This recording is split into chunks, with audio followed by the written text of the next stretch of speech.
Test, test.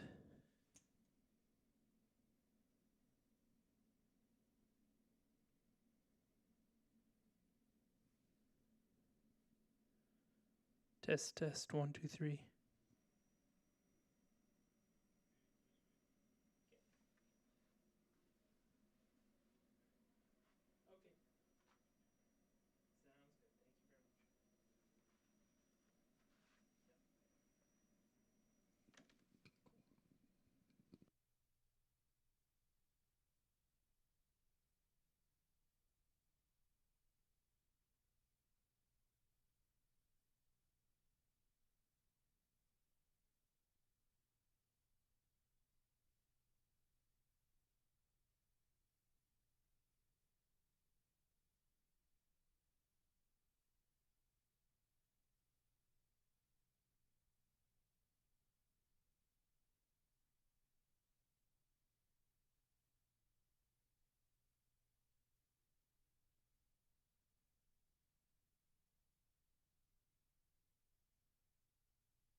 Good evening, everyone. Humbly acknowledge the land we live, learn, work, and play is Treaty 8 territory, traditional lands of the Cree and Dene, and unceded territory of the Métis people. For the record, we have Councillor Marcel online, and if Councillor, you could leave your video camera on for voting purposes, please. If anyone in attendance wishes to address council on any of the agenda items, please register before the start of that agenda item, and you can register at the right to my right at Legislative Services. When you do register, you'll have 5 minutes to present, and please remain seated for questions after that. Before we adopt the agenda, I understand, Councillor Cardinal is not here. We'll skip that. Can someone make the motion to adopt the agenda as presented? Councillor Weigel. Thank you, Mr. Mayor. I move that the agenda be adopted as presented. Thank you, Councillor Weigel, and thanks for Councillor Brandt for the second. I'll call for a vote. In favor online? Councillor Marcel is in favor. Thank you. That's carried unanimously. Moving on to the consent agenda. Does anyone wish to remove any items from the consent agenda? Councillor Bussier. Thank you, Mayor Bowman. I wish to remove 7.6 2025 Q4 capital budget fiscal amendments, please. Thank you. And so that will be added on as 8.8.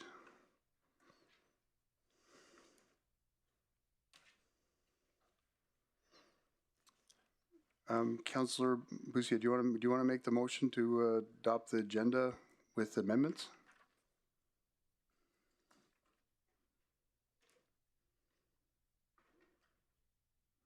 Or anyone? Councillor Weigel? Thank you, Mr. Mayor. I move to adopt the consent agenda as amended.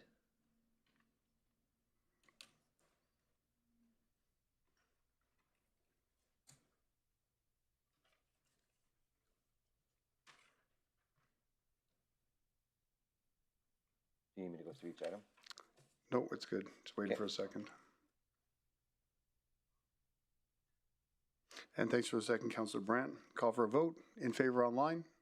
Councillor Marcel is in favor. Thank you.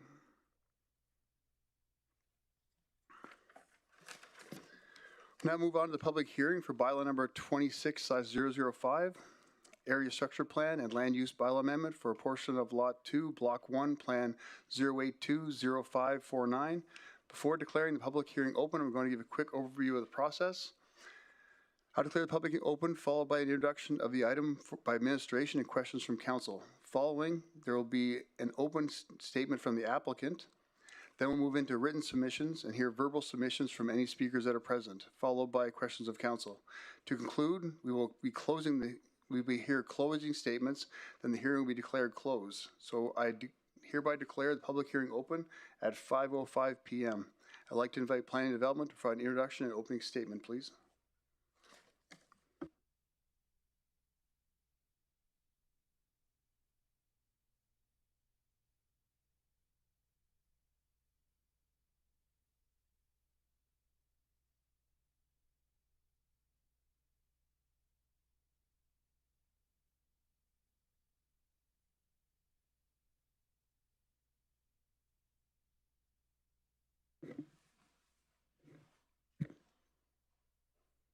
Good evening, Mayor and Council. For the record, my name is Amanda Owens, Director of Planning and Development Services, and with me this evening is our Manager of Development Planning, Azela Contreras.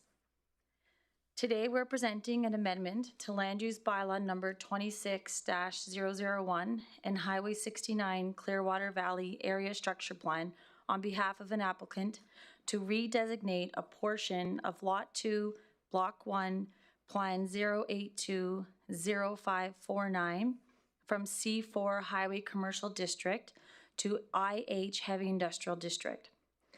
This site is currently split zoned, meaning two different land use designations exist on the same site.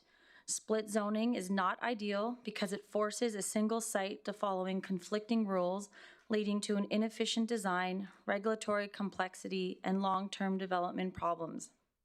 The purpose of the amendments before you this evening is to create one consistent zone throughout the subject property so it is all zoned as IH, bringing the land use bylaw, area structure plan, and municipal development plan into alignment with one another and with the current uses that are on the site. This site is located south of the airport along Sapre Creek Trail, previously known as Highway 69. Over the years, the subject property has supported various industrial and contractor operations. Today, the site has 2 buildings and is used for a mechanical shop and general industrial for storage of materials. It is administration's understanding that the landowner plans to continue with existing uses on the site today. The Highway 69 Clearwater ASP was approved 26 years ago and identified this area as Parks and Recreation in alignment with Riding Stable that was located nearby when the ASP was written in 1999. However, numerous amendments over the years reflect the transition of this site and surrounding areas along Sapre Creek Trail to industrial use. The recently approved MDP, created with substantial public engagement, identifies the subject property as priority employment lands suitable for industrial and commercial uses. These policies support the development of industrial and employment-related activities within the urban service area and along Sapre Creek Trail, and overall business competitiveness and regional economic growth. As confirmed by the Development Engineering Branch, Alberta Transportation's traffic count data for this section of the Sapre Creek Trail south of the airport indicates that the highway is operating at an acceptable level, as the current traffic on the highway is below the maximum capacity of a 2-lane highway. The current access off Sapre Creek Trail was approved in 2007 as a Type 1 intersection designed in alignment with Alberta Transportation specifications. Assuming the access road has a daily traffic volume below 100 vehicles, an intersection improvement is not required, as is today. Based on current activity on the site, this is below the threshold, and should future intensification be proposed for the site, further traffic studies would be required at that time. The proposed IH Heavy Industrial District is appropriate for the subject property as it reflects the existing use of the site. It is in alignment with the established industrial character of the area and is located on the outskirts of the urban service area and away from residential neighborhoods. The proposed amendments were circulated to internal and external stakeholders for feedback, including the Airport Authority and adjacent properties located within a 1-kilometer radius of the subject property. And the applicant has hosted a public information session as well, and no concerns were received. The amendments will remove split zoning and establish a consistent land use designation for the entire site. This improves administrative efficiency and reduces uncertainty for future development. Administration supports the amendments because they align with the existing activity on the site, are compatible with surrounding land uses and policy frameworks, and facilitate future development of Lot 2, Block 1, Plan 0820549, and support local business in alignment with the municipal development plan. That concludes our presentation. Thank you. Thank you, Amanda. Does Council have any questions for administration? Councilor Boussier? Yeah, thank you, Mayor, through the chair. Thanks, Amanda, for the presentation. If there's upgrades required to the intersection at a later date, who's responsible for the cost? Through the chair to the question, in the future, if there was a proposed, if there was a permit that was coming in for new use on the site or development on the site, we would be looking at the intensification in the application. Generally, private development pays for private development, and generally the developer would be responsible for that cost. Okay, and if it's not generally, what is it then? Like, how would we end up, or the RM end up with a bill? Through the chair to the question, if it was strictly an intersection improvement for a private development only, then that would be the private development's responsibility.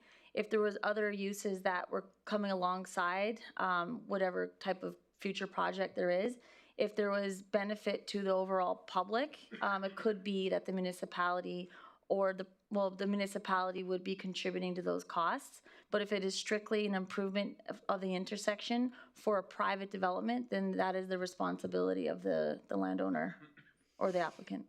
Okay, and right now, it's below the threshold of any improvements. There's no improvements required. And when was that study done? Like, how frequently do we do the study, or does Alberta Transportation? Through the chair to the question, that's correct. So the current use of the site and the activity that's there today does meet the threshold. It's below the threshold. What is before council this evening is a land use bylaw amendment for the zoning only. We don't have any active development permit applications for future intensification of the use. The activity that's happening there today is the same activity that would be happening tomorrow should council approve the one continuous zone. In terms of when the traffic impact or traffic counts were conducted, I don't have that exact date. I can get it to you.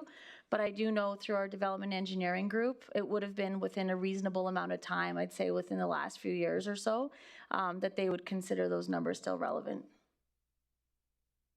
Okay, thank you. Thanks, Councillor Bussier. Councillor Vardy? Thank you, Mayor Bowman, through the chair.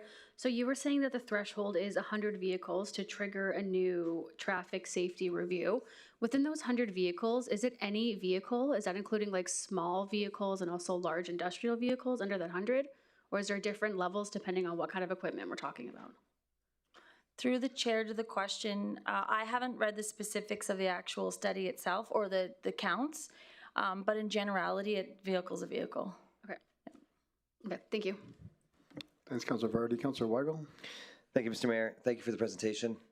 Couple questions. When we're talking about the traffic, first of all, the traffic assessment, would the traffic assessment that was been done that you're quoting be the traffic assessment that we just did on Sapper Creek Trail recently?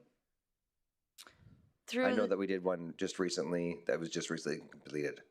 Through the chair to the question, I believe it wasn't around that same time, yes. And so when you say there's less than 100 vehicles, what point are you saying less than 100 vehicles a day past the airport turnoff? Is it 100 vehicles less? Where does that 100 come from? How are we counting that? Through the chair to the question, it's into the site, so it's at that intersection. Gotcha. So less than 100 vehicles actually turning into it. Okay. Correct.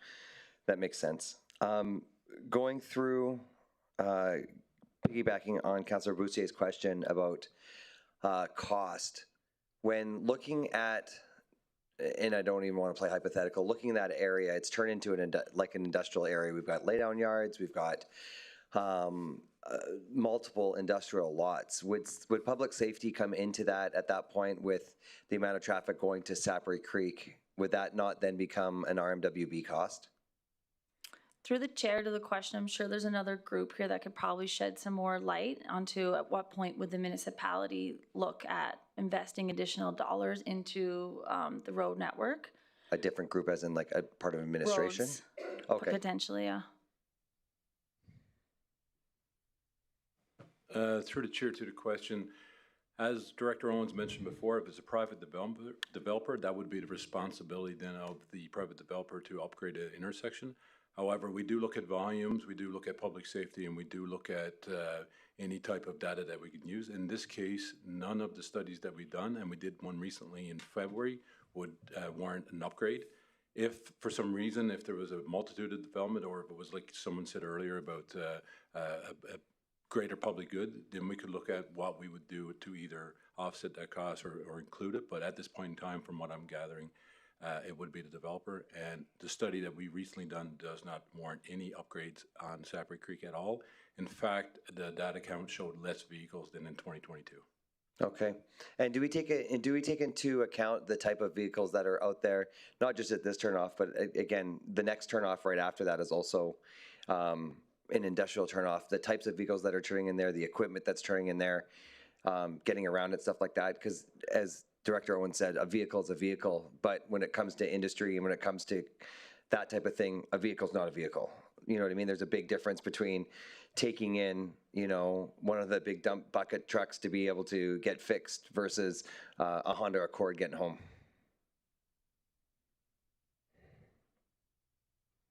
Through the chair to the question. Again, the traffic study would determine what type of engineering would need to go into that road for that turnoff, if it's greater egress or ingress. So it truly depends on the end use, absolutely. But as Director Owens said, that when we do traffic studies, it's a vehicle to vehicle, it's count to the count. Okay, awesome, thanks. Thanks, Councilor Weigel. Does council have any other questions? I'm not seeing any. Thanks, Amanda.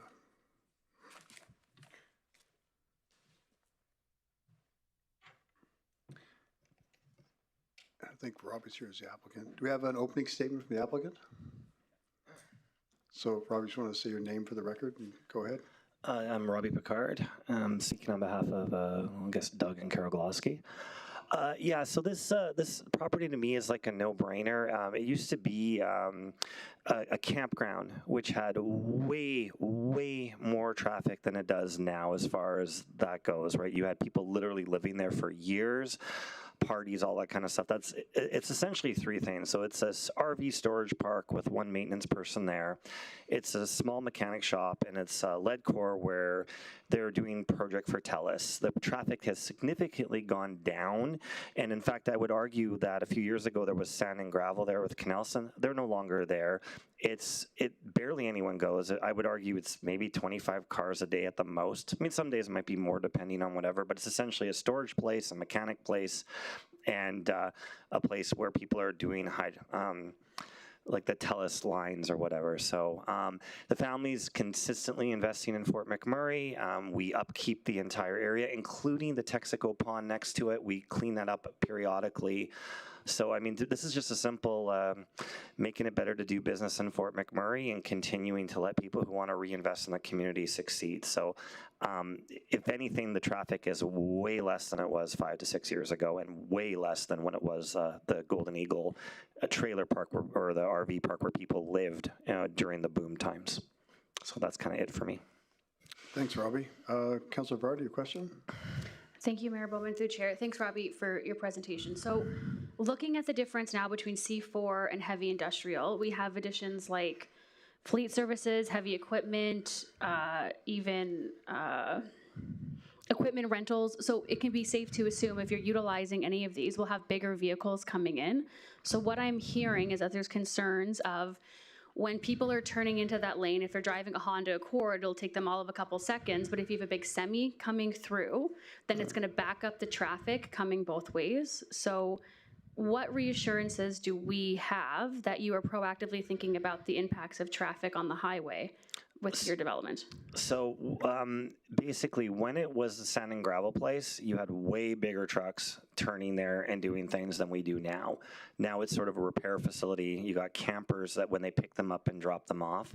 So I mean, I can only speak to the one project that we have there, which is also not the closest project to Sapri Creek. There's way stuff closer. When we were here for the we had to go to that hearing.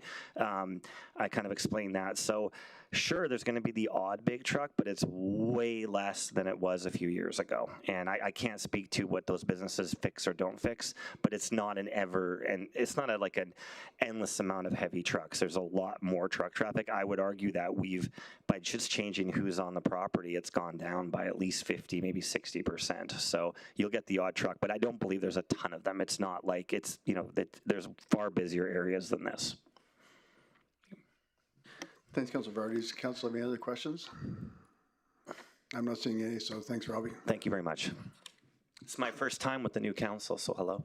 Oh, we feel privileged.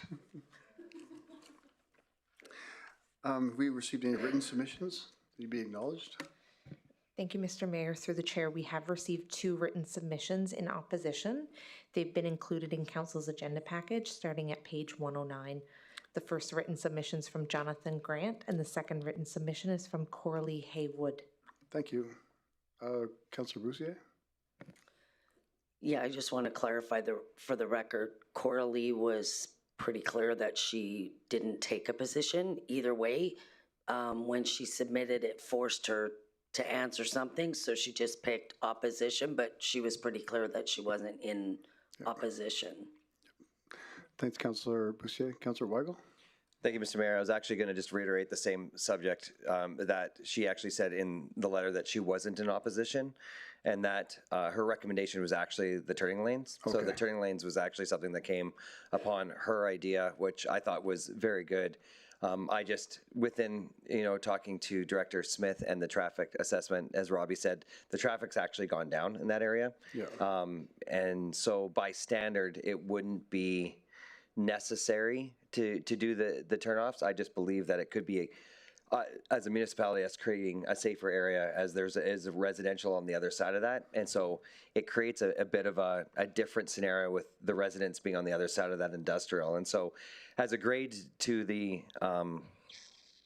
or to the recommendation for I guess the owners of the lots or the multiple businesses that are over there, I don't think it would necessarily be on them, because it would be a safety piece on our part. So, yeah. Perfect. Thanks, Councilor Weigel.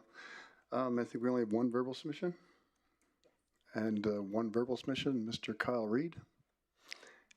That's you. And if you just want to say your name for the record, Kyle, and then just remain seated for questions following.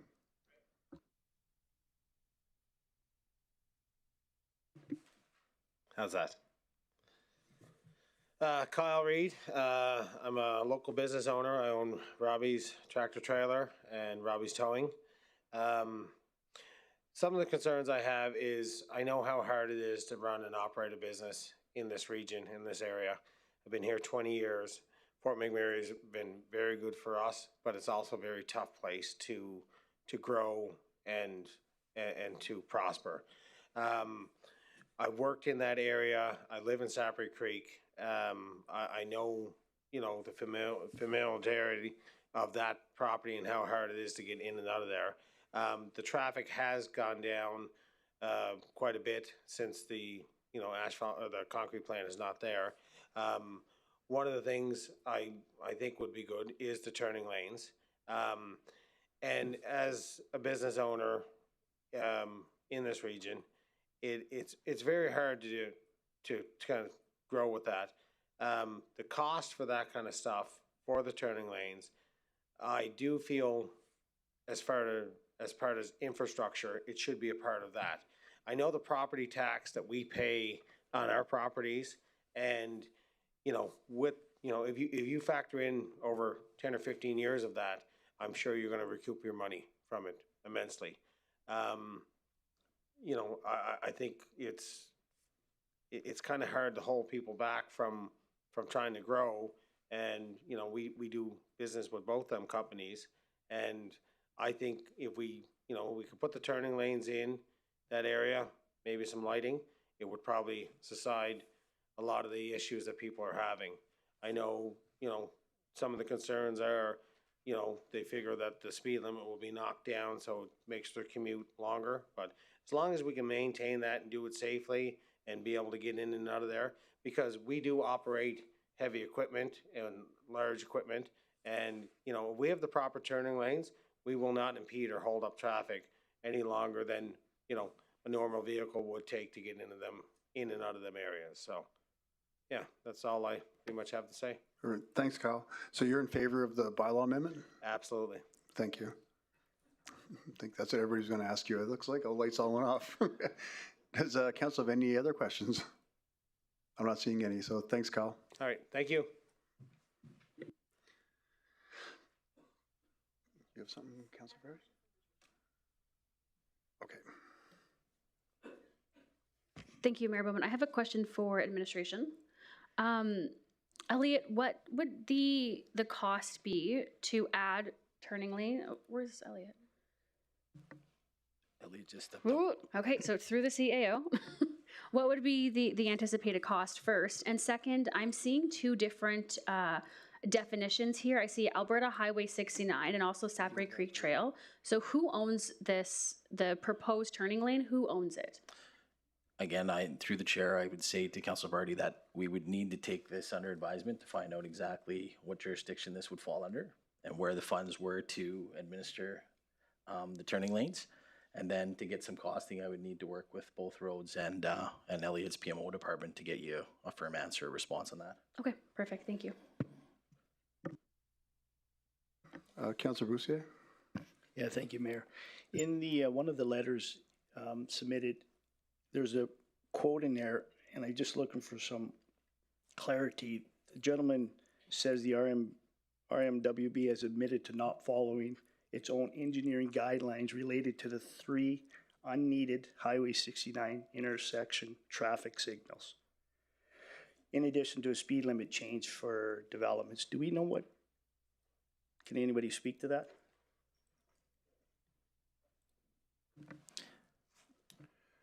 Through the chair to Councillor Bussier, I'm not aware of us not following anything regarding the traffic lights or the traffic signals.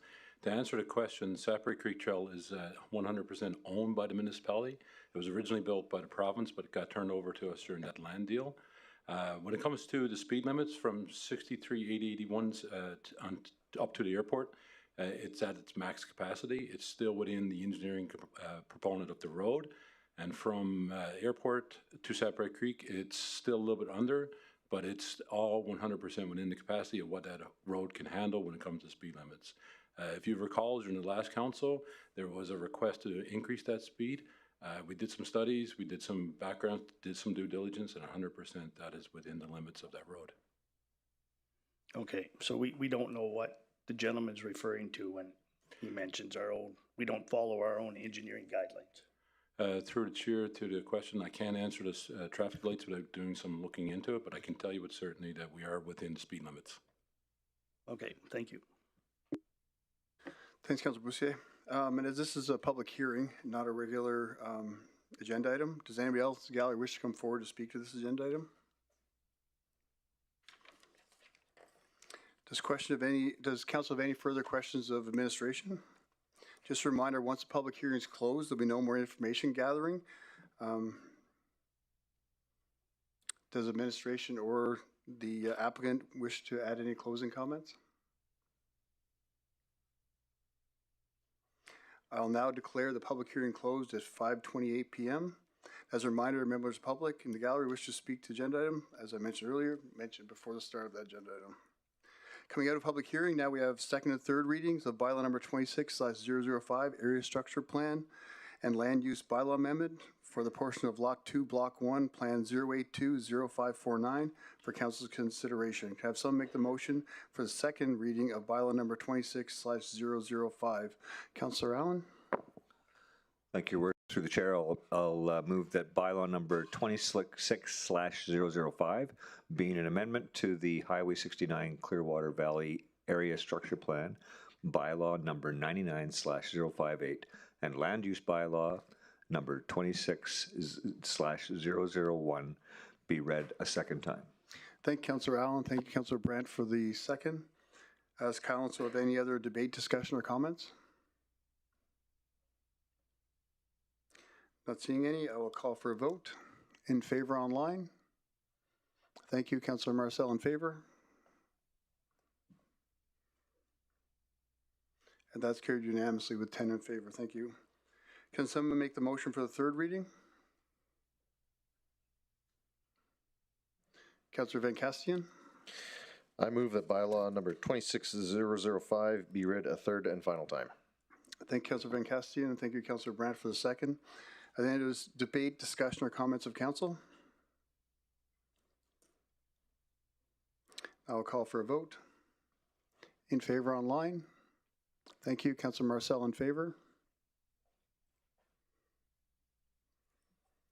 And that's carried unanimously. Thank you, everyone.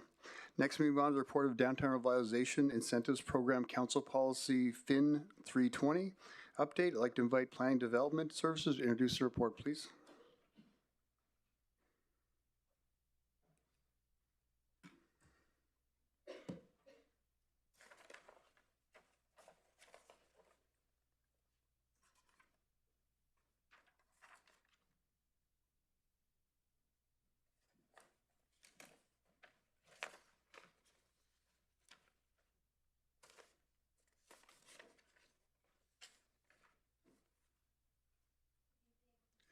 There you go. Good evening, Mayor and Council.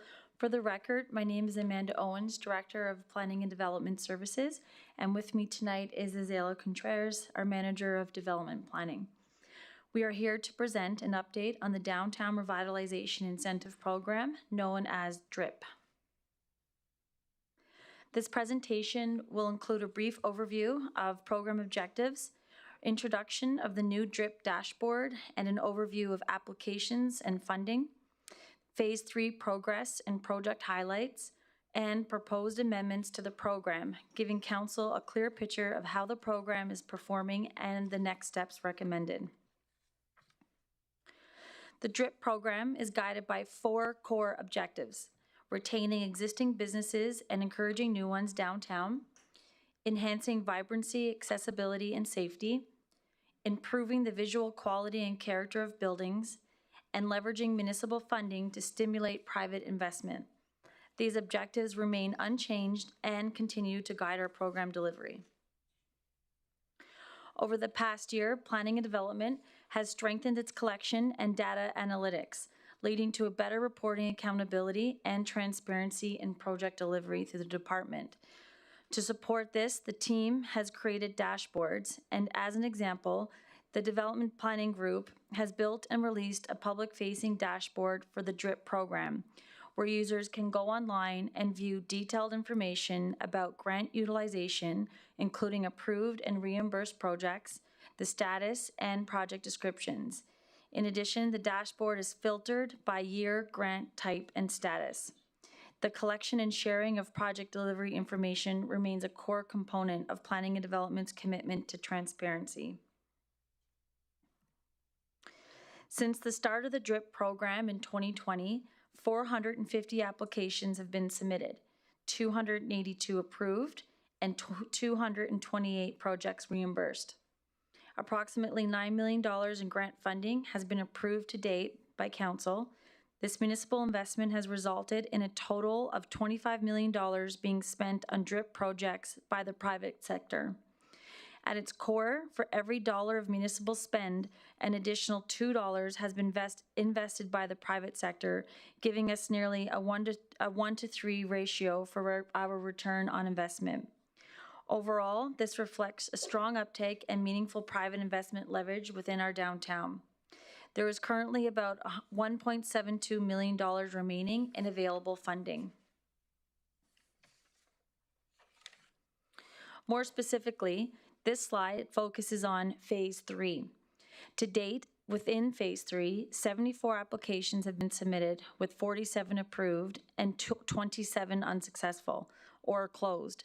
From Phase 3 funding, approximately $1.3 million remains available. When combined with the remaining funds from previous phases, the program has a total of approximately $1.7 million remaining. From the grants available, the Interior Improvement Grant continues to be the most popular grant. This is likely because interior upgrades are often essential to making commercial spaces usable, attractive, and ready for tenant occupancy. The second most popular grant is the Facade Improvement Grant, which is the one that a lot of our public and council are probably most familiar with, because you can see the results of that within our downtown quite easily. The overall interest in Phase 3 has been consistent with our previous phases. Recently, our team has seen an increase in pre-application meetings, indicating applications are coming in. And just in the last week, we've received 4 applications alone. As Phase 3 is set to expire May 31st, 2026, no new applications will be accepted after that date. The team notes that pre-application meetings are often received in volume as program expiration dates draw near. Because applications have 18 months after approval to complete their projects, we will continue to see results into 2027. 2 examples of Phase 3 projects are highlighted on your screen. The Tavern on Main utilized the facade and mural grants to improve 3 sides of their building and enhance the public realm. Several other buildings along this section of the downtown have transformed the look, feel, and vibrancy of the downtown, highlighting the impact clustering can have in a small geographic area. Generation Dance Studio utilized the interior grant to improve accessibility, safety, and usability. This contributed to a vibrant, refreshed, and functional space. This project acts as a strong example of reinvestment into existing businesses. Third, okay, sorry about that. Project highlights. Other grant funded projects are highlighted on your screen. Plaza Developments commissioned a mural reflecting local history and identity located along Franklin Avenue, and Walsh Real Estate converted a vacant unit along Manning Avenue into a functional office space ready for immediate occupancy. These projects demonstrate how DRIP supports both aesthetics and functional reuse for a healthy local business environment. A number of other projects are currently underway, which include new business openings, renovations and facade improvements, and they include a mix of commercial reinvestment, new uses, and building upgrades.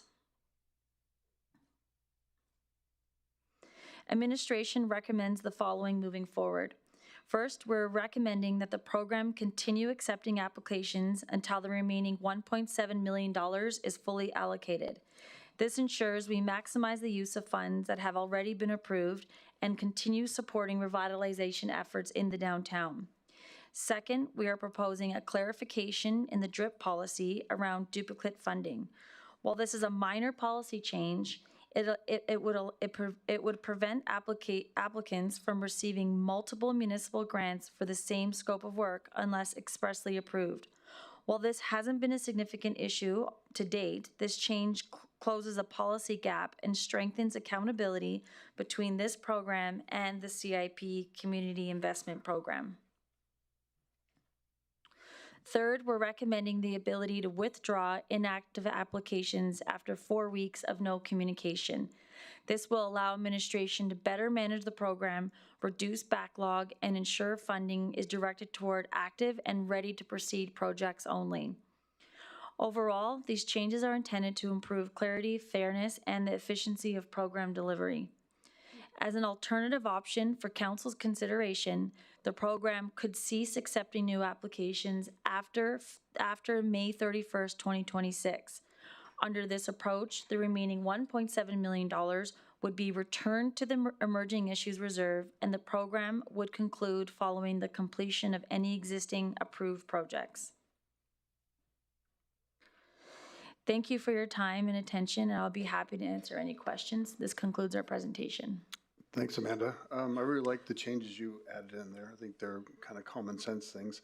One thing I've said throughout the years is that every dollar we invested in this, there was a $3 return basically from the community, whether it was from the business owner or local contractors doing the work. Did those figures kind of remain the same over the years?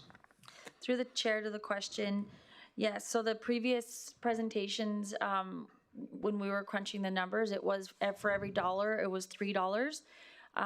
In phase 3, we're seeing for every $1, it's $2.75. So it's the same. So it's stayed steady over the and years. it's actually higher. So when we get our applications in, we're only getting the amount of the project for the specific grant application. But most businesses are actually spending more money into their business beyond what they've put on paper for other projects that weren't eligible through the grant program that they took on as additional work on their site. Okay, so it's actually be higher. It's higher. That's just based on the grant. So the actual contribution in the community is actually much higher. Mm-hmm. Perfect. Thank you, Councillor Vardy. Thank you, Mayor Bowman, through the chair. So in 2025, Councillor Weigel brought a motion forward about expanding the DRIP framework to other areas. So is it administration's opinion that we should utilize this funding solely downtown, or now that we're starting that framework, could we use the 1.7 to expand it and kickstart the work to other areas? Through the chair to the question, so because we see there is activity happening through the phase 3 of DRIP, the fact that we did a door-to-door campaign a couple of weeks ago for businesses that haven't applied yet, and just alone on those site visits, we've seen 4 serious applications come in for the program. That does tell us that it's not necessarily fizzling out.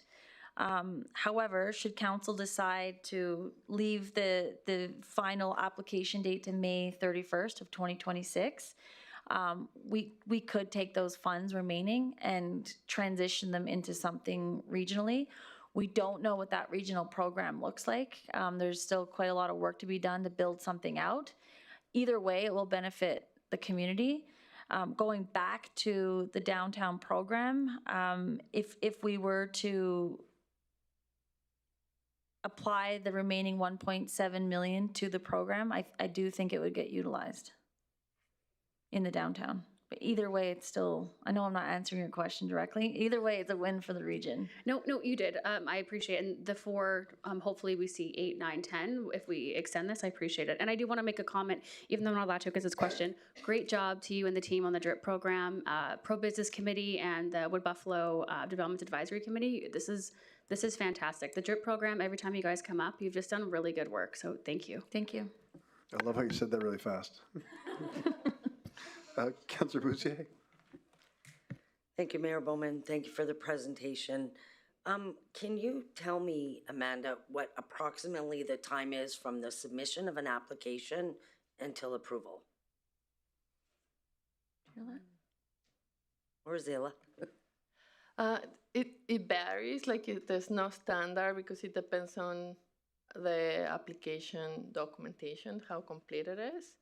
But we have seen that when we have pre-application meetings with the business owners or the property owners, it helps better to guide them through the process. And we do follow up with them regularly to see where these applications are and where they have any issues and how we can help in the process. But I wouldn't say that there is a standard, like when there is an applicant that is, I guess, savvy in terms of application processes and businesses is quite quickly. And sometimes that differs depending on who is applying. Like weeks or months? From a completed application. Yeah, like I just have no frame of reference. I would say months, yeah. Months? Yeah. So, because I got a call from somebody who has a business downtown, wants to do some work. So they want to get started, but it's their understanding that if they got moving on their improvements prior to approval, then it's not eligible for any reimbursement. Is that correct? Through the chair to the question, that's correct. So is there a reason why we wouldn't, if someone's willing to invest their own money, take that risk while their application is in, is there a reason why we wouldn't consider reimbursing them after the fact? I think there's check and balances in the application process. So we do review what's eligible, what is not eligible, what is the status of that specific project, and to be able to be responsible in how we allocate the funds. The work needs to start after the application is approved. Like there is no way for us to check work that was done prior. We don't know when the work was done, if it was done recently, if the unit was like that. There's so many unanswered questions, so it's impossible for us to disperse the funds in a responsible way. So do you do, like, would the receipt not show? Because, like, or can you do a site? I'm trying to wrap my head around why we wouldn't make it easier for someone who's willing to accept full risk, their money, and put it out, believing full well that they're going to be covered, but willing to accept the risk to be told no. Through the chair to the question, I understand what you're saying. There's two parts to that. We want the program to incentivize investment. So if someone was going to spend the money regardless of the program, we don't really see it as a win. Like, we want the program to be the trigger as to why they spent the money in the downtown. Mm-hmm. And as Ayla had said about check and balances, because we're spending taxpayers' dollars, we have to be really diligent to ensure that there's no fraud happening. and there isn't a way for us to ensure that even with a receipt, we still have to we get audited as well. We have to check that the work that's being done actually did get done. And if an application comes in and the work already started, we don't know if the work started in relation to this project that they're applying for, or if the work had already been done prior to, and they're just submitting receipts for reimbursement that might not necessarily be associated with labor or material. So you do a site visit before the work starts, right? Exactly. So if they put in their application, like the investment is because they're incredibly confident it aligns, but their belief is the process is too slow. Whether it is or isn't, I don't know, but that's their belief. So they put the application in, you come and do a site visit, you've got your evidence, they get started, invest their money, and they're well on their way. That's not possible? Through the chair to the question, it's not that sequential. So if we have an application that comes in, we don't, like, as soon as that application comes in, we don't go out to that site right away. Like, we're reviewing what they're trying to achieve through the application.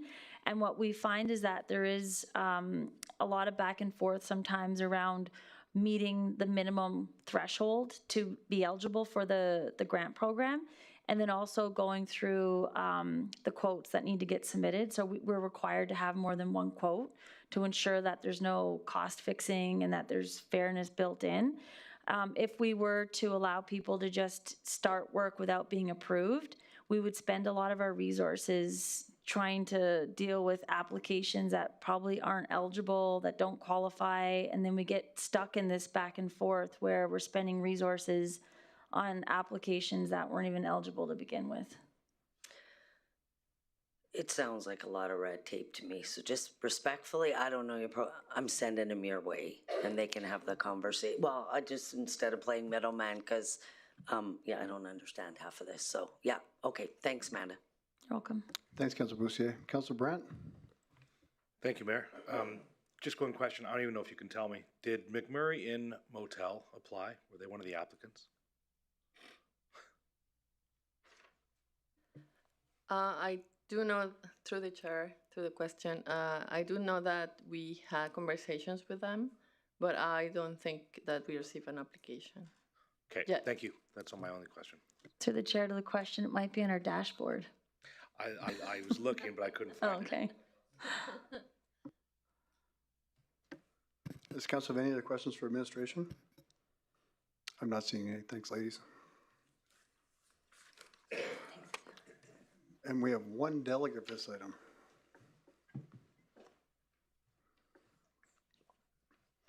And Mr. Kumka, if you could just say your name for the record, and as you know, you have 5 minutes to present, and just remain seated for questions afterwards, please. Good evening. My name is Bryce Kumka. As many of you know, the DRIP program, Downtown Revitalization Investment Program, is a program that is very near and dear to my heart. Worked with the Planning and Development Department and administration extensively over the entire time period that the program has been in place, from its inception through to the third phase. And I think it's probably been one of the most successful programs that the municipality has ever rolled out and supported. As the former chair of the Wood Buffalo Development Advisory Committee, and I can say that probably almost as fast as Councillor Vardy can, because we've said it a few times in our lives. It's one of the most effective things that we've done to invest and to make our downtown more robust. Our downtown has a lot of headwinds in its future with the removal of large tenants to other parts of the community. I believe that the work of this program has just begun. We've seen significant improvements that I think all of us and all the residents of Fort McMurray have seen with respect to the aesthetic of our downtown, from being fairly dowdy to being fairly impressive.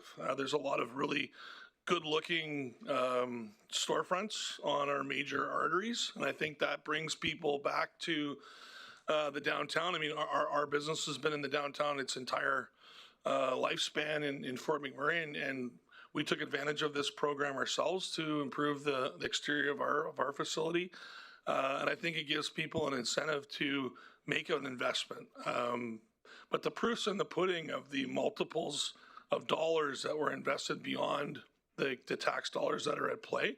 When you can get a 2 3/4 to 3 times multiple on a tax dollar investment, I think that's very beneficial to the ratepayer.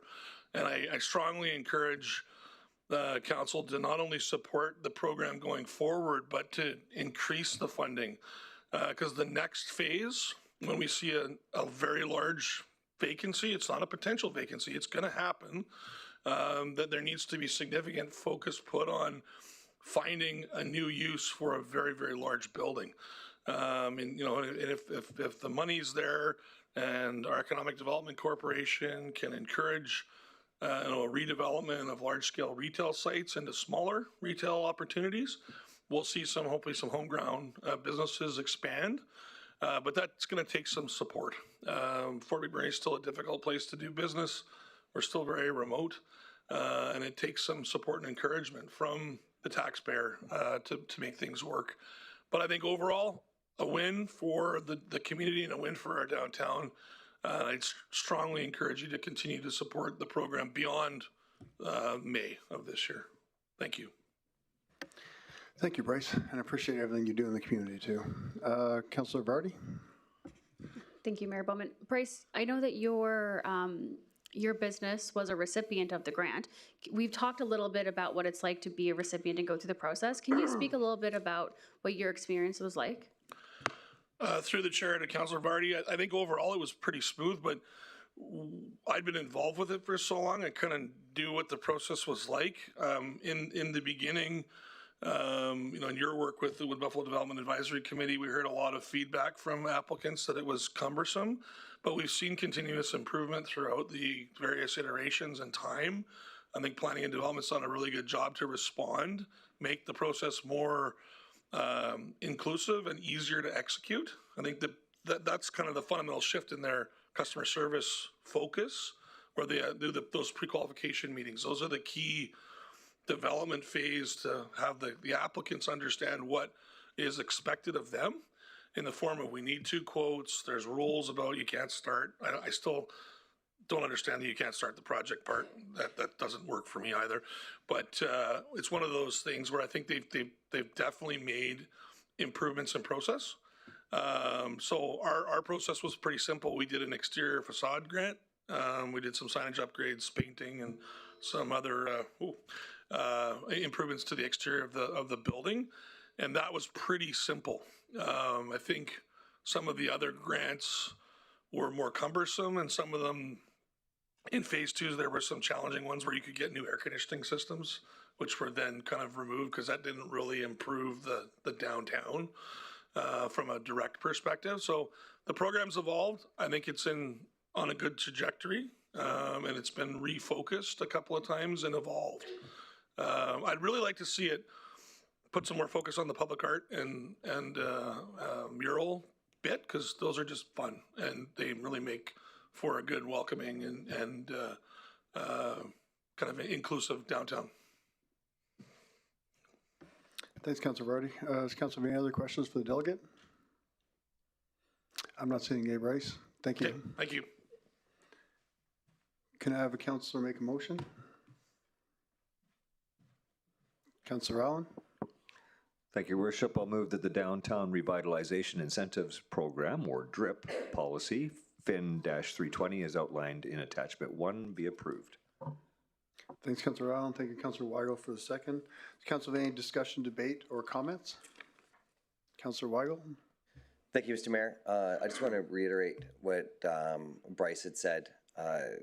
Also going through the program, there was a lot of, I guess, a lot of cumbersome stuff up front, and the team has done an absolutely unbelievable job to pivot, to work with applicants, and to really do that handheld customer service, making sure that things get done, that things that get missed to be followed up on and gone all the way through. And so I just want to commend Planning and Development.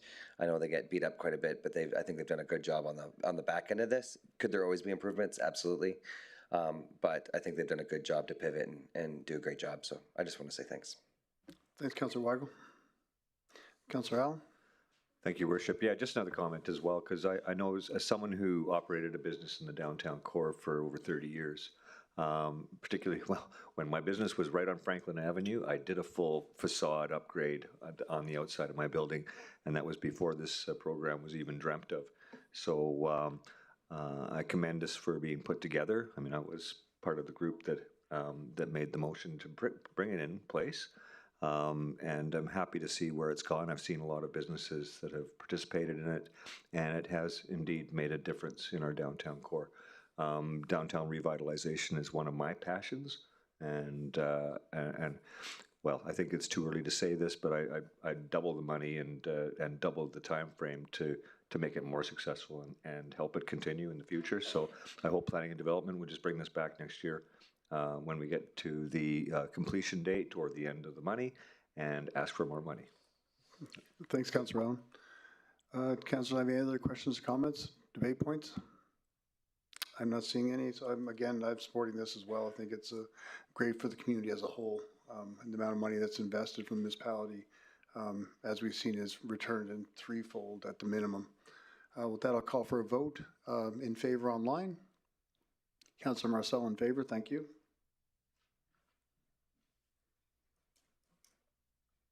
And that's carried unanimously. Thanks, everyone. Next, we have a housing needs report. I'd like to invite Community Services to introduce the report, please.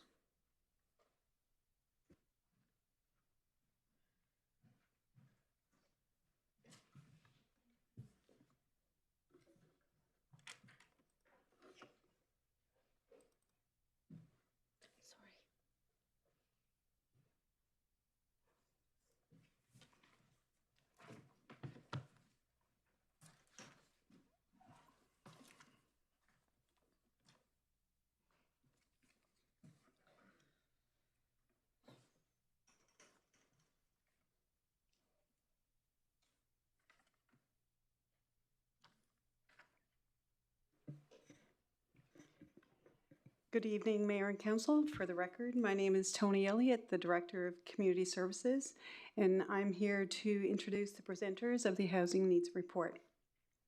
To my left is Janelle Fleury, the Manager of Community Partnerships and Initiatives Branch, and new to the presenter's desk is Martin Viahuranga, the Program Manager in the CPI Branch, who was a lead on the Housing Needs Assessment Project. And I'm going to turn it over to Janelle and Martin. Good evening, Mayor and Council. We are here tonight to present the 2025 Housing Needs Report, a comprehensive study of the regional housing landscape. The RMWB was required to submit a housing needs report by December 15th, 2025, as a reporting requirement under both the Canadian Community Building Fund and the baseline funding stream of the Canada Public Transit Fund. The last regional housing needs assessment was conducted by Wood Buffalo Housing and Development Corporation in 2019 and was deemed ineligible for submission under both reporting bodies as it was more than 5 years old. Therefore, it was necessary to undertake a new assessment. The report was completed and accepted by senior levels of government as required. Administration contracted City Spaces Consulting to lead this assessment with the guidance of Martin as a project manager and an internal working group supported by procurement, planning and development, finance, communications, and Indigenous and rural relations. City Spaces methodology was evidence-based and community-informed, combining quantitative data such as the Canadian Mortgage and Housing Corporation reports, data from Statistics Canada, municipal tax roll, and municipal census data, with insights from those living and working in our region, gathered qualitatively through engagement. The final report provides informed insights into urban and rural housing needs, affordability, and accessibility.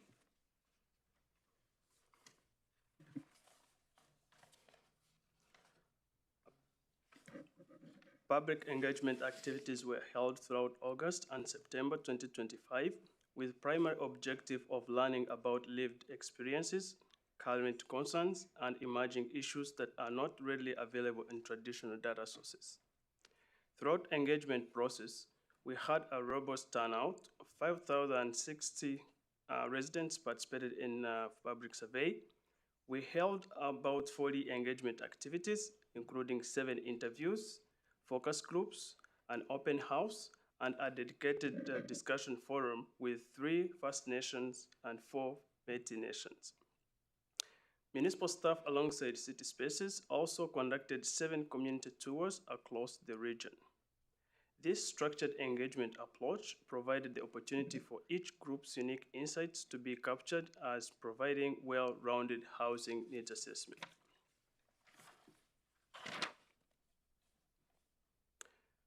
Residents highlighted a geographical challenge of our northern remote location. Communities such as Fort Chipwine, Anzac, Janvier, and Conklin, which are geographically isolated, are hard and have limited infrastructure, are impacted by services that affect housing quality, affordability, and availability. Another concern highlighted was limited infrastructure and services. The infrastructure gap was significantly noted in rural communities, including incorporate water and sewage servicing remains a barrier to housing quality in some hamlets. Here are some of the residents' feedback that were shared during the engagement activities. These include the cost of home insurance has almost doubled just because of living in Fort McMurray. We are considered a high wildfire risk area. It's expensive to insure our home. And seniors who are retired and staying home in our region need more housing options and support, such as more affordable seniors' home, grounded-oriented independent living.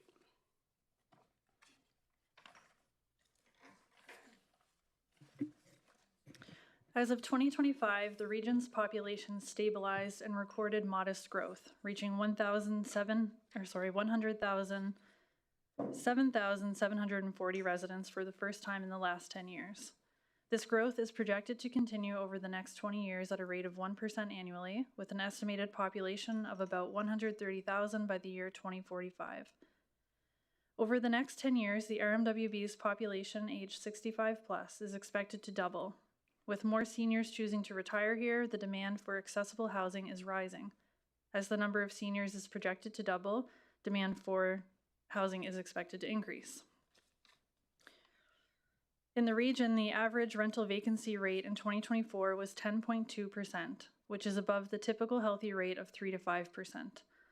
Despite the high rental vacancy rate, particularly among one-bedroom units, individuals and families are still actively seeking housing, with some unable to secure suitable options.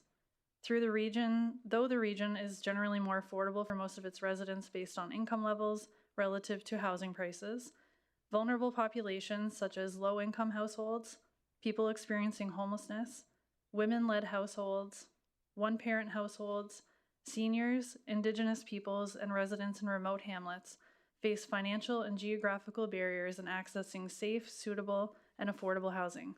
We will highlight this again in key findings. It is projected that by 2031, the region's population will require 4,625 to 7,045 housing units to meet core housing need. The scale of housing units required is based on the population growth rate and are projections that change based on population actuals. The net estimate of 4,050 to 6,470 housing units needed in order to address both current and future demand in the region does not imply that thousands of new units must be constructed or added to the market. Some of this housing may already exist. Given the elevated rental vacancy rate in 2024, the increased inventory of homes for sale, and the substantial number of individuals seeking housing, the report points to a disparity between the characteristics of the existing housing stock and core housing needs, driven by demographic shifts. I will now elaborate more on these key findings. Mismatch of current supply and housing needs. Despite a high vacancy rate, property owners reported struggling to finding tenants. Overbuilding from 2010 to 2012 led to excess housing, yet many individuals and families still cannot find suitable homes. The main issue is that available units do not match the need of those searching for housing, whether in location, size, or affordability. Rural communities like Cochrane, Janvier, Anzac, and Fort Chipewyan struggle with overcrowding, deteriorating homes, and a shortage of affordable housing. Limited amenities have led many residents to move somewhere else for better living conditions. Lack of culturally and indigenous appropriate housing. Current housing options often fail to meet the unique needs of urban indigenous people and other equity-serving groups. Indigenous peoples are disproportionately affected by homelessness, underscoring the need for housing that addresses systematic barriers and specific cultural requirements. Providing culturally appropriate housing can improve stability and well-being across all communities. Seniors housing. The demand for seniors housing is rising due to an aging population and a shift towards older residents. Current housing options are inefficient for downsizing for low-income seniors who would want to age in place or with those with mobility and cognitive challenges. With the senior population expected to double over the next 10 years, more targeted solutions are needed to meet rising housing needs.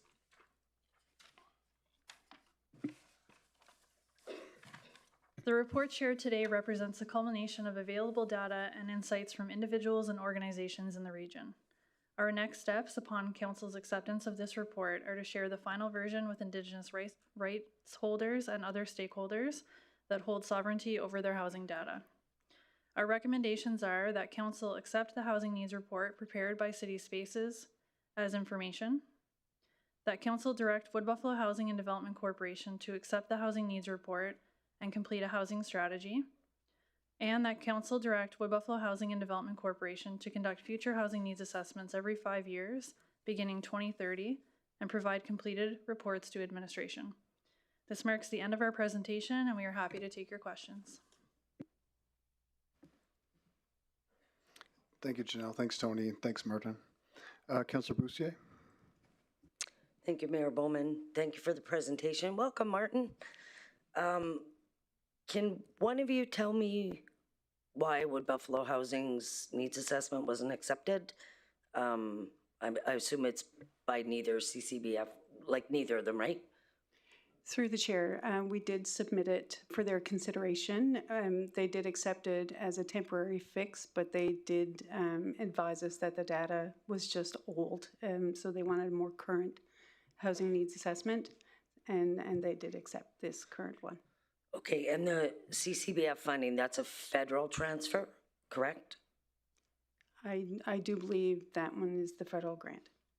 But only to the RM, right? Like Wood Buffalo Housing doesn't get any of the federal transfer? Through the chair, the CCBF funds many different initiatives, not just housing-related initiatives, underground services, roads. But none goes to Wood Buffalo Housing? Through the chair, that's correct. Okay. Do they put the 100 and some thousand in their budget for the housing needs assessment? Through the chair, they have not.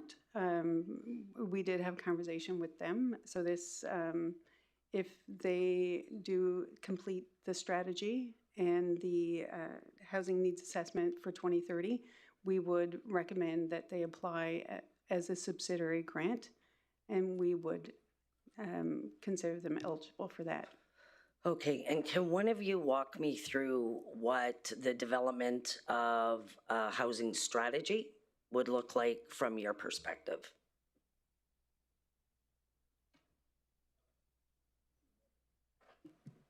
Thanks for the question, to the chair, to the question. As we conducted the housing needs assessment, we did find out a couple of the findings as presented today. Through this, they will be reviewing the needs assessment to align with the recommendations or the community gaps as we go forward to addressing those needs that were highlighted during the housing needs assessment. But lots of those are provincial, like the municipality is not going to fix a lack of social housing, right? Like, so that one you can't fix. I think we have the physical structure, it looks like we have a lot of physical structure, so some creativity, but the actual work of the development of the strategy, would that be them? Would it be them in partnership with you, Martin, working with them? Or how does that unfold so that the municipality gets a strategy that they support? Because they're our arm, they're our housing arm, so this is their responsibility. But how does that work? Through the chair to the question, it's our recommendation that they take on developing that strategy if they need to use a consultant to do so, so that the actions in that strategy are something that they can implement. It would be inappropriate from our point of view for the municipality to develop that strategy and then prescribe it. We're hoping that it would be something that would be relevant to our context and that is achievable for that organization. And when are you wanting that done by? Is it the end of the year? Through the chair to the question, we didn't provide a timeline in the recommendation. We wanted to leave it open as we understand they didn't budget for it in 2026. Okay, and like you know, Amanda's group is working on the aging in place stuff and that, so goes without saying, but I'll say anyways, that there would be some coordination and alignment. Through the chair, we would definitely be a stakeholder at the table of community services, along with planning, development, and other internal departments. So do we need to put that in here? I mean, this is like I'll say, this is a clear message that there's a breakdown somewhere, that we're sitting here directing our Part 9 to do what it is that they're mandated to do. So what else needs to be in here to make sure that that housing strategy is done? The needs assessment is useless if we don't do something with it. So what do we need to put in here to make sure the strategy is completed in a timely fashion? Through the chair to the question, we believe that the second part of the resolutions would start that work. If there is a funding shortage on their side, as Janelle mentioned, they did not budget it for 2026. We did discuss with them that they could submit that CIP grant application so that the work could begin in 2027. But what's an end date for this, Tony? Like, do you have a goal in mind? I like to put a date on it specifically and amend this to have a date so we have something tangible. Or do you need some time to come back with that, or? Through the chair, yes, I don't think that we're prepared to give a specific timeline right now. We would need a little bit more consultation with Wood Buffalo Housing. Okay, perfect. Thank you. Thanks, Councilor Boussier. Councilor Vardy? Thank you, Mayor Bowman. Through the chair to the presenters, I would like to propose a supplemental motion, but first I want to run it by you as administration. So you had said that this report is going to be sent to the GOA and the GOC. My motion would ask specifically that it's sent to Minister Nixon, Assisted Living and Social Services, and also Minister Shawnee, Minister of Indigenous Relations. And my part 2 is that we request through Mayor Bowman that we meet with Minister Nixon to work collaboratively to address some of these needs. You had identified this isn't just an RMWB problem that we fix ourselves. That collaboration is the best way forward. So before I put that on the floor, I wanted to see if it's administration's opinion that that would support the work that you're doing, or would it hinder the work that you're doing? Through the chair to Councillor Vardy, so the report has been submitted to both senior levels of government. We can take the action away of submitting it directly to the ministries you mentioned. In terms of meeting with Minister Nixon, I don't think advocacy can ever hurt. We would just be cautious that the municipality doesn't own any of the implementation. Okay, perfect. And I'll ask the same questions. I see that Wood Buffalo Housing is online, so I'll ask the same question to them. Thank you. Thanks, Councilor Vardy. Councilor Van Castian? Thank you, Mayor Bowen. Just looking for some clarity. In your presentation, you had mentioned as a barrier for the rural lack of infrastructure, specifically water and sewer. We've spent probably pretty close to $500 million putting that in. How are we still reading that as a barrier? Through the chair to Councillor Van Castian, the findings in the report just reflect what was heard in community. So I'm not sure if Martin has more context to those comments specifically. Probably central to Fort Chipewyan or areas where the rural service hasn't met yet. Okay, so our data is not split out by area, it's just conglomerated as rural. Yeah, the report amalgamates the comments. Okay, thank you. Thanks, Councillor Van Castian. Councillor Brandt. Thank you, Mayor. Just for clarity and for my own understanding, can you elaborate and maybe explain a little bit more of what culturally appropriate housing is? Through the chair to the question.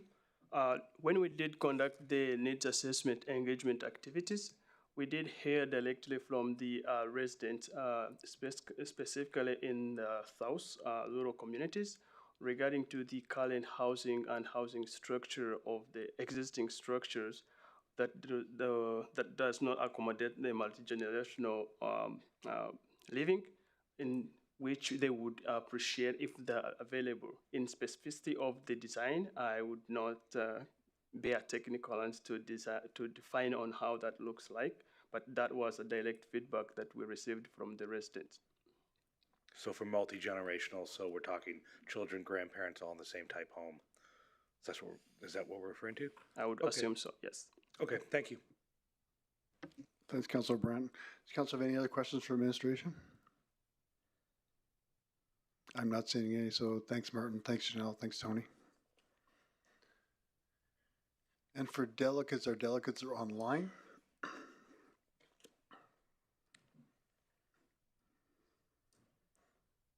You have Alex, Najwa, and Patricia.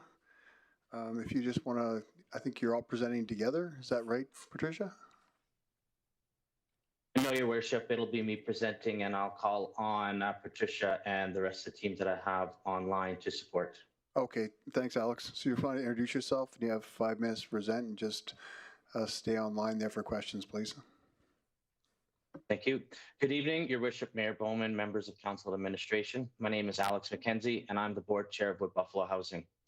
Joining me online is our Vice Chair, Najwa Karamusic, and our President and CEO, Patricia Scantlebury McInnes. On behalf of the entire Wood Buffalo Housing Board of Directors, I'd like to thank you for the opportunity to speak to you today regarding the motions before you. Just for clarity, I am speaking in opposition of the recommendations presented by administration this evening.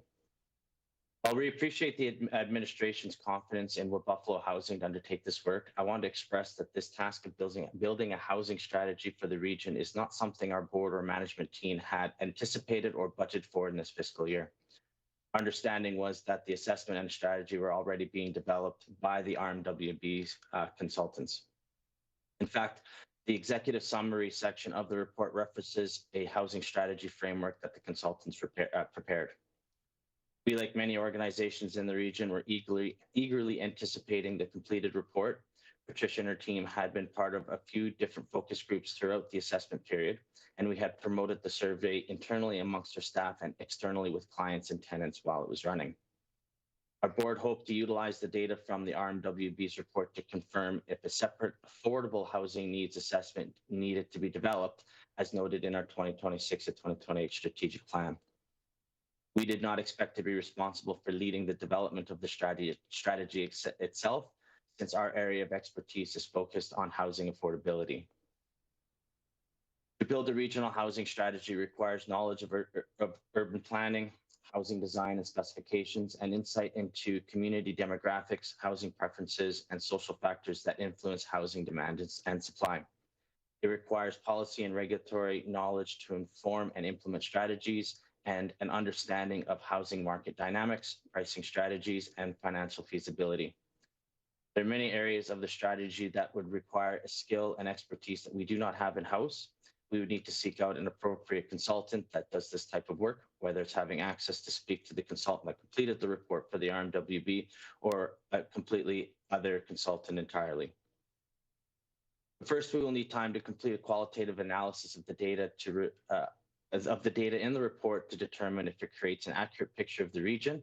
We were only provided a copy of this report a few days ago, and we're already seeing some discrepancies, not only in the way that it describes our organization and what we do for the region, but also our relationship with rural and Indigenous stakeholders that we have worked very hard over the years to build. Also, much of the analysis relies on 2021 federal census data, which is outdated, and some indicators do not reflect current realities.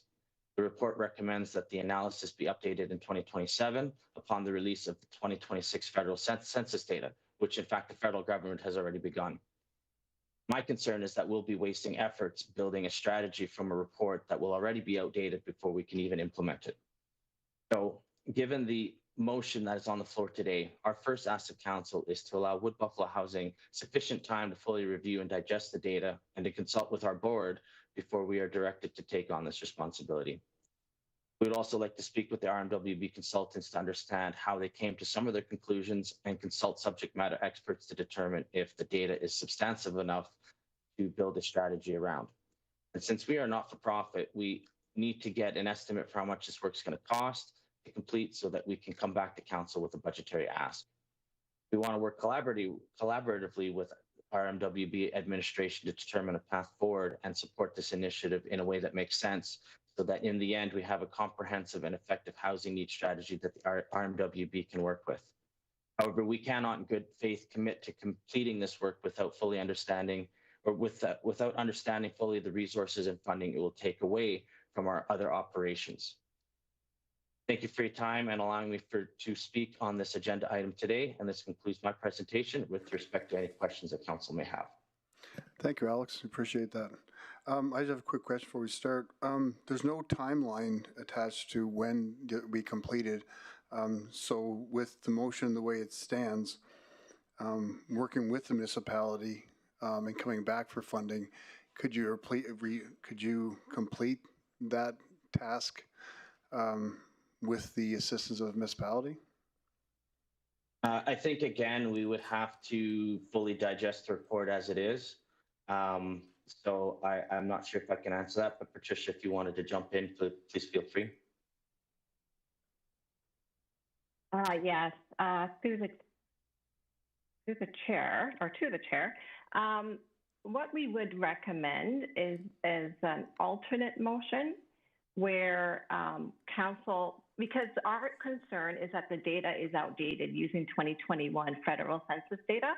We recommend that council direct RMWB administration to table the report until it can be updated with 2026 federal census data, and all inaccuracies that are currently displayed in the report be rectified as well.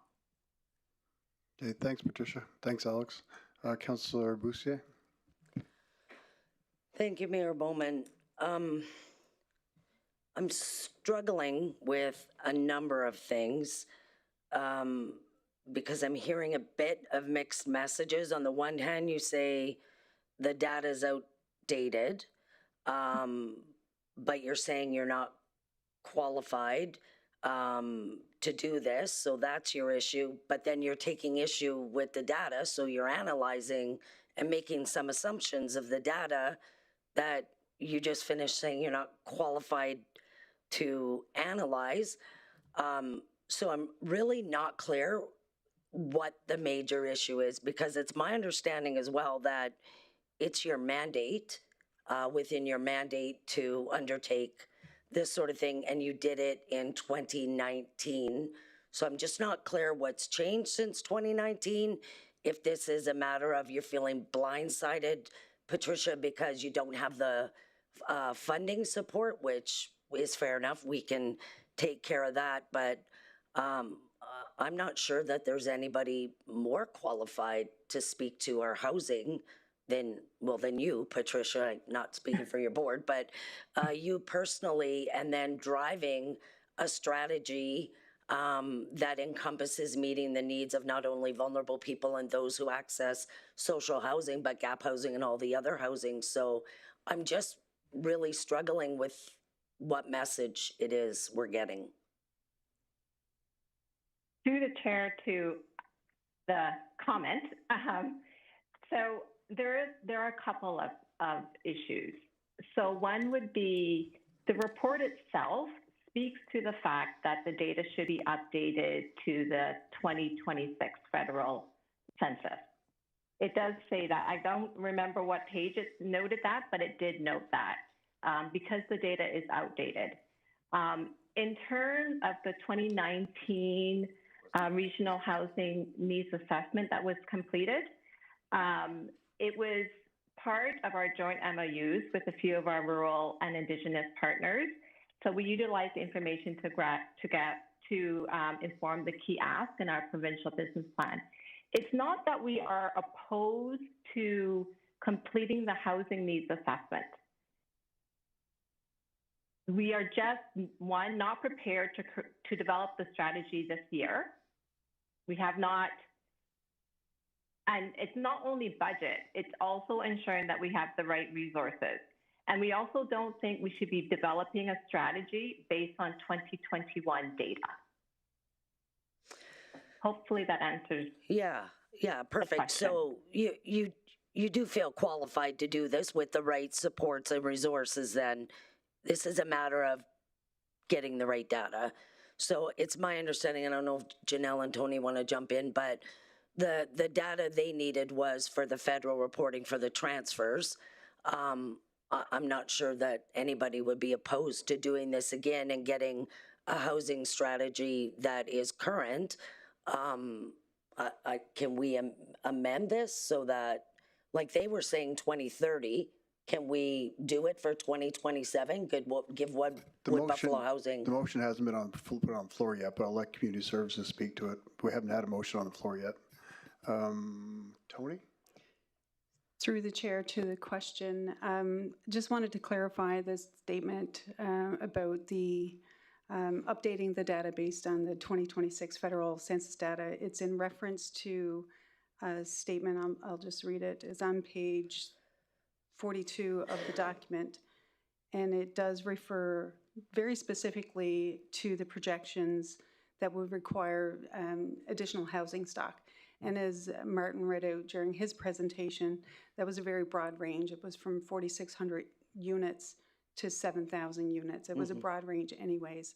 How the updated census data might impact that broad range, I would say it would be minimal for the offset. The 2027, that would be for the strategy. The housing needs assessment that's required for our federal and provincial grant security, that was proposed for 2030. So the strategy was proposed for 2027, and then every 5-year increment, we'd need the housing needs assessment updated. But the needs assessment that you did is for the CCBF funding, right? It's for the federal transfers, and it's based on 2021 data? Through the chair, that's correct. And the federal government and provincial governments were satisfied with findings. They were, but do you think it's unreasonable that our Part 9 wants the most current data to drive a strategy that they're behind? Through the chair, I don't think that the data is going to be that much significantly different. We have our own census data that we've heard the reports from planning development. It is fair to say that that data was used and is applicable. I don't think that waiting a year for federal census data is going to make a big difference. The consultants had the 2026 census data? Through the chair. Or 25, sorry. They had a very preliminary raw data, some access to some of the information, yes. So do we have internal expertise that can make the statement that taking a peek at preliminary data makes the existing study valid and reliable from a statistical point of view? I'll turn it to Amanda.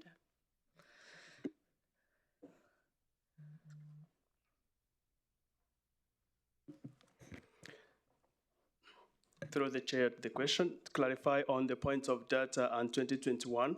That was highlighted in some of the data limitations and other limitations that were highlighted by our consultants, but in generality of the study, we did a study from 2015 to 2025, and that's specifically for housing units from different communities, as in attachment table 5 in the housing report. It clarifies on the data trend by year from 2025 to 2025, from 2015 to 2025, and their housing estimate projections that were provided within the assessment that brings us in line with the units. So aligned with the timeline, there is a trend of timeline, not only 2021. 2021 it is a limited, it could be in demographics. However, that is already identified through our 2025 municipal data, and other parameters and variables are highlighted through the estimations and other data sources, like we talked about Canada Mortgage Housing and Statistics Canada.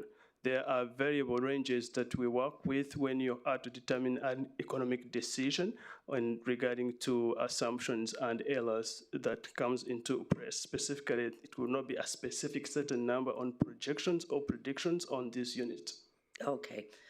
I looked, I had some, they had 700 and something was for the homelessness number or something too in there, which we just heard a couple weeks ago was not, when Janelle was presenting on the by name list and stuff like that, it wasn't that high. But either way, there's obviously some collaboration that needs to happen between our Part 9 and the municipality and come to a solution to this. I think we need to be respectful that this housing strategy is going to be their brand that's attached to it. So I think we need to get in a room and make some, sorry, Martin, that's not a question for you. You can't get out of here quick enough.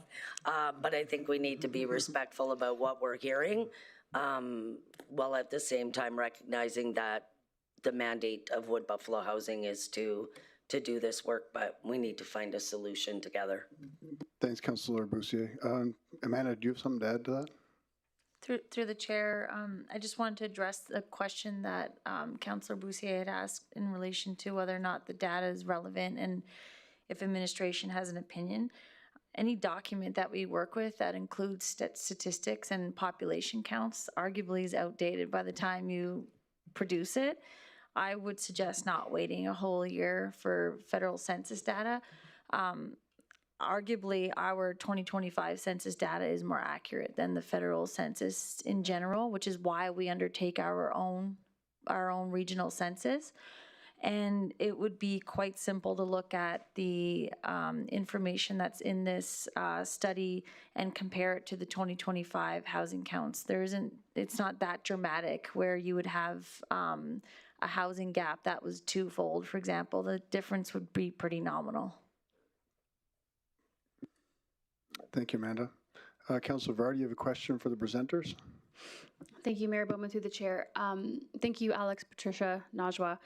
My question is, can you explain your involvement in creating the housing needs report? I see you as an acknowledgement that you participated, but to what level did you participate?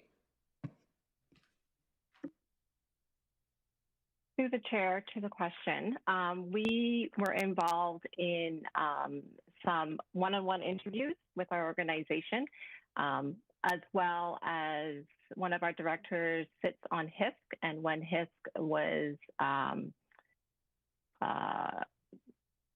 and they also had an engagement session with HISC. So those were our level of engagement. So we did feel that we had the opportunity to share information about how we felt the state of affordable housing within our region. Thank you, Councillor Vardy. Councillor Boussier? Yeah, thank you, Mayor. Through the chair to the presenters, thanks for the presentation. I guess this is more for Patricia, I guess.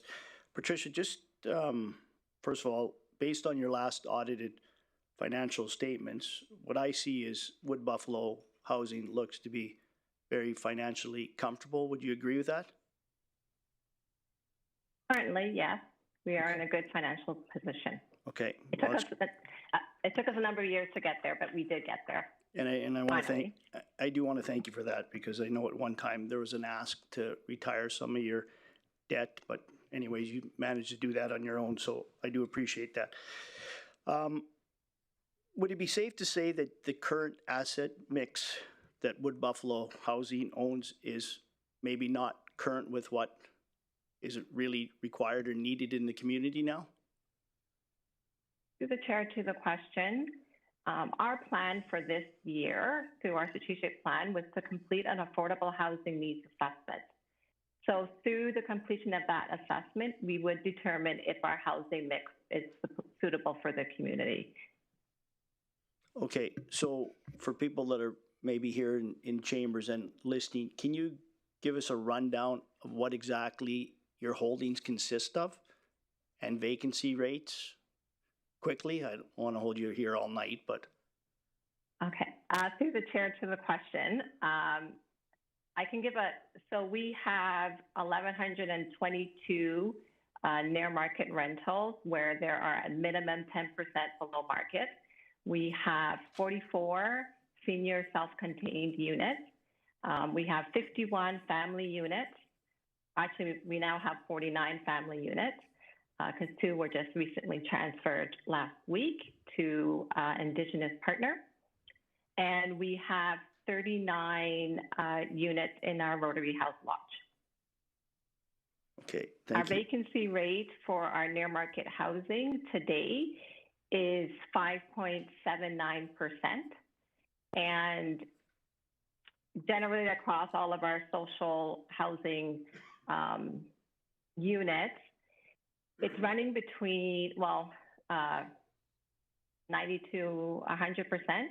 Our lodge is 100% full. Our senior self-contained in Anzac is 100% full. Because we have some renovations going on in Arabasca and Legion Manor, we have 3 vacant units out of 30.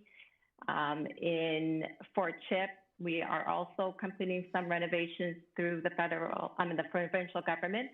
So we currently have 3 vacant units out of 10. And yeah, that's basically our vacancy rate. Okay, thank you. The near market rental, the 1,122, are you subject to CMHC's rents? Is that how you guide your rentals? Yes, for those, through the chair to the question, for those that CMHC reports, yes, we are guided by to set our rents at least 10% below market. Okay, CMHC, I believe, used to do a market analysis twice a year. Now, do they still do it twice a year and provide you the results, or is it once a year? Through the chair to the question, it is once a year, and it usually comes out in December, but sometimes it is late and it comes out the following year in February. Okay, so it's probably good to say, or safe to say, that by the time you get it, they're probably outdated, but you're still obligated to. Through the chair, you are correct. Okay. There's a little right up here. Give me a couple seconds to find it. If you can, Patricia, it says in here, through the chair to Patricia, Wood Buffalo Housing once managed over 80 rental units in rural areas with reliable quality and pricing. After a strategic shift, only 14 units remain in Fort Chip and 5 in Anzac. Most are for seniors. Over time, WBH transferred units in rural communities from its management to local nonprofit housing, and it continues to go on. And then it says, however, WBH's diminishing presence in these areas will likely result in a gradual decline in the condition of the local housing stock, as smaller nonprofit associations may struggle to keep up with ongoing maintenance expenses. What was the strategic shift to do that? If we're all of a sudden going to turn over units to a vendor that maybe doesn't keep the same sort of maintenance, I guess, condition as you guys, or maintenance pattern? So through the chair to the question, that is a really good question that you asked, because this is part of the report that we take extreme exception to. First of all, we do not recall a time when Wood Buffalo Housing managed over 80 rental units in the rural areas. So we're not sure where that number came from. And it's not a number we have on record as managing. Secondly, the request to transfer units from Wood Buffalo Housing to local housing providers came from the communities themselves. We spent the last decade building upon our relationships with local Indigenous communities and working with them to understand their housing needs. We established MOUs with some of those community members. And Najwa Karamuch, who's here, one of our board vice chair, can speak to the transfer of some of the units to Chippewa Prairie First Nation. So when these transfers happen, we were not trying to shirk responsibilities, but rather to promote local ownership. and development. And we still work with our partners today in providing knowledge transfer and property management advice and support. So for us, we had completed under the housing needs assessment, there was a recommendation that community-based response to there should be a community-based response to housing issues. And and the number of these communities agreed, in particular Métis groups who have very little access to purchase land or properties.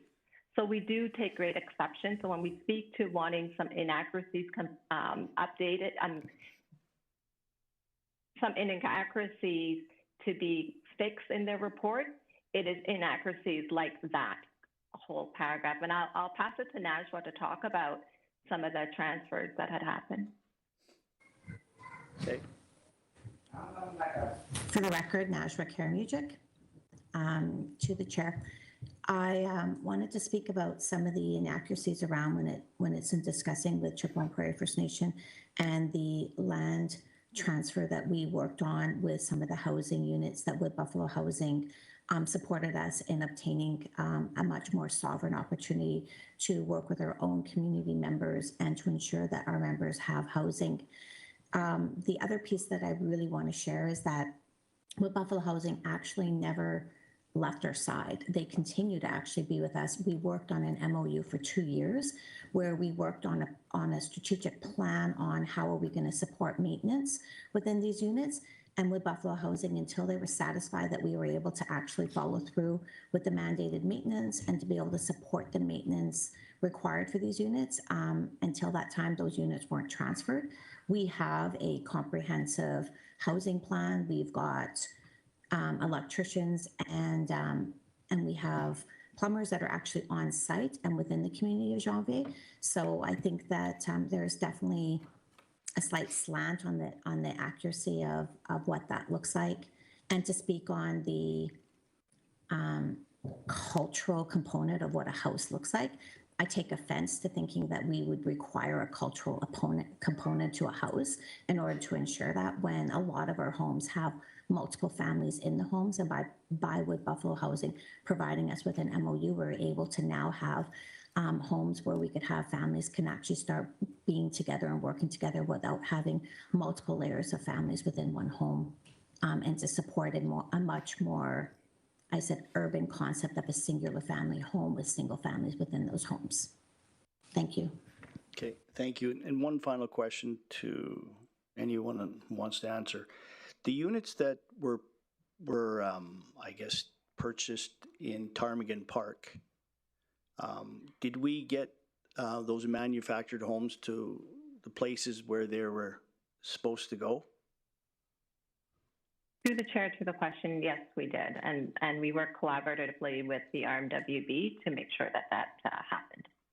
Okay, so all of them have been relocated and they are they're occupied, are they?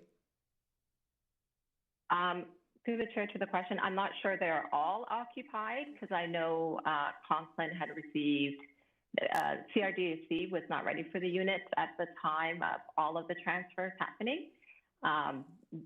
But I'm assuming most of them have been occupied. Okay, thank you. Thank you, Councilor Boussier. Councilor Allen? Thank you, Worship, through the chair, and thank you for presenting here tonight, all three of you.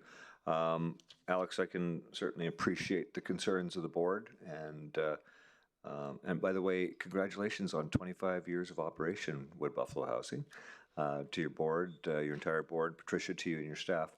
I have a long history with Wood Buffalo Housing myself. I was an executive from 2006 on, and I will, when we get to debate, I'll argue whose mandate is what for housing needs and housing assessments. But I would suggest that, man, things have changed over the years as to what we're doing. I think that over the 25 years that Wood Buffalo Housing has gotten more experience and a lot more knowledge in housing in the region than any other organization. Again, mandate's another matter, and we'll deal with that after. But I'm just wondering, this second motion, which is directing Wood Buffalo Housing to complete this housing strategy, given the correct resources and budget and finances, what do you feel would be an appropriate timeline for that? I know the mayor suggested 2027 or something, but nothing's written in this motion. So I'm just wondering what kind of timeframe would work for Wood Buffalo Housing and to make it an effective and productive report. And maybe that's directed towards Patricia.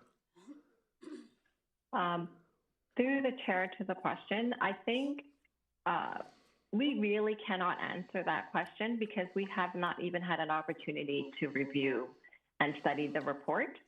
I think we would like an opportunity to go back and spend some time to determine what funding and what resources we would need to build a strategy, with an understanding that even when we do build a strategy, we would only own part of that strategy. And so that would be the affordable piece, not the market piece that's mentioned in this report. So we would like an opportunity to go back and speak internally. We are a very small team. We don't have urban planners. We don't, when listening to the RMWB, and I appreciate they're a large organization, all the people that came around the table to work on the housing needs assessment, we don't have that luxury. So we would like an opportunity to go back and review the information and sort of come back with what we can realistically do and how much it would cost. Okay. And I think, my apologies to interrupt here, just from a board perspective, we as a board haven't even had a chance to review the report. In addition, there's plenty of references to the housing strategy framework, to which I don't believe that's been made public. It may have, but it makes reference to other documents that really add a complexity to this. And, I know Councillor Allen there, you speak about, or you're gonna speak about the mandates part of the debates, but our focus has always been on the affordable housing side of it. And that's where our expertise is. And in terms of a housing strategy, we believe that we should be a very important part of that conversation, but there's so much more within that particular document, just even skimming through, that is likely outside of our mandate as Part 9. So again, not that we're opposed to collaborating, working with the RM, but as Patricia noted, we need some time to really digest what was presented in that report. And we would really like to address some of the inaccuracies that we believe have been presented within that report. No, and I can appreciate that. And going back to everything else, even though it's in your in the title of the organization, development used to be a big part of your mandate, and which is right now not. And I know that there was a time when the local development community was hugely opposed to us having a municipal corporation being involved in development, even though it was there at a time when we needed it. So I appreciate that. Can you tell me, when did you actually get the report to review, or have you done a full review? Through the chair to the question. Oh, sorry, Alex. Through the chair to the question, the report came in late last week. So we've really only had a few days to even start taking a look at it without even being able to analyze. And again, it hasn't even been through the board to have any thoughtful discussion around it either.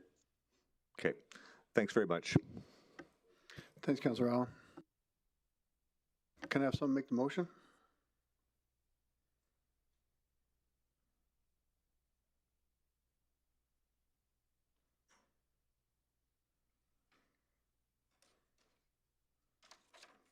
Or a motion?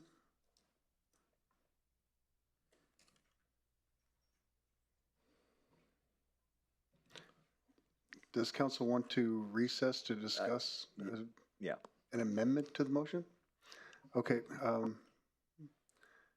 Councillor Vardy, did you want to?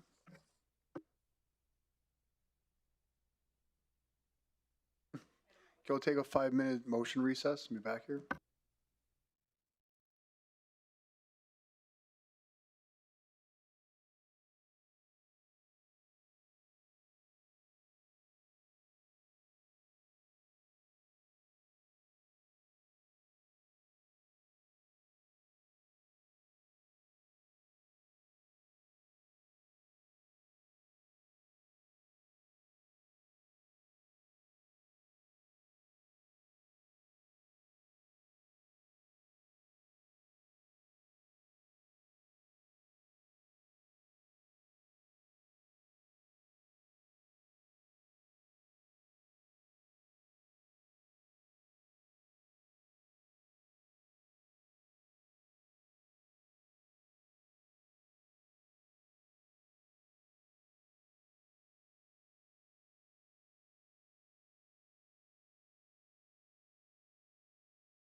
Welcome back, everyone.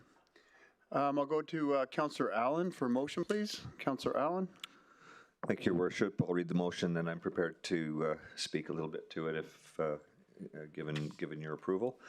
I move that the Regional Municipality Wood Buffalo Housing Needs Report, Attachment 1, be accepted as information, and that the Housing Needs Report be referred to Administration and Wood Buffalo Housing to collaborate on how a housing strategy could be achieved with timelines and report back to Council with its progress before the summer recess 2026.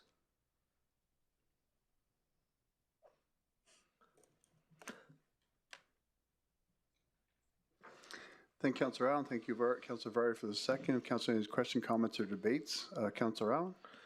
Thank you, Worship. I recognize the concerns coming forward from our housing corporation. Many things have changed since its inception 25 years ago, but I think it's only appropriate that all parties involved have a chance to properly go through everything, put together a strategy, and then be able to report back appropriately.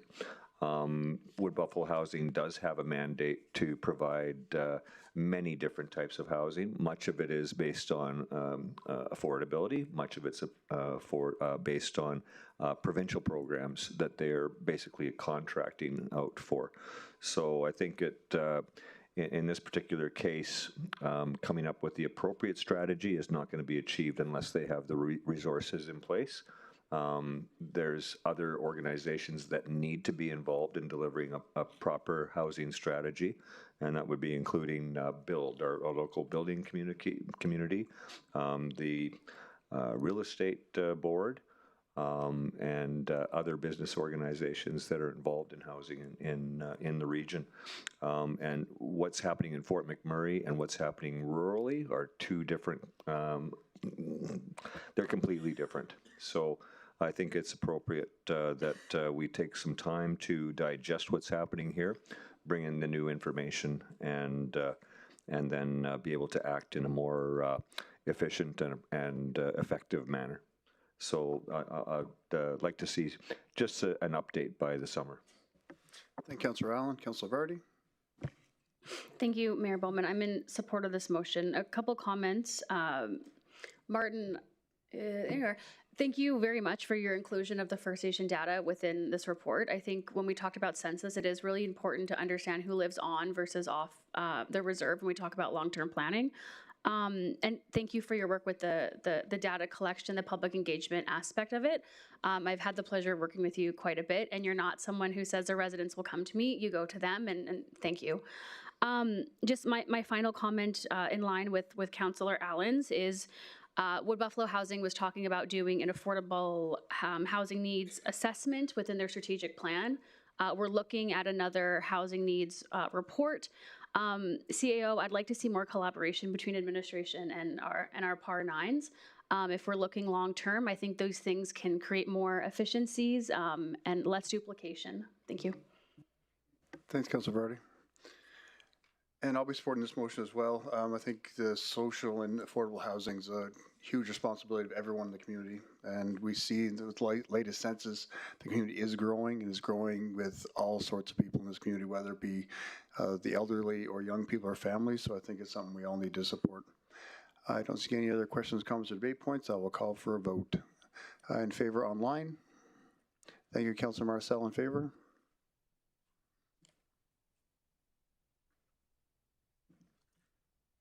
That's carried unanimously. Thanks, everyone. Next, we have a report on the Horse River Wildfire 10-year anniversary commemoration. I'd like to invite the Chief of Staff, Matthew Harris, to introduce the report, please.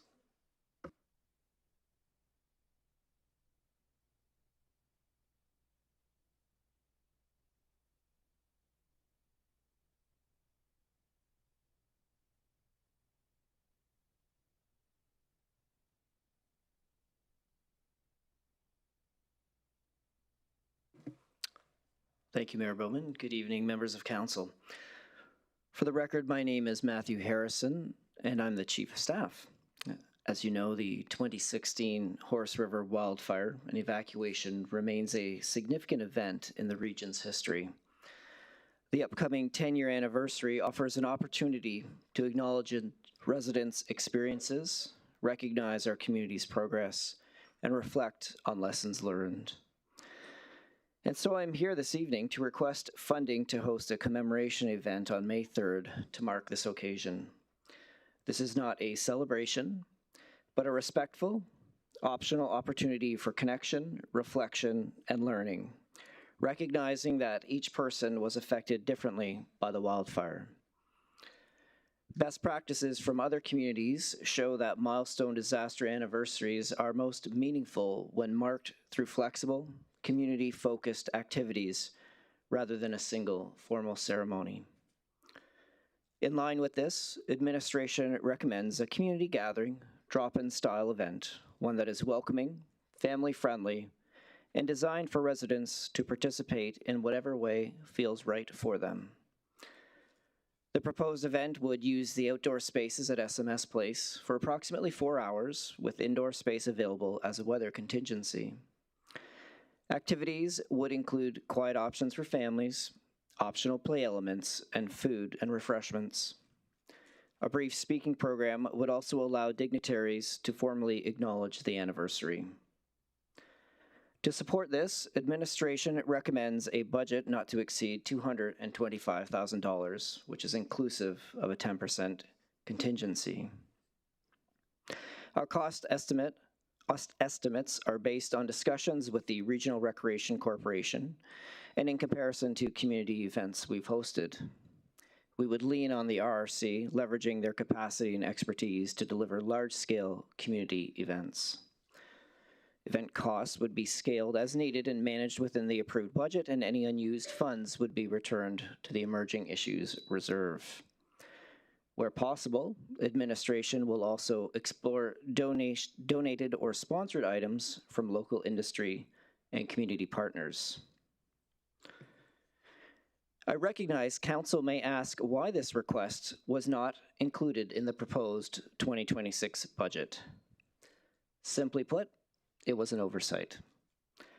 This type of event does not sit clearly within one area, and without someone specifically tracking the anniversary, it was unintentionally missed during budget development. We are currently stewarding the project through the Office of the CEO, and once or should funding be secured, we intend to identify a point of contact with the rmwb to collaborate with the RRC on event delivery. The 10-year anniversary of the Horse River wildfire is a meaningful milestone for our community. A community-focused drop-in style gathering offers a flexible approach that allows residents to participate at their own comfort level and aligns with best practices for marking disaster anniversaries. Therefore, administration requests Council's approval of $225,000 from the Emerging Issues Reserve for planning and delivering this event. That concludes my presentation. I'm happy to take any questions. Thank you. Thank you, Matthew. Councillor Boussier-Luana. Thank you, Mayor Bowman. Thank you for answering. That would have been my first question. And thank you for your honesty. We'll fix that moving forward, obviously.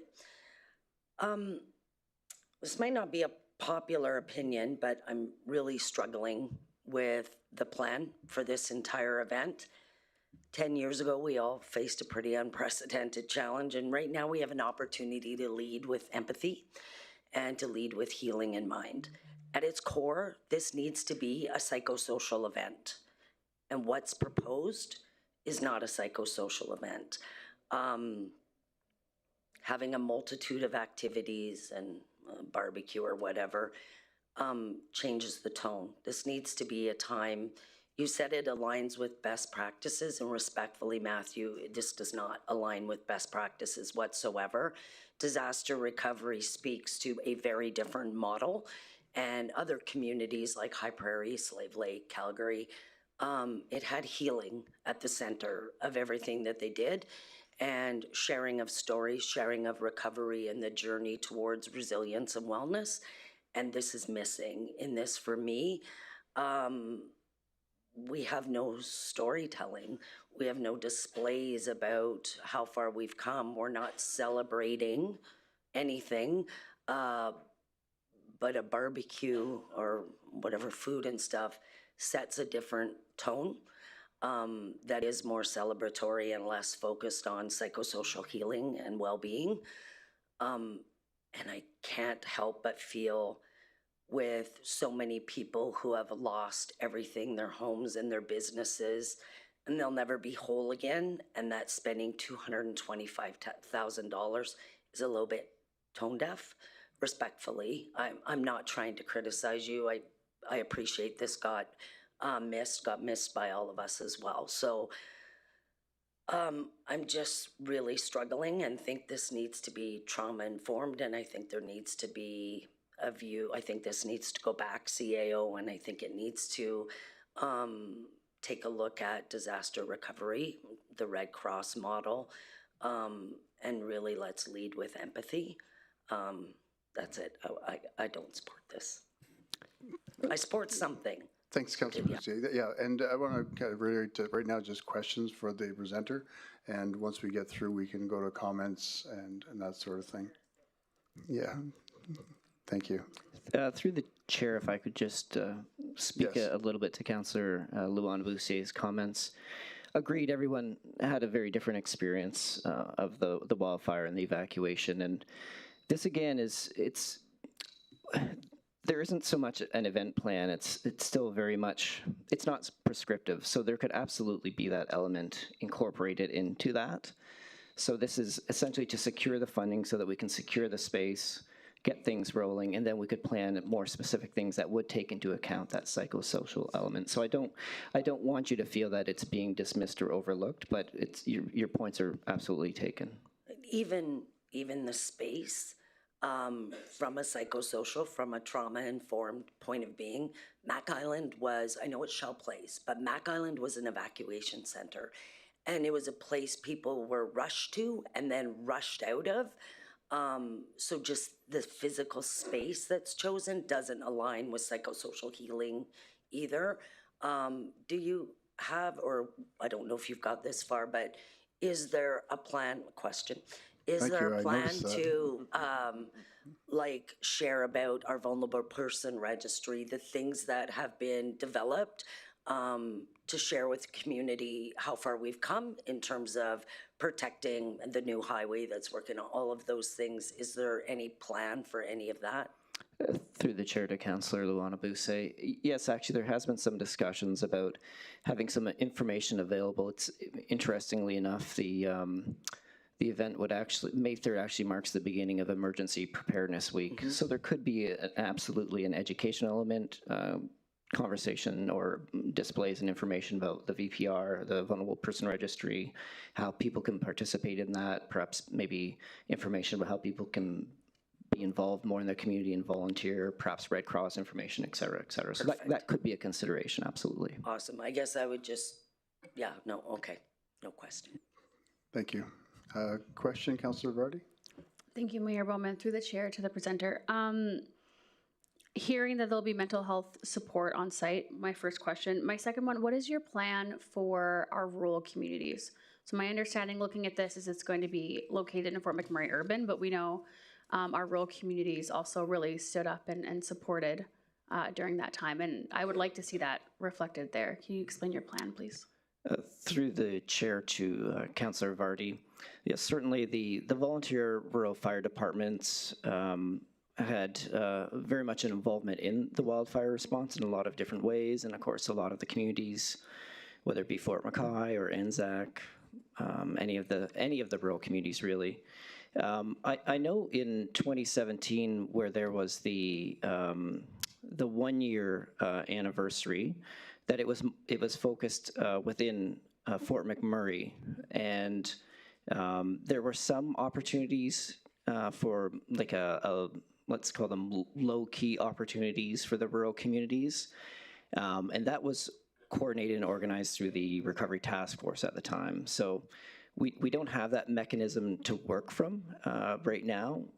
So I know at this point the conversation was focused more on Fort McMurray and inviting, of course, any of the rural communities, the residents and the stakeholders and right holders certainly to participate in the event, but it was going to be more focused within Fort McMurray, but still acknowledging the involvement of the rural communities.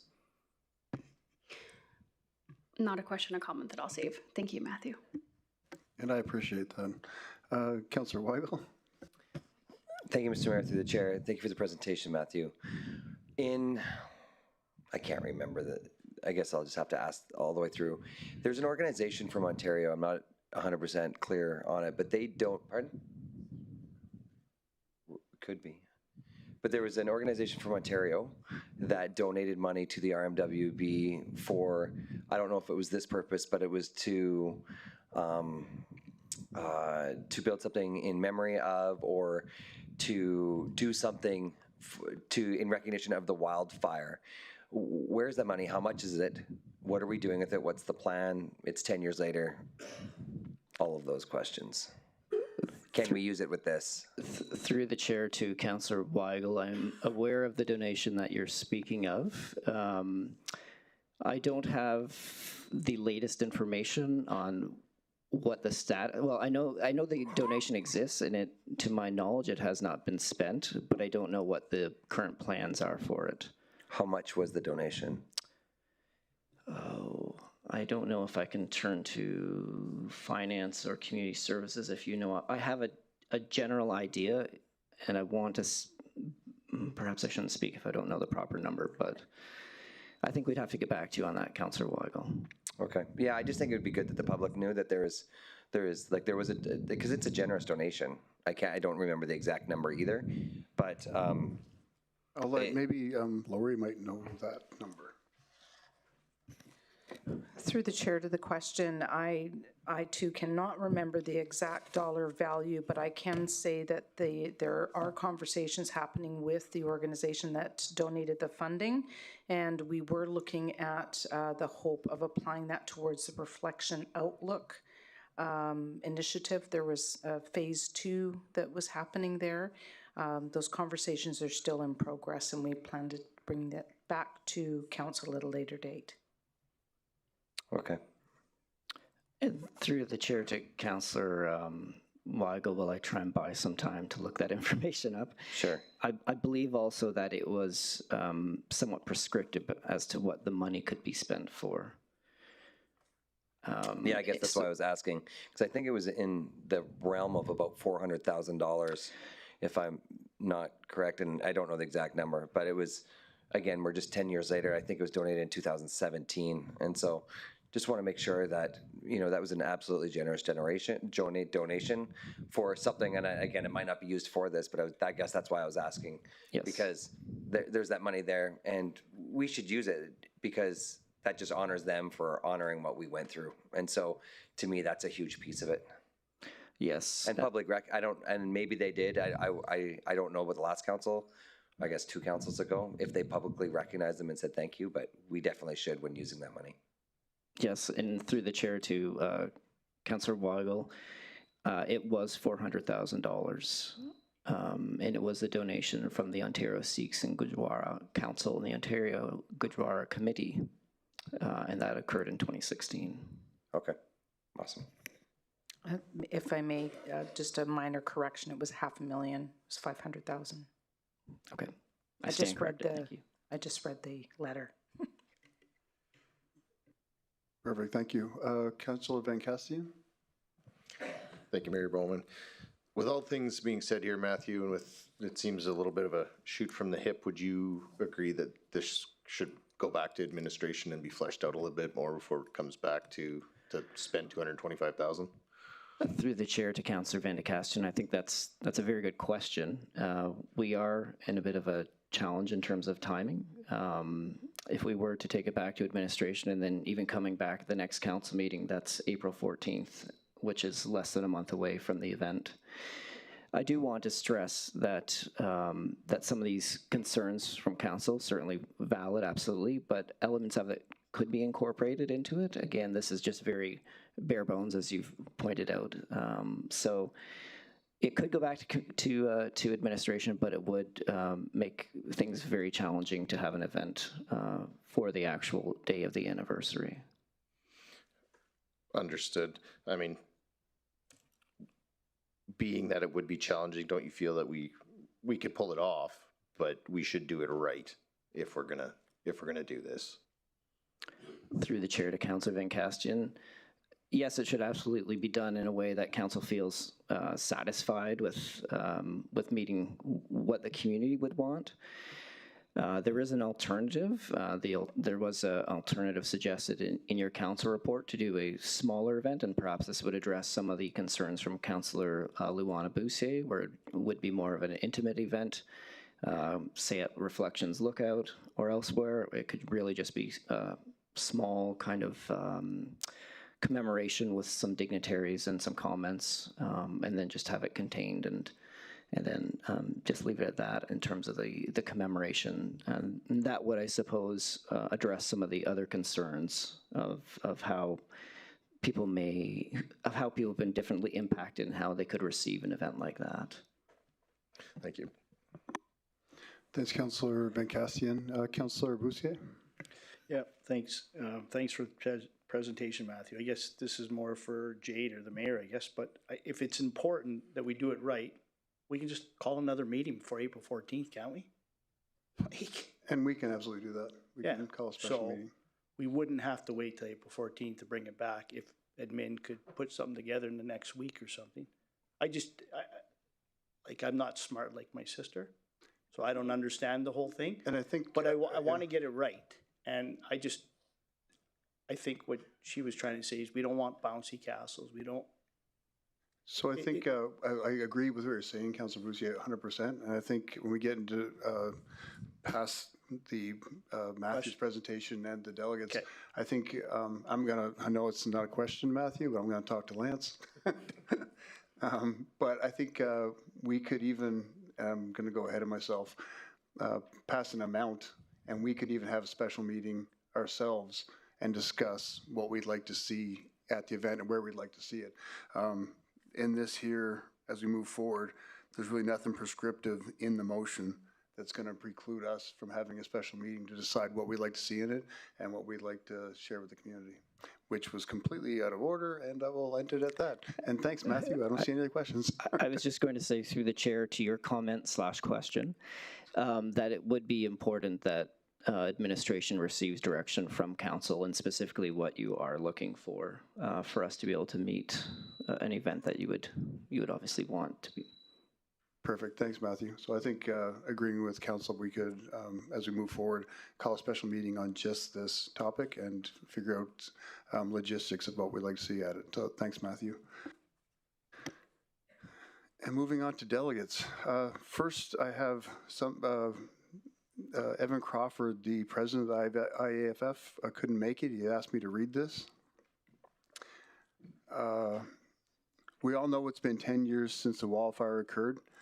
We all know the actions of first responders, equipment operators, support staff, and essential personnel took. Everyone endured harsh conditions and days, not hours, fighting what was later dubbed the beast, and making sure essential infrastructure and communities were saved to the best of their ability. During the fire, first responders and from other communities, residents, the province, and all of Canada united in support of our community, and we will always be forever grateful. The slogan of Fort Mac Strong was everywhere. I think now we focus on the strength of moving forward. There will be mixed feelings about this event. However, I think that we have come a long way and we can sympathize with individuals that may still struggle with the catastrophic events that have taken place in our community. The event should be for those who want to attend and nothing over the top. This should be an event that the community can come together one last time to both show support and commemorate an event that affected the entire region and reflect on how far we have come in 10 years. It should also serve as a closing one chapter and moving on to the next chapter of Fort McMurray. That's from President of the IAFF local, Evan Crawford. And other delegates we have tonight speaking, we have Teresa Wells.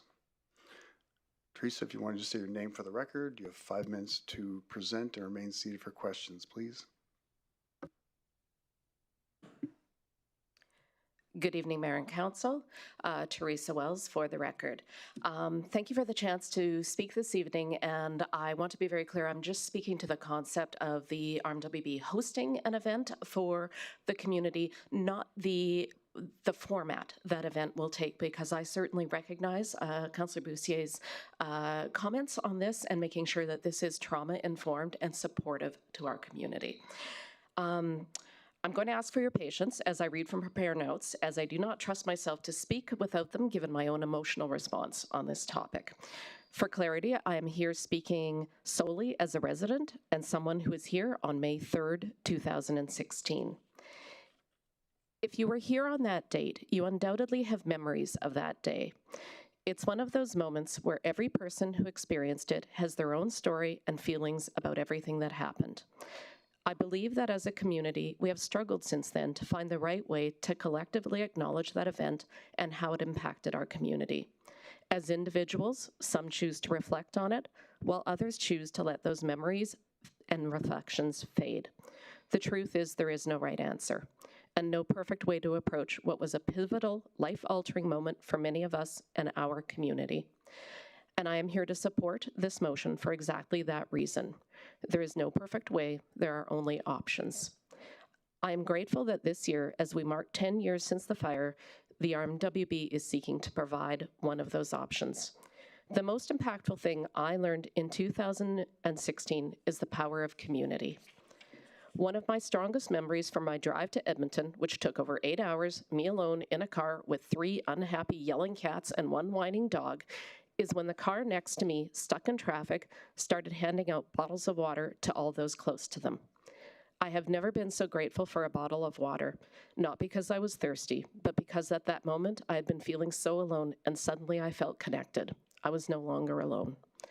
While we each had our own unique experience, we also experienced this event together as a community. And now, 10 years later, we'll have the chance to reflect and make new May 3rd memories as a community. This is what this event would be to me. A chance to come together, to thank those who stayed behind to fight when the rest of us had to leave, to thank of all of those who came from across the province, country, and world to support us, and to stand beside those who were in the car or seat next to us as we left, not knowing when or if we would return. Not everyone will want to attend a commemoration on May 3rd, 2026, and that is totally okay, because this should be a day about remembering or not remembering the events in the way we want to do it. I encourage Council to support providing an option to those who want to spend May 3rd, 2026 with others. For myself, I would love a chance to be there and to hand out bottles of water, just a simple gesture that 10 years ago meant so much to me because it meant one thing: I was not alone. I learned the immense power of community and how it can carry you through the most difficult experiences of your life and find a way to move forward. Regardless of the decision this evening, I want to thank Council for considering this topic, which is sensitive and difficult because there is no right answer, and because I know many of you, if not all, also experienced that day and have your own unique story. Thank you for allowing me to speak to you this evening. Thank you, Teresa. I have no question, but thank you very much. Councillor Boussier? Would you speak at an event? Because what you just did is exactly therapeutic and healing and the exact thing that needs to happen at an event. The symbolism of a bottle of water, all of those things. Thank you for sharing. Would you be willing to speak? Would you be willing to consider speaking? Here, how's that? Through the chair, don't make me cry, Councillor Boussier. I would be honored to speak about an experience that I think shaped my life in this region. Thank you very much. Matthew? Can't tell him what to do, however. Yeah, thanks, Teresa. I can give the mic to whoever I want. No, I can. Oh, okay. Okay, thanks, Luana. Any other questions for the presenter? I'm not seeing any. Thanks, Teresa. Thank you.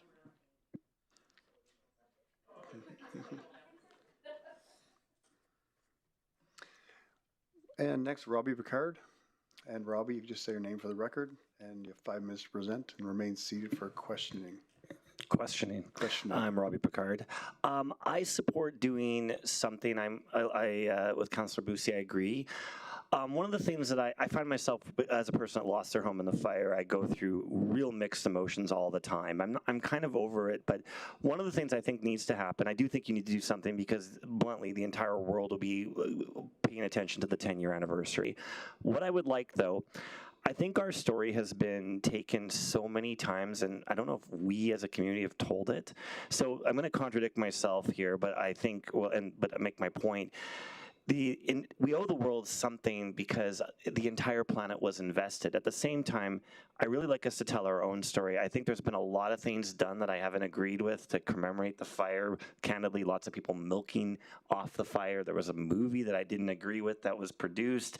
And I think, to Teresa Wall's point, a simple celebration and acknowledgement of what happened that we can come and go from, but also a bit of a celebration for the people that 10 years later are still here, that are still invested, that didn't leave, that reinvested in the community. So I support something tasteful, bold, but Fort McMurray, Wood Buffalo, our story of it. And it's done in a way that we tell it, not a bunch of people outside of the community telling it for us. So I do support something tasteful and bold. Thank you. Thanks, Robbie. Do you have any questions for a presenter? I'm not seeing any, so that's not a question. Thanks. Do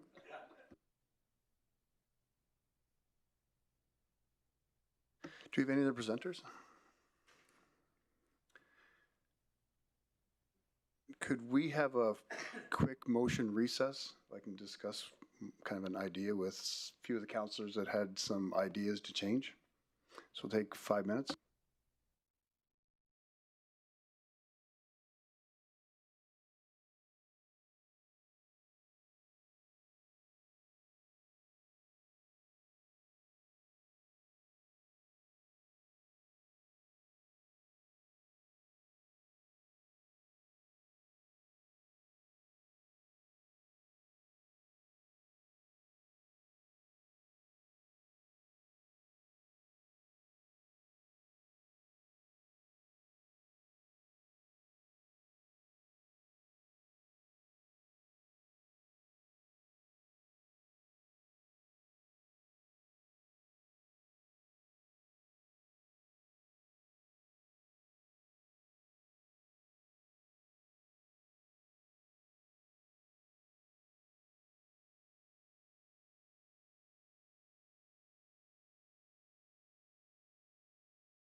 Thanks, everyone. Welcome back.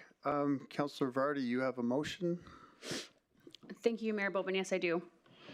I move that $100,000 inclusive of contingency be approved and funded from the Emergent Issues Reserve for the planning and delivery of community gatherings in Fort McMurray and the rural communities commemorating the 10th year anniversary of the Horse River wildfire, and that administration return any unspent event funding to the Emerging Issues Reserve, and that a special council meeting be held on April 7th, 2026 to discuss the gathering.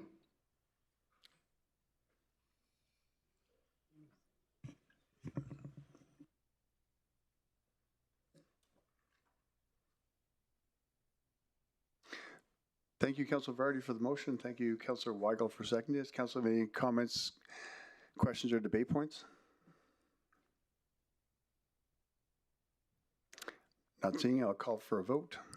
Online, Councillor Marcel. Thank you. Councillor Marcel in favor.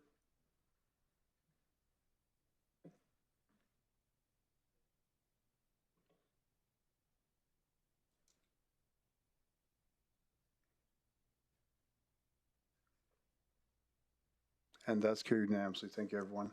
Now we'll have an actual break. We'll take a 15-minute break for people that weren't able to leave the room the last 2 hours, last 3 hours. Thanks.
Okay, welcome back, everybody.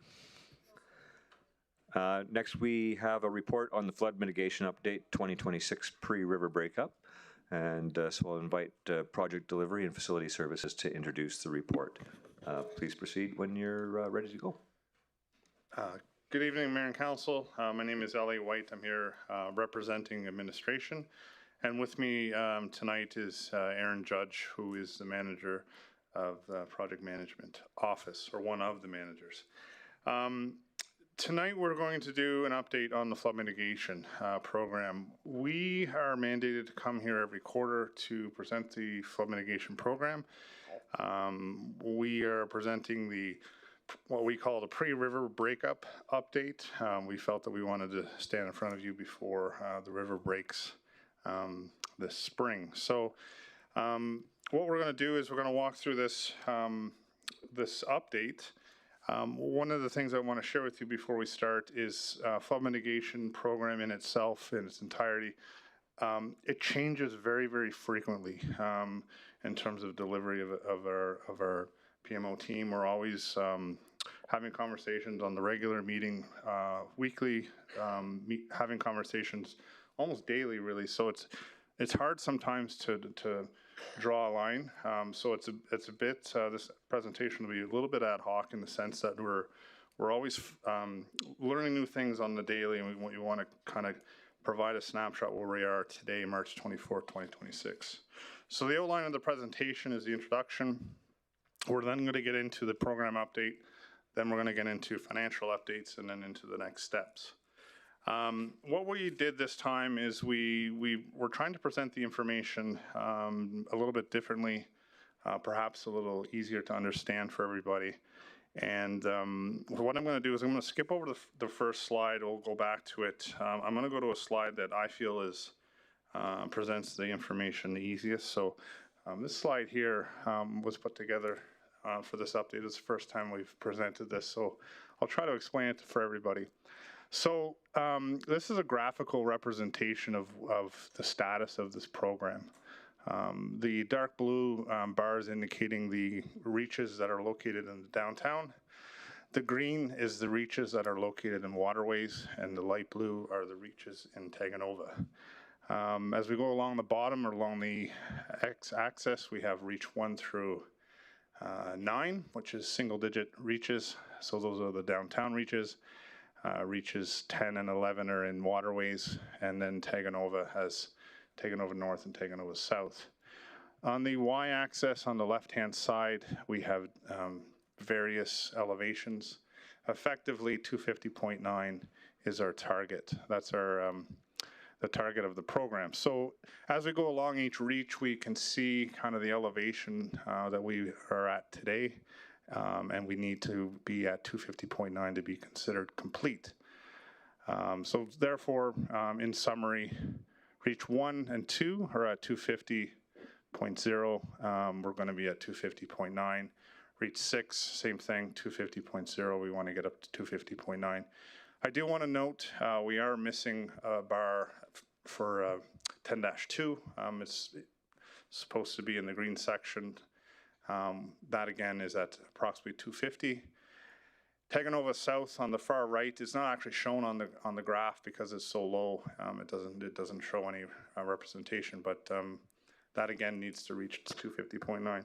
So that's to me that was the best way to present which reaches remain to be completed.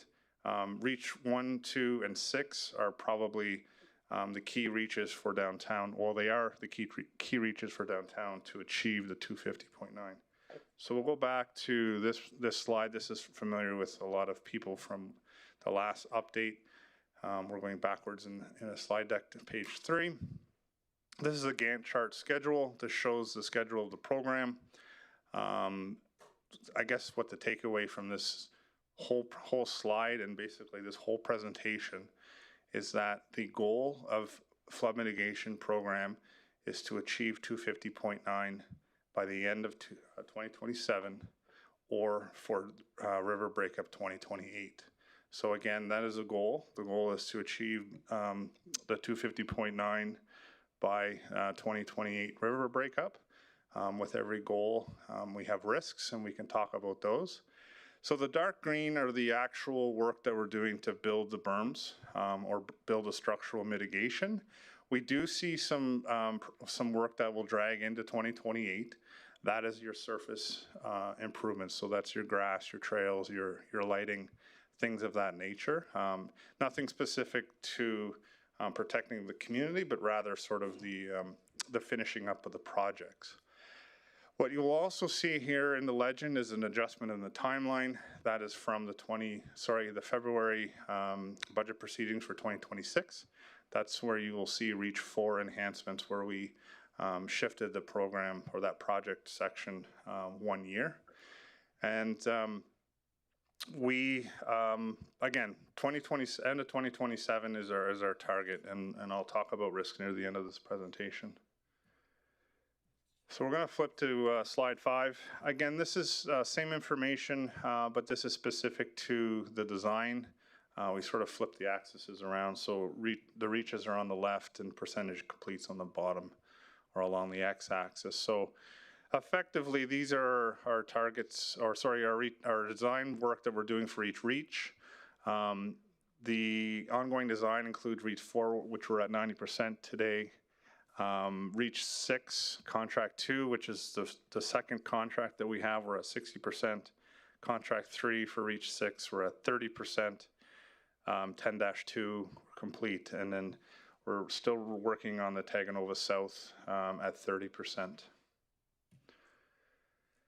Similarly, on the construction side of things, we have our target completion dates. This is similar to the slide we've already seen. Effectively, this shows our progress to date. But again, 250.9 achieved December 2027. Financial updates. This is for the seasonal mitigation costs. The first year that we started doing the seasonal mitigation was 2021. We saw a cost of 11.3. We slowly see this decrease. What this represents is it's sort of an inverse relationship to our progress with this structural mitigation, the permanent mitigation. And as we further the program, we see the seasonal mitigation costs decrease. We are projecting $3.3 million this year for 2026. We will see a lower number for 2027, and subsequently much lower as we continue through the years. There's a big change to the seasonal flood mitigation that I would like to address. So I just want to clarify this at this presentation. I tried drafting something, but it was difficult to put into words, so I'll try to explain it here. One of the things that council can do is they can challenge administration, and in this case, I think we were challenged on the idea that we continuously close Clearwater Drive every year. We've heard from businesses, we've heard from the chamber, we've heard from the members of the public about closing Clearwater Drive. So a few years ago, we looked at how we do things. We made a slight change, and we were able to open up Clearwater Drive. A little bit more of Clearwater Drive, we still had to close the end section there by Home Hardware and Lombo Landing. But with this year, with Reach 6 going on Clearwater Drive, we were able to do something different. So what we did, rather than use the triple dams on Clearwater Drive this year, we actually are using clay. So because we can reuse that clay this summer as part of Reach 6, we actually placed the clay right on the road and built a berm right on the road. So what that does, and I'll try to slow this down a little bit so I can make sure I got it explained correctly. What that allows is that on one side of the road, on the river side, where you normally kind of travel in one direction, there's now a berm that's made of clay on that side. Once we're complete building that berm, the other side will be open for traffic. That traffic will flow in either direction. So that'll allow the public to use Clearwater Drive while we wait for the river to break. So what that means is that Clearwater Drive effectively will be closed for approximately 3 weeks. And we are targeting around April 1st to open up the Clearwater Drive in its entirety. And then we will have it remain open until approximately July. We'll need to do some smaller road closures just to get rid of the clay. I guess thanks to council and challenging administration, we found a different way to do things, and it was really a positive thing. So just wanted to pass that along. Further along on the financial update that we're providing, we want to continue with the total construction budget at $239.7 million. That hasn't changed in many years now. We are at $167 million on our spend, and we are at 71.97 to go. On our next slide, you will see we're spending around $25 million a year.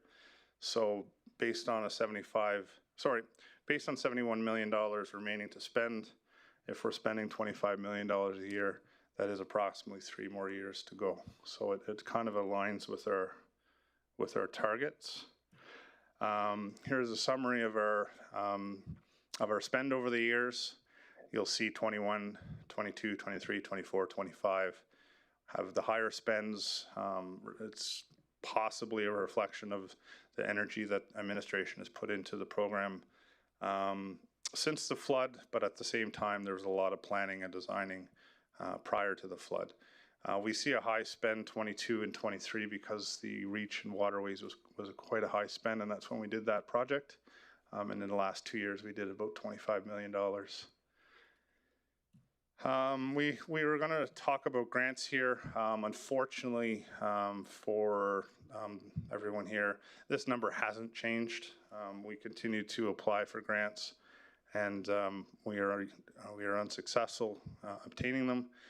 $19.8 million is our total for grants. So next steps. Before I get into next steps, I did promise we would talk about risk. And I did promise I was going to talk about another topic as well. So I always want to talk about risks and how risks align or risks influence our schedule. Unfortunately, with this project, our risks, I would say a lot of them are external. We can talk about some of our internal ones as well. But right now, we are working with Imperial Oil, who is a landowner along the Clearwater Drive, Clearwater River. Erin is here. She's going to provide a quick update.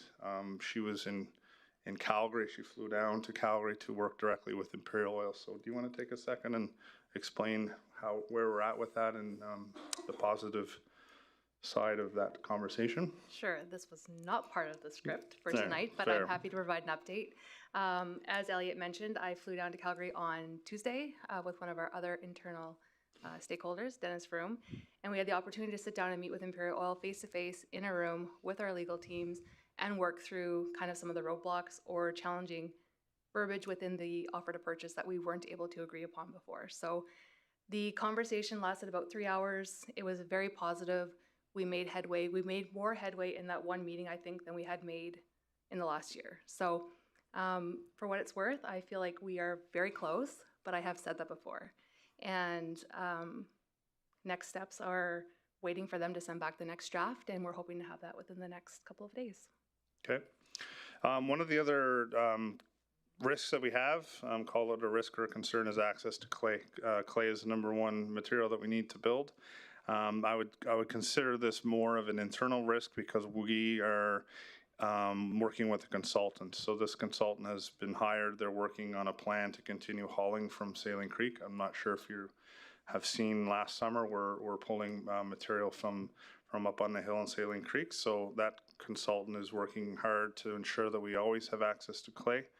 Luckily, we have community partners. We've been using clay throughout the years with different developments. Our community partners with Walmart was able to provide us with clay. We have clay in Abrams Landing that we're planning to use. Part of Reach 6 that we did this year, the contractor already pulled down the clay, so they're ready to roll this as soon as the snow melts. So another one is the Water Act approvals. One of the things that happens with these type of projects, anytime you touch the water, there's a Water Act approval that a process that goes through the government. Anytime you're dealing with other governments, that's an issue. I don't want to say that. There's steps that we go through with the Water Act approval. So where we're touching the water is going to be along Reach 1, which is sort of in behind the Synchro Towers and over by Heritage Village. So that is a risk. We are planning to proceed to a tender without going to inform the contractors prior to tendering so they're aware. And a couple other ones include Taganova. We have a project area that has a lot of shallow utilities. And lastly, this one is an interesting one because I think it was a little bit of a surprise for us as administration. The Saline Creek Parkway, we all know it as we kind of leave the Mills Avenue area, we go through the roundabout. That roundabout is not high enough. We were planning originally to use, sorry for pointing, but use triple dams in that area on a perpetual basis forever. So now we are looking at raising that roundabout. So that will be part of the scope. That's in scope. It's part of the schedule, and it remains to be. We plan on completing that on time along with the rest of the project. So those are our risks. What I do want to talk to you now about is the conversation we had in February. So in February, during the 2026 budget, we had a conversation about Reach 4. And so we had a presentation from our business owner, Ms. Kanzig, about the restaurant having Reach 4 in front of the restaurant, and there was a request from the owner to sort of delay that section as long as possible, and we talked about whether or not that can be done. And I presented in the presentation that we do plan on delaying it as long as possible, but we passed a motion in the interest of getting things done. We passed a motion rather quickly. That motion essentially talked about not closing any roads on Clearwater Drive during the construction. We went back to our team, our consultant team, design team, engineers, contractors, ourselves, and unfortunately what we've determined is that we can't do that work safely unless we close that road. So what that means is that the motion that was passed on February 6th would need to be changed, and we need to be able to close that road for a period of time so that our men and women that work on that project can work safely. So we have a need to change that motion so that we can change it from a total road closure to some sort of motion that talks about closing it for the least amount of time. Right now we're scheduled for approximately 5 weeks of closing that intersection, Hardin and Clearwater Drive. On Friday, I met with the owner of the restaurant. I'm assuming they'll be speaking to this, but I'll say it out loud so it comes from me.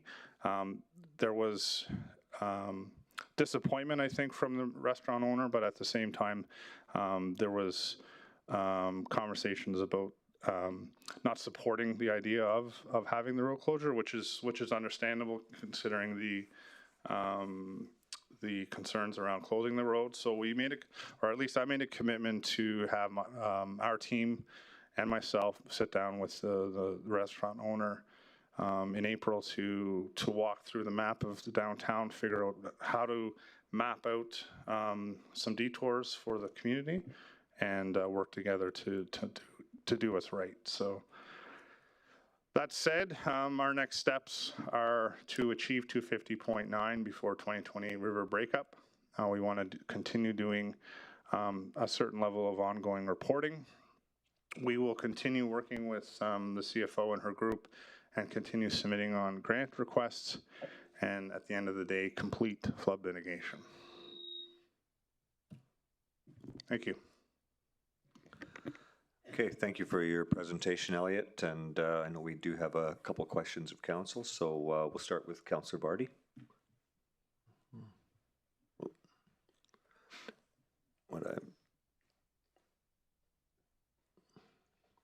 Perfect. Thank you, Deputy Mayor Allen. Through the chair to Elliot, I received a number of calls from local nonprofits, from business owners, from event planners regarding the impact of having multiple waterfront areas closed at the same time. Can administration speak to the decision to close the multiple waterfronts at the same time, knowing the impact of businesses and some of the reoccurring local events? Through the chair to the question, and thanks for that question.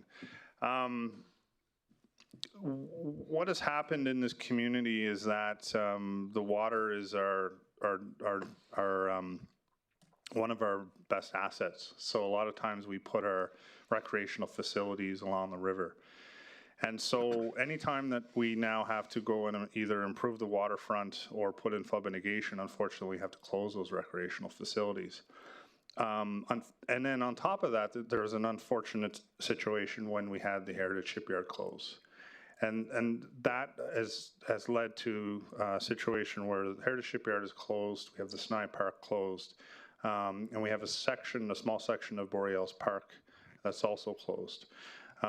We are also looking at improving the Borealis section of the waterfront. We've decided to hold off on doing so, simply so that way we're not working the entire waterfront at one time. I think that answers your question. It's an unfortunate, I don't want to say side effect, I just can't think of the word right now, but it's an unfortunate situation when it comes to having to upgrade your waterfront and wanting to do it as fast as possible to protect the community and protect the assets that we all enjoy. Yep, absolutely. I have a couple more questions. My next one is, you had talked about communicating with some local businesses. What are we doing, or what have we done to communicate with all the impacted, not just local businesses, but event planners and nonprofits that are going to be impacted from the closure during this time? Through the chair to the question. So when it came to the Heritage Shipyard, I'm going to pass that to Aaron because there's been a lot of conversation with the Heritage Shipyard throughout these years. But I will first speak to the waterfront, the Snai point. When we were starting the planning of that project, there was multiple conversations with a lot of the major event planners. What the unfortunate situation is that the municipality sort of provides the asset for then the organizers to use. And it's not necessarily something that we can control when folks are actually going to be using the assets. So we don't know from year to year when those events will take place. So we try our best by looking at our previous permits. We go through some of our permits on who's applied in the past and try to speak to those folks and try to understand what their needs are. But we don't necessarily, when it comes to flood mitigation, try to arrange our schedules around events because we simply need to walk in. Unfortunately, we need to do construction. We need to get in and out of there as fast as possible so we can protect the community. Two more questions. Okay. Understood completely. Yeah. And not so much looking at the pop-up events, but the ones, the long-standing, our patio party, for example. I think it's the first or second weekend of, I don't know, but it's pretty consistent. So speaking with them, which leads me to my next question. And this is actually for you, Tony. What work has Community Services Department done with the impacted nonprofits and user groups and local businesses, the nonprofits and user groups who have reoccurring events such as patio party and party in the park, to find alternative solutions during the time of flood mitigation?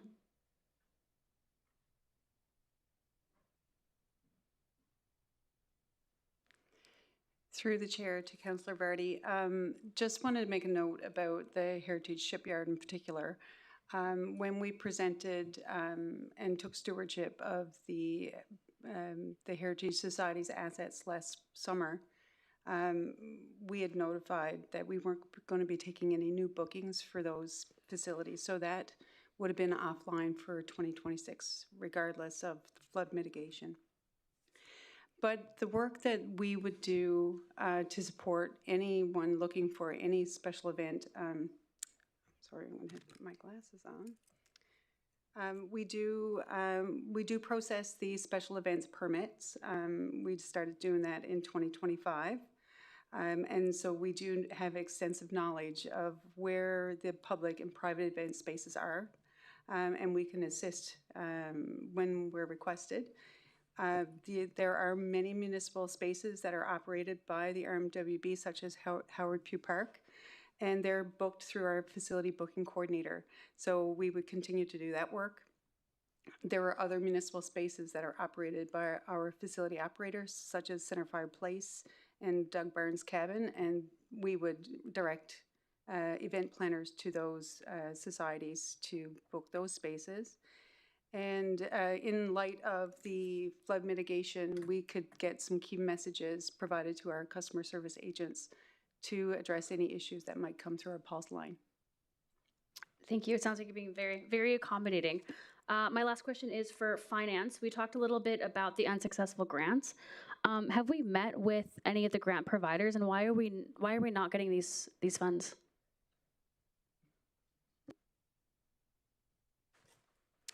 Through the chair to Councillor Vardy, the particular grant that was mentioned was very well sought after grant, and there's hundreds of applicants that were put forward. Unfortunately, sometimes we don't necessarily get grant funding because there's those that are in much higher need than us. We are always applying for grants, and we are not always successful.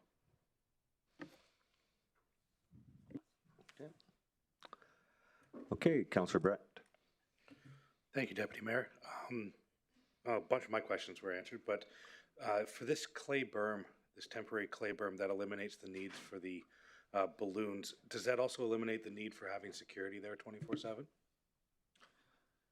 Through the chair to the question, correct.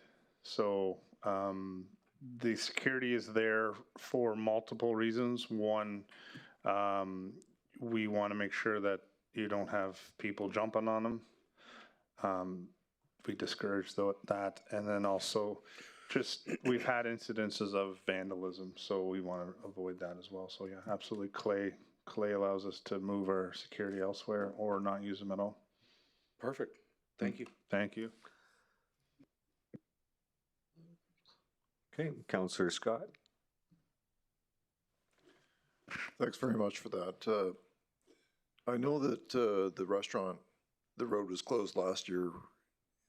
How come that work wasn't able to be completed in that year, and when did it become a 2-year project? Yeah.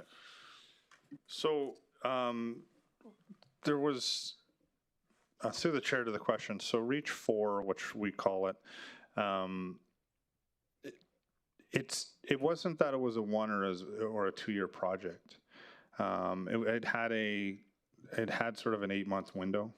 So with the last year project, we started it just after Canada Day Parade, so early July. So then even being an 8-month duration, then that pushed the other 2 months into 2026.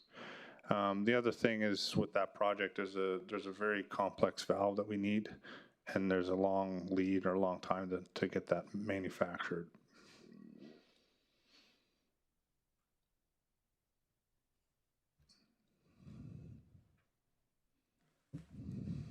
And is this the last time that road will have to be closed, that 5-week period that you're estimating? And are you committed to 5 weeks? So through the chair to that question, so there's 2 questions that you provided there. Are we going to see long-term closures of that road? That I'm not anticipating any. So I think that answers your first question. The second part is the 5 weeks. we can say that we're as committed as we can be. There are things that come up in construction. As you know, rain can be one of them, weather, things of that nature. We plan for 5 weeks, we strive for 5 weeks, and that's our goal, so. Okay. Okay, thank you. Well, thank you for your presentation, Elliot, and I appreciate as well your willingness to work with our local businesses and community organizations during this last couple of years, and trust that this will all be, the pain will be all over once we get this completed. So you have, yeah, carry on. Sorry, through the chair. So with this motion change, we would need to pass a motion change. So I want to make sure that we have Jade working. We, I believe we're working on something here right now, and we're actually just going through our next delegate section, and then the motion will come forward. So thank you. I think that was duly noted. Okay, so any delegates for this item? I believe we have one registered delegate now. We have Michael Gesso. So Michael, if you can come forward. Please state your name for the record, and you have 5 minutes to present, and then please stay seated for questions of council.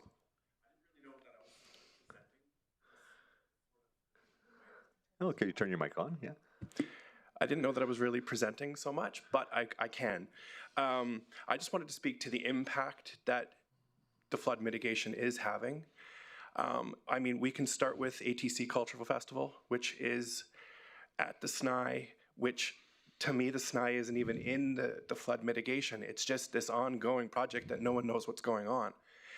It wasn't, that space of land was never used for anything until we started throwing events there, and then the city stepped in and said, we want to do this with it. And so now it's been off limits to us forever. And that event brings 10,000 people to this region. Hotels are full, that's airport, people at our airports, that's people from BC all the way to Iqaluit. Like, it's right across Canada that they come here for that. So it's just disheartening that that one has been going on for so long, but that also throws into RibFest. RibFest was 5,000 people. People came from all over for that event. Now, it's been said from people in this building, well, RibFest never made any money. Of everyone involved in those events, people made money. It trickled out into our tech people, our liquor stores, you know, anybody who was involved with those sorts of things, they made money on it. And now we're at a problem personally, I guess, where I've been throwing the patio party for as long as the patio party has been existed. Krista started it on a piece of paper, and it manifested, and then we found a charity for it. And I mean, that is 100% charity dollars. And for the shipyard and everything that's happened, we were told last year that we were going to be okay for this year. I understand what the lady said, but that's not true. We were told we were okay for this year. Back in October, I can't remember when the new council, old council, but old council had said, we'll wait till new council to put you in front of new council to get it okayed. Now we're at a point where it's gone on so long. I understand contracts have been made, whatnot. It's supposed to be happening. We were at our understanding that we weren't going to have a parking lot and that we weren't going to be able to use the main building, but that's okay. As event planners, we can work around pretty much anything. We bring in porta potties anyway. We were bringing in bottled water regardless. We can go without a parking lot. It's a drinking event, so no one needs to bring their car, you know? So now we're at a point where our sponsors have found out that this might not be happening, and our sponsors don't want to sponsor anymore. We are a tried, tested, true event that people knew what that event was. We brought it from 600 people in the very beginning to the 1,400 people that attend now, to just say, oh, well, you can move it. We don't know that the people are going to follow. It's not going to be a patio party. It existed really well because we have bands on the ship. We've got DJs on the train. The two exist because there's two sort of different sound walls. We can't move that to a parking lot. We can't move that to Franklin Avenue. You know, so we still have a meeting apparently on Friday that we're going to try and make this work, but it's just an uphill battle, and I wish we weren't having this battle, but you know, it comes back to the money that's now missing from our city from all of these events. Even our liquor order that's $50,000 goes through a liquor store in town who I've heard is now looking at closing because booze sales is down. $830 billion is missing throughout the world. People aren't drinking anymore. That's, you know, it is what it is. But to know that our own businesses in town are suffering, and that $50,000 liquor order could have been the make or break that, you know, pushed them through to they get their next break, till their next break. Do you know what I mean? It's the difference between businesses closing, tech people leaving. It's just gone on so long that we don't have our river. It's ludicrous. I understand mitigation. I was in that flood. My house was in that flood. But the way that it's gone on now, with it impacting just about everything and everyone, something's got to give. So that's sort of where I'm at with that. I certainly appreciate your frustration. Yeah. I think Councillor Vardy has a question for you. Sure. Thank you, Deputy Mayor. Through the chair to Jesso. Agreed, understood, and just our perspective is we want to get flood mitigation completed as quickly as possible. I know it's taking forever. So my question to you is, if Friday meeting, if you can't have your event at the shipyard, how can administration support you for the next 2 years until flood mitigation is completed? I need to go back to the committee with it for starters, just to make sure that I know what I'm speaking about. But I can tell you, if the really nice thing about Shipyard is we never had to pay extra for security fencing because it was already there. So if we go to any other place, and yeah, Howard Pugh is okay, or Syncrude Athletic, you know, those things have been thrown around. Those are residential neighborhoods. I know Mike Jones throws Rock the Rails in Timberley, and that gets he doesn't want to do any more up there because that's enough. We get enough feedback from it that, you know, there's night shift. We're a night shift town. Our river just has worked so well for all of our events, echoing and you know what I mean? Just the way sound travels and whatnot. So I don't know what the answer is. I have heard even we'll probably be canceling the event until we can bring it back. So I don't know, but perhaps paying for fencing or just supplying, but we can't have everything at Mac Island for the rest of our lives. And places like Mac Island won't let us have booze sales. So we can't bring in our own, you know, any event there, they can't bring their own food, they can't bring their own booze. So we can't do that there. That's the money that raises over $100,000 every year for waypoints. So we can't rob Peter to pay Paul. We need to stick within and it's worth noting that charity, that patio party has raised, I believe, somewhere right around $1 million now. That's phenomenal. Mm-hmm. And for us to just lose it because somebody wants to do work, and that's another question that I would love for all of you to start asking, is we have a window of May 24th till September long weekend. We've got about 90 days of summer. Why isn't this work being done in the spring or the winter? Nothing's done in the spring or winter here. And that would alleviate so many problems.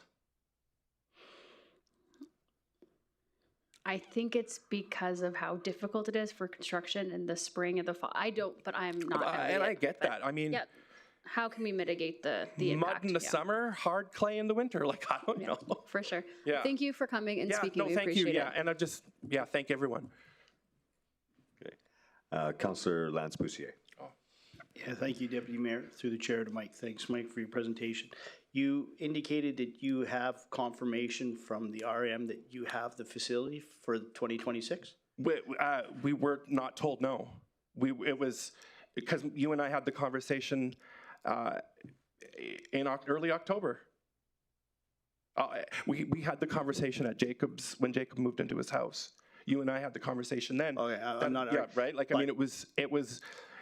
We were just working on it. It was never a no. That's the problem. It was never a no. And now it looks like it might be a no.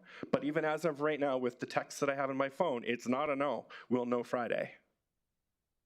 Who confirmed that you, or who did you deal with Heritage Park directly for this year's booking, or? No, we dealt with whoever's, and it wasn't me personally, so I'm just going by, but it was whoever took over after Heritage was put into your guys' hands. Okay, thank you. Okay, Councillor Luana Boussier.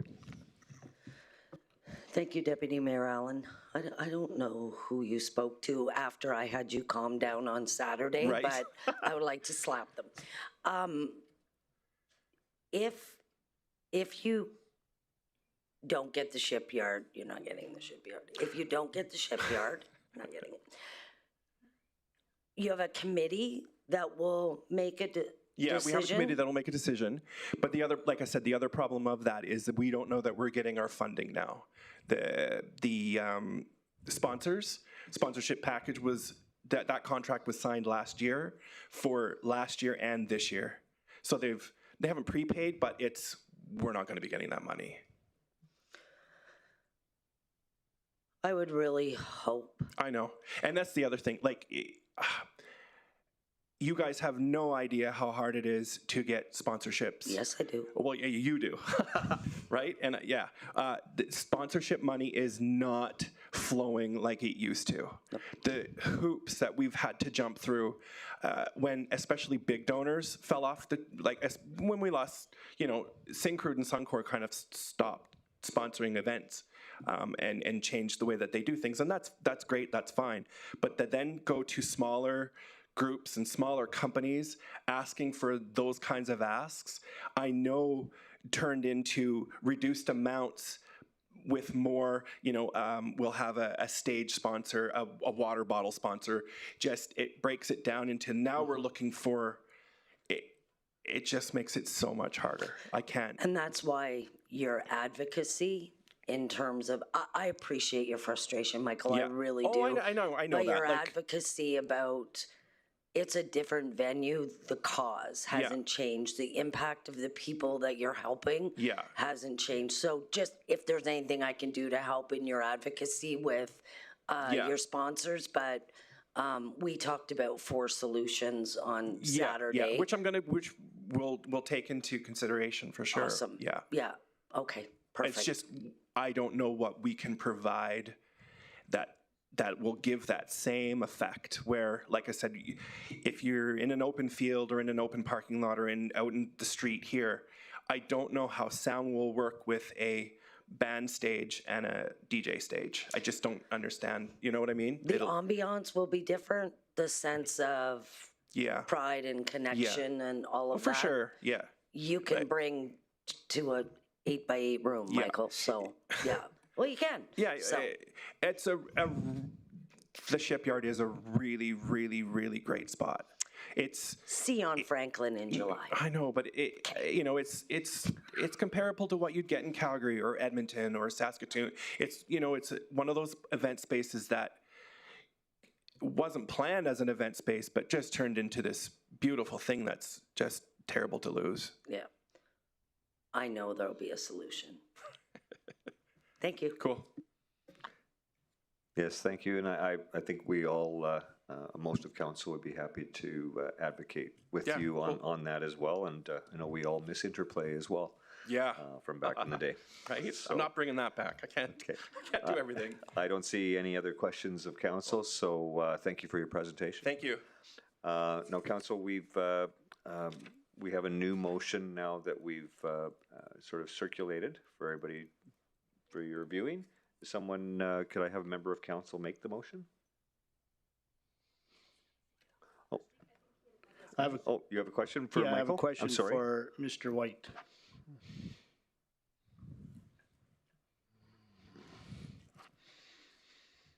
To the chair.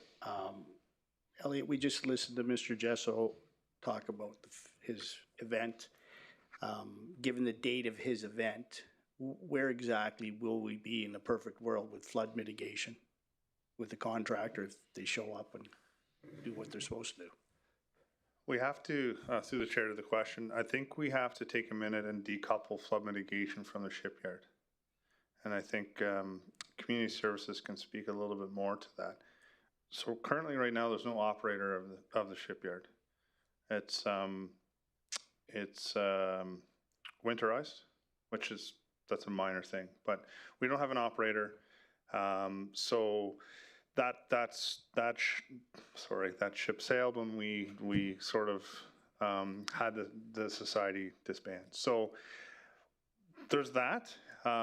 With respect to the flood mitigation project, the shipyard is going to be located directly in a construction zone.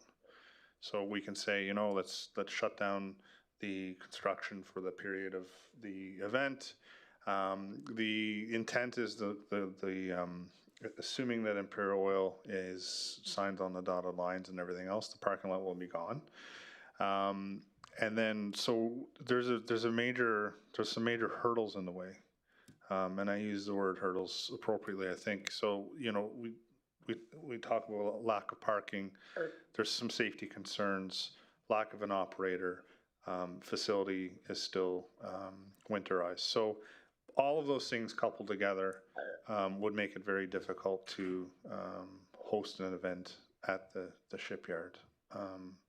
Particularly, and I just want to, I don't know if I want to add to the pain, but this is not like a summer problem. This is going to happen again in 2027 and potentially 2028. Like, this is a few years of trouble for individuals, because we have to build a berm and we have to build a museum.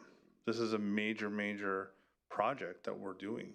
I can't wait, and I'll make the commitment to you maybe, is I can't wait for all of us to go to the shipyard for, I'm assuming, his event in 2020X when the shipyard is rebuilt, because it's going to be an extremely beautiful facility. It's going to be higher. You'll be able to see much farther through the valley. I know I went way off line there, but it's not just about the construction. It's about the operation of the facility. It's currently winterized, no operator, and so on and so forth. Okay, thank you. Okay. Councillor Bussier, Luana? Yeah, just a question. Are you know about a meeting on Friday? I'm going to be at a meeting on Friday to discuss the I'm Heritage asking Shipyard. you. Yeah, through the chair. Can't tell you what to do. You know about this meeting? I've been asked to go to a meeting on the shipyard. With him? I believe he's there. I haven't looked at my schedule. Because it's just not conducive for him to be able to ask you questions, and I know he'll have questions. Yes. So I just wanted to make sure you're there. So, okay, perfect. Yep. Thank you. Okay. Councillor Scott. Yeah, just a quick one. What would it take for us to find an operator on a temporary basis just so that some events could occur, or is that beyond the scope of what could happen with the construction? We don't need water. We will truck our water, and we have porta potties. Okay. Electricity. So through the chair to the question, I don't know if I have the answer right in front of me. Community services may speak to it. It's a question, and as we hear from the gallery, it depends on the breadth, you know, the scope of what they're looking for at the facility. So we have community services director Elliot can speak to that side of it.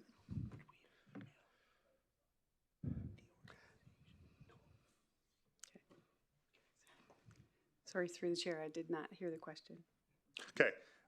The questions to the chair to the question. the question alludes to what can I think this is the question, is what could mayor and council do in terms of administration? What can administration do to help the situation in terms of operations with that facility? So through the chair to the question, there's a couple of things at play in terms of operating the facility even on a temporary basis. Human resources constraints is one of the key hurdles that we would have to overcome. Plus, we don't have a clear fee structure for operating these facilities. We haven't brought it forward through our user rates bylaw. We just are not positioned to operate these facilities. We don't even have a clear mandate from council to operate these facilities. We took stewardship, and that's kind of where the role ended. We are coming back to council on April 14th with a regional heritage update, and we can talk about those possibilities then. But even then, it's a long-term plan for implementation into 2027. But all along, the heritage shipyard was expected to be offline for the foreseeable future because of flood mitigation. It was never part of the operating model that we had been considering. Okay, back to Councillor Scott. Yeah, I would just ask administration to consider options. I mean, I don't think we have to call Elon Musk up to come up with ideas and solutions. Presumably, if he can figure out how to get to Mars, we can figure out how to open the shipyard for the summer for certain events through some mechanism. And I would just encourage administration to consider that. There must be solutions that we can employ besides just always having the answer no, we can't do it. Through the chair, just I can hold on that. So administration will bring back things on April 14th. Okay. Thank you for that, for Mr. Cieo. And I don't see any other questions of council. So thank you again, Elliot. Thank you, Mr. Jessel. And can I ask a member of council to make the motion that's just been circulated? Councillor Barty. Thank you, Deputy Mayor. I move that flood mitigation update be accepted as information, that the February 6th resolution, that the work remaining at the Hardin Street and Clearwater Drive intersection be completed without a total road closure during business hours, and that appropriate signage be posted to communicate to tours, routes, and confirm business is open, be rescinded and replaced with that that the remaining work at the Hardin Street and Clearwater Drive intersection be completed with the least amount of total road closures, and that the appropriate signage be installed to clearly communicate detour routes and confirm that local businesses remain open. Thank you, Councillor Barty, and thank you, Councillor Van de Kasten, for the second. And if we can call for a vote. Oh, well, let's not call for a vote then yet. Do we have any debate points? Councillor Weigel. Sorry, I just didn't know if I was going to land on a question, so I wanted to wait. I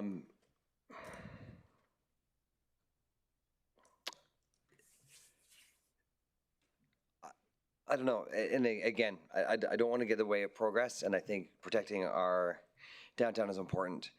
I don't believe that we always do the harder thing to make businesses work.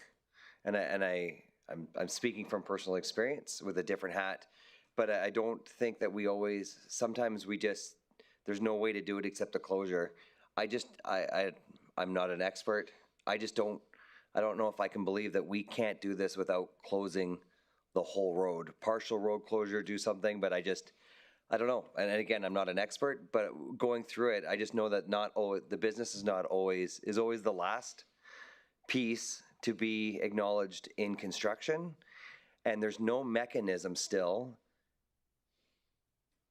I guess just speaking, like we almost went bankrupt. Like my business almost went bankrupt because of road closures over 2 years. Besides the acknowledgement of the hard struggle, There was nothing on the other side going, we're going to compensate, we're going to help, we're going to look at ways around it. You know, I fought a little bit and with a great project manager to get the road finally open, but it was a fight. And I can't support this. I just don't believe that we have gone to the ends of the ability to make sure that businesses stay open to do this. I think flood mitigation is fully important. I think, Elliot, I think you've done a great job to be able to bring this forward. This wasn't always in your hands. I think since it's been in your hands, you've done everything possible to get this done as fast as possible, as cost effective as possible. But when we started this back at the beginning of the last term, we were promised many things and none of them came to fruition. So I don't lay this on you. I just don't think that as an organization, we do everything to make sure that the business stays vital. And if this was my business as a smaller business, this could be the end of that business. And then what happens? What happens on the other side when the business closes and we're just like, sorry, we just couldn't do anything else about it. And so I know we're talking about a patio party, which I also think is massively important for waypoints, but we're like, we do a business downtown revitalization where we pump millions in to make sure we're vitalized, and then we do construction and they get shut down. And I don't know. I like to think that there's always a way. I'm never a guy that said there's never a way. I'm just a guy that just says there's always a way. We just got to find it. And so that's where I land on this. I've got to believe that there's just a way. Thank you, Councillor Weigel. Councillor Vardy. Thank you, Deputy Mayor. I agree wholeheartedly with Councillor Weigel. We talk about being open for business. We talk about being pro-business. And again, not a critique to Elliot and his team, but there needs to be some proactive strategy when it comes to these long-term closures and understanding the impacts of the patio party that's been around for 5 years? I don't know. 10 years, right? That isn't just something that popped up. And Sharika's business, who's been open for 10 years, like these impacts are not little and we know about them. And it just, to me, is coming across as poor planning. And so my out loud question is, how as a council do we ensure we make it better this time, but also for our large projects moving forward, that we're putting in consideration the residents, the business owners, nonprofits, and events? Councillor Scott.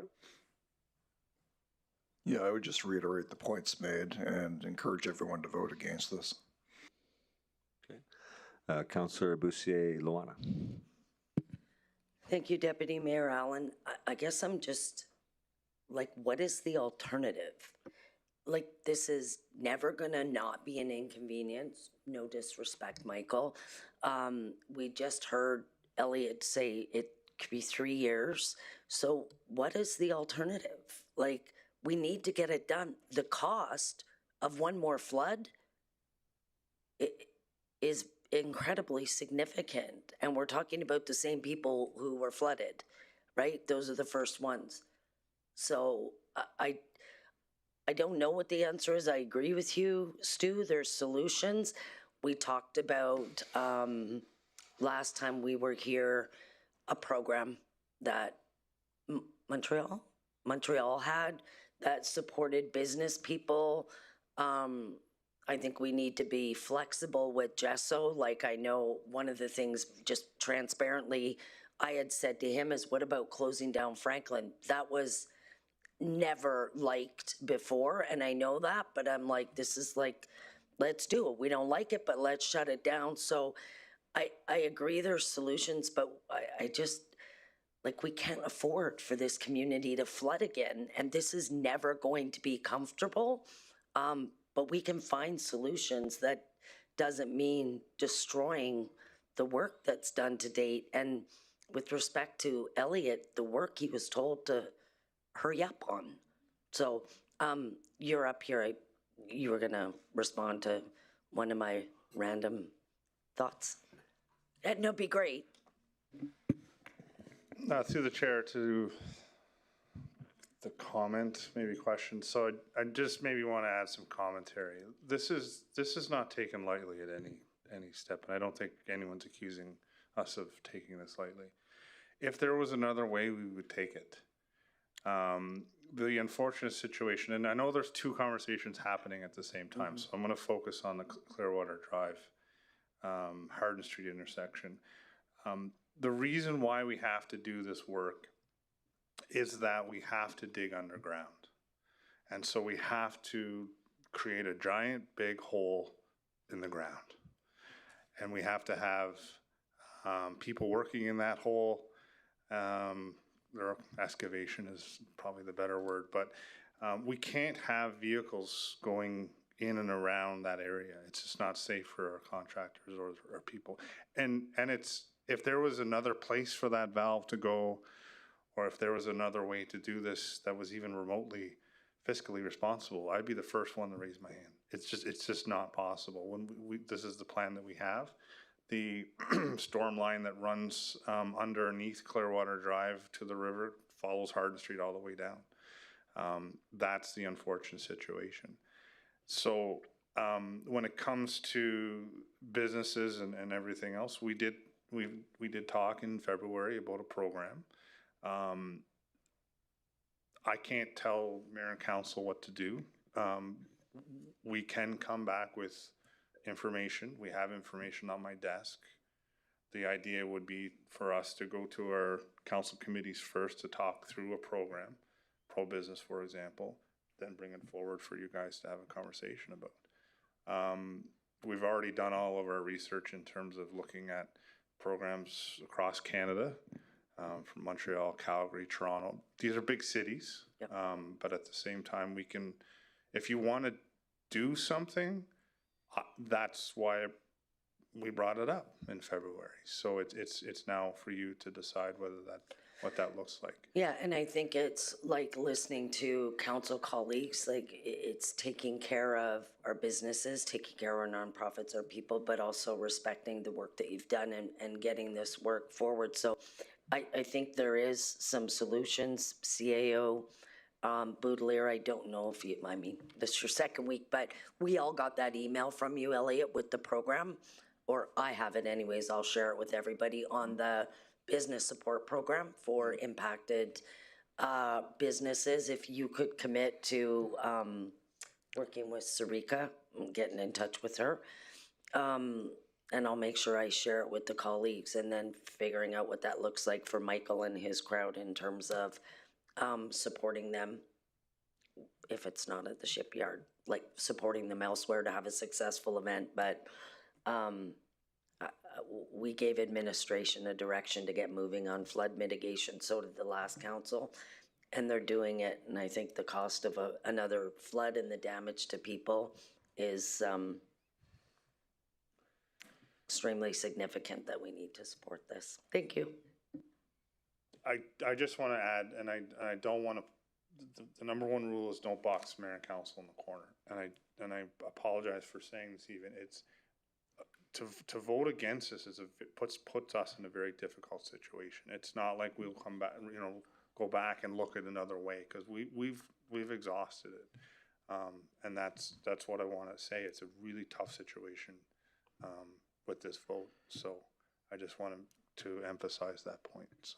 And we get an extremely small construction season here in Fort McMurray. 100%. So in order to dig an excavation of that nature with the frost that we received in the snowpack this year will be an extremely tough delay for us to undertake. When you think of the escalation and the costs that we're recovering as this lowers an expense to the municipality, we have to take that into consideration here today.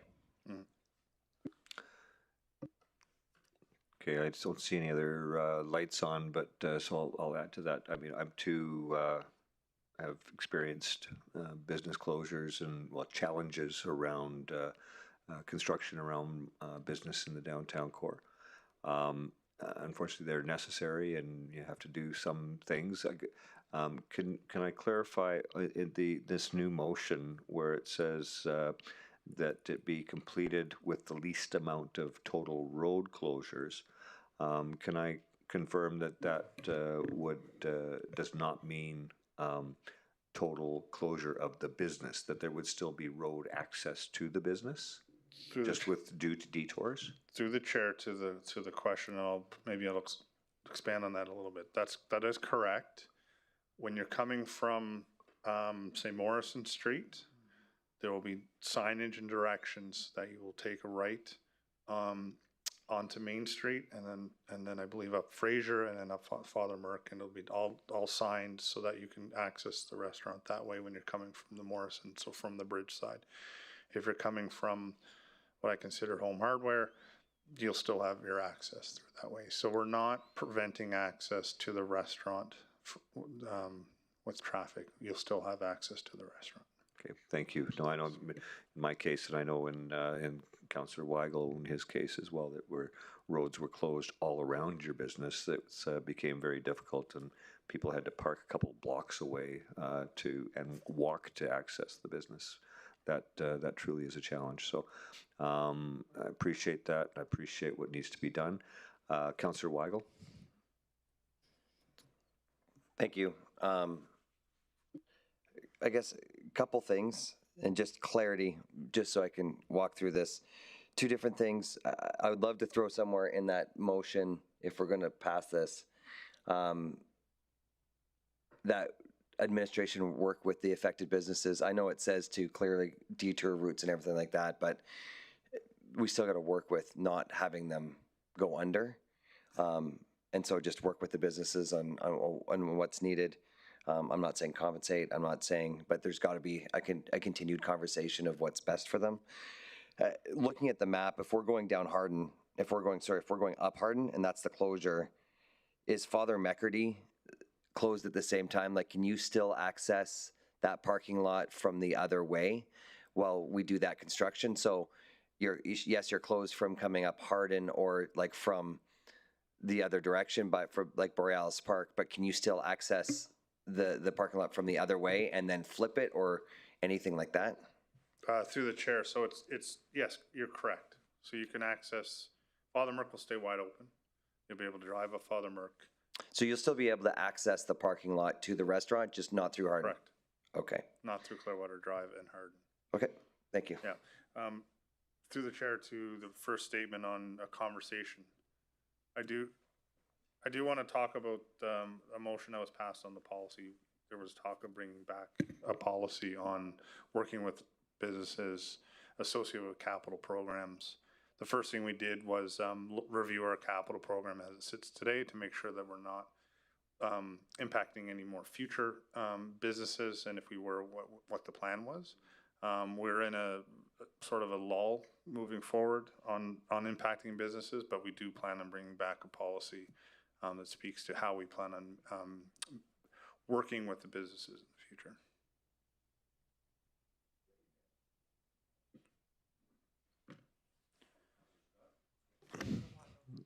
Oh, I'm sorry, Councillor Weigel. All good. Thank you. I wouldn't want to listen to me either. I appreciate that. Like, again, I don't lay this on you. It's just, it's something that I'm now very passionate about to be able to go forward. I don't know who needs to bring it forward. I guess my one worry about this situation is that we had a conversation about not providing support past tense, because how far do you go back? Do you go back 6 months, 1 year, 5 years of like affected businesses? And so just, I would like to make sure that because it's on a topic of conversation now, that the affected businesses now are part of that conversation and they don't become we passed it in October or next year and it's now forgotten about and it's just for something coming forward. And that's kind of one of the things I wanted to make sure is on the table, but thank you. Okay, and I believe that could be possibly a friendly amendment. And Councillor Vardy, would you accept that? You presented the motion?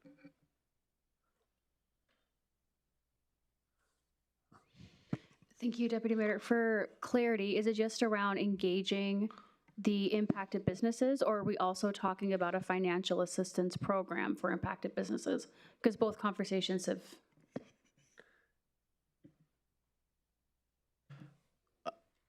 Sorry. I keep on taking myself off. Thinking this through, that we would come back with a policy or coming back with a program that when followed through would include the affected businesses of construction in 2026.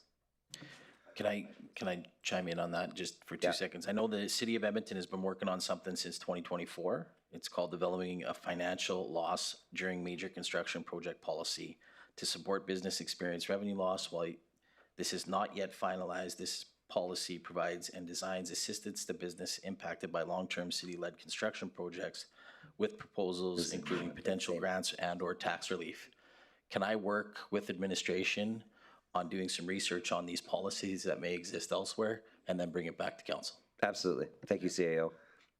Yeah, I believe that just having it as far as discussion and working with the impacted businesses at this point would be a friendly amendment. Anything further would be a supplemental motion. Okay, thank you. You're good there? Okay. Councillor Lance-Boussier. Councillor Scott was ahead. Oh, I'm sorry. You were first. Go ahead, Councillor Scott. I think you're experiencing the frustration of us making a motion, passing it, and then rescinding it very short time later, and the same business being impacted. What's the fastest the work could be done? You said 5 weeks. I assume that's the outside limit. What's the inside limit?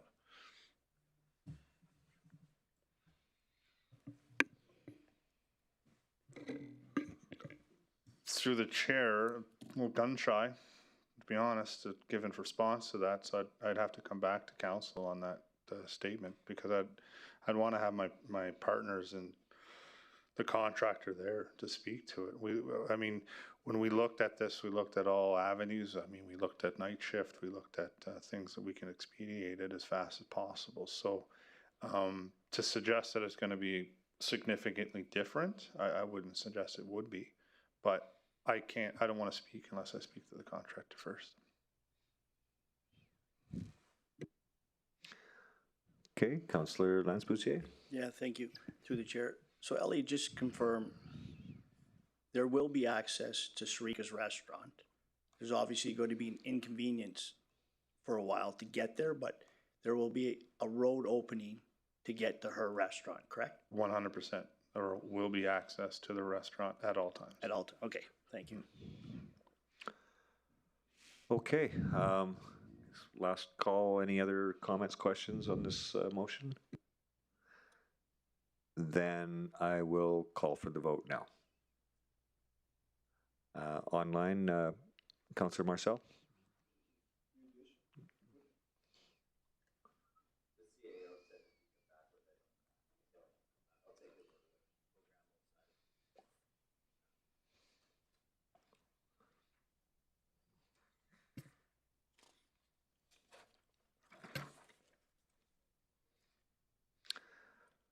Okay, and that has passed with 1 against.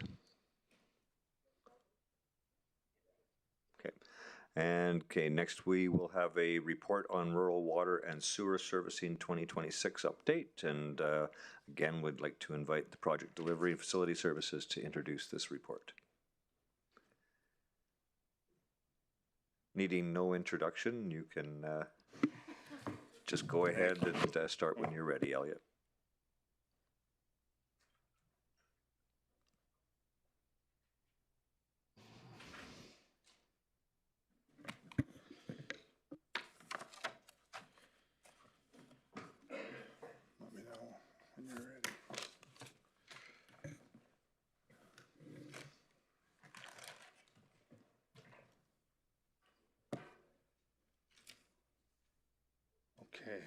Good evening, Mayor and Council. For the record, my name is Elliot White. I'm here representing administration. I'm joined here with Mason Ross on my left. He is another manager with the Project Management Office. We are here today or this evening to provide an update on rural water and sewer servicing program. I think I've spoken enough tonight, so I'm going to pass it over to Mason. But before I do, I am passing it to Mason for a very important reason. Mason has been heavily involved with the RWSS program longer than I've been involved with the PMO. And he's the pinnacle manager that kind of quarterbacks this whole thing. So rather than me try to relay what they do, I would rather it come directly from the source. So that's why we brought Mason to the table. So Take it away, Mason. Hello. Just want to note that our external legal counsel is also on the line, in addition to Susan Trelinsky here from our Director of Legal Services, should there be any supplemental questions that may come. So in tonight's presentation, we'll be defining the rural water and sewer servicing program and presenting an overview of the timelines. We will also be providing current connection statistics for residential connections across each of the 5 southern rural hamlets eligible to connect under the program, as well as providing a financial update for both the municipal infrastructure and the residential connections. Lastly, we'll provide an update on the final stages of municipal infrastructure construction that remains outstanding in Conklin and next steps for 2026.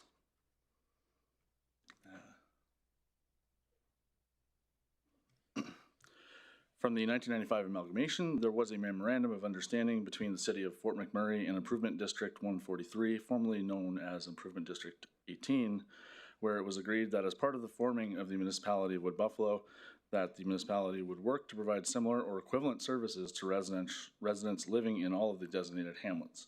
From this, the Rural Water and Sewer Servicing Program was created, which has endeavored to provide piped water and sewer services to the southern rural hamlets that did not previously have pipe systems within the communities. The program, as we see it today, consists of constructing new piped water and wastewater systems in the communities of Anzac, Conklin, Gregor Lake Estates, Johnvier, and Sapper Creek Estates, as well as the subsequent service connections to the residential parcels, which currently have houses, or in which houses become in existence during the applicable 5-year community program periods. In addition to the piped infrastructure being constructed, the program also includes upgrades to the road and drainage networks as a natural and opportunistic beneficial part of the surface restoration process. To highlight a few of the key underground infrastructure components that we've installed to date, we've constructed 47 kilometers of new water mains, 224 new fire hydrants, 64 kilometers of new sanitary sewer mains, and 12 sanitary lift stations across the hamlets. Once the municipal infrastructure has been completed in a hamlet or within a defined area within the hamlet, property owners are then able to submit applications for service connections to their homes. Residents then select a certified contractor from the Alberta Municipal Affairs Private Sewage System Installer Certification List to have the system designed and constructed. Through the review of the contractor's design and cost estimates, the administrative team members from the Rural Water and Sewer Servicing team work with the property owner and the contractor to agree on the proposed design and costing for the associated works. Once an agreement has been reached, an approval to proceed is issued, and applicable permits can be obtained from the Safety Codes branch in the Planning and Development Services Department. This figure provides the chronology of the Rural Water and Sewer Servicing Program's creation and how it has progressed to what it is today. Not to belabor this extensive timeline, this detailed synopsis of the program chronology was included in the council agenda packet in the document titled Rural Water and Sewer Servicing Overview 2026. For 2026, our focus will be supporting resident education on the connections to the municipal pipe systems in the eligible rural hamlets. Targeted community engagements will be taking place toward the end of April to continue educating residents on the importance to connect to the municipal systems within the defined program periods and solicit any questions that owners may have. The status of residential connections organized by community has been summarized in the table depicted here. Note that the statistics are current as of March 9th, 2026. Overall, connectivity across the program for properties which currently have a house on the parcel is at a 63% connection rate. And in alignment with the current Rural Water and Sewer Servicing bylaw, the program period for both John Bay and Sapper Creek Estates is scheduled to conclude June 2026. On this slide, we have a graphical representation of connections across the program annually. Since the program commencement in 2021, we have been seeing on average 90 connections per year to the municipal systems. As of March 9th, 2026, there's been a total of 454 developed residential properties connected to the municipal systems, with 271 developed residential properties remaining to be connected under the program. Notably, of the 910 eligible residential properties which could connect under the program, 185 are either forested, so covered with trees, or are without a house, which currently prevents these parcels from being connected to the municipal systems. The presence of a house is a prerequisite to having the municipal services installed inside the property boundaries. Here we have provided a financial update for the capital project broken out between design and construction costs. The first column representing the current approved budgets, the second column representing the total incurred costs up to March 9th, 2026, and the third column depicting the projected future budget requests. The current approved capital budget, inclusive of design and construction of the municipal infrastructure and associated road restoration components, is $321,650,000, whereas the budgets currently assigned for residential service connections is $48,830,000. This result in a total anticipated cost to the municipality of $370,480,000. Our total spend under the program to March 9th, 2026, just a little over $307 million.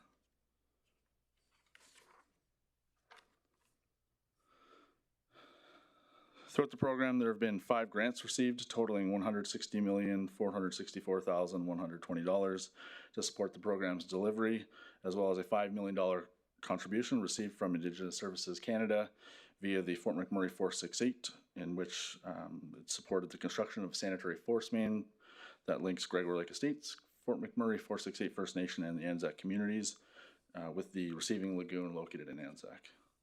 Additionally, there has been $1,195,600 which has been received as part of the service connection fees, which have been charged to property owners following the connection to the municipal systems. This value will continue to increase year over year as connections to the systems are made and bi-monthly payments are received.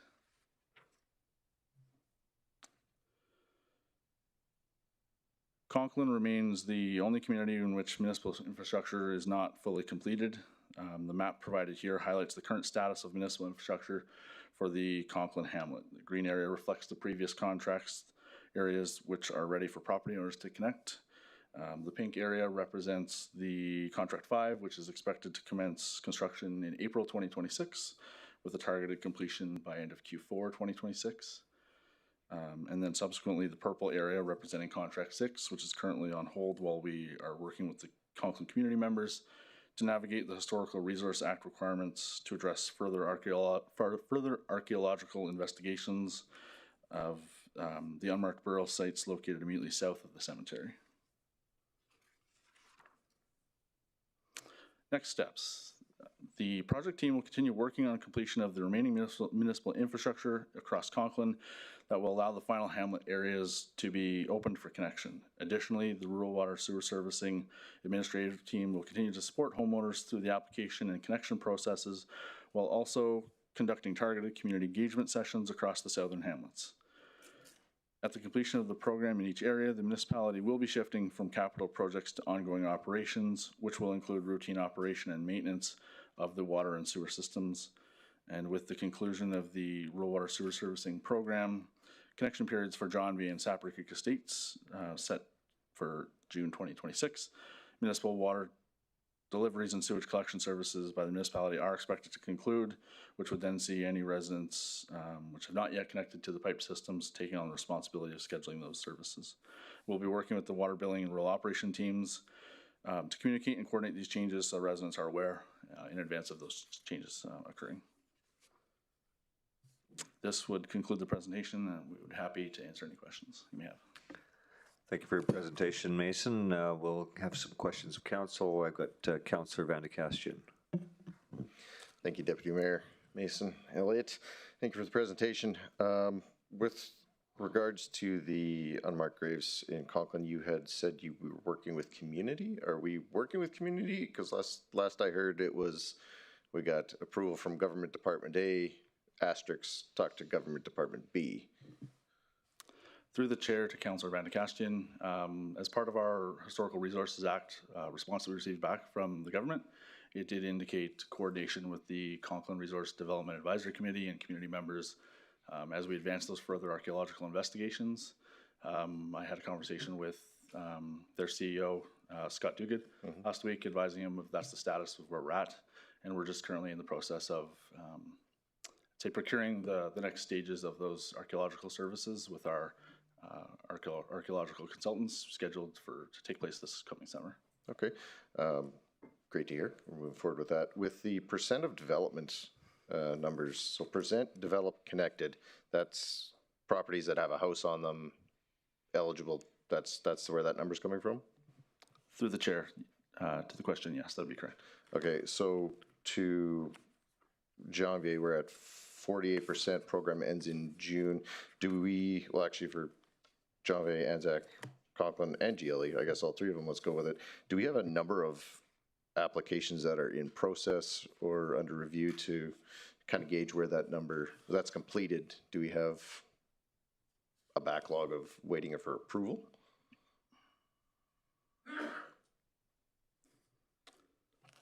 Through the chair to the question, just bear with me a moment.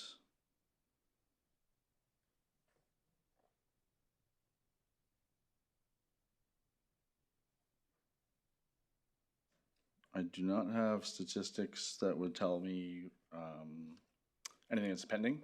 Okay. I know that one of the contractors that's been working heavily in the community has indicated there's long lead time for some of the components, materials, and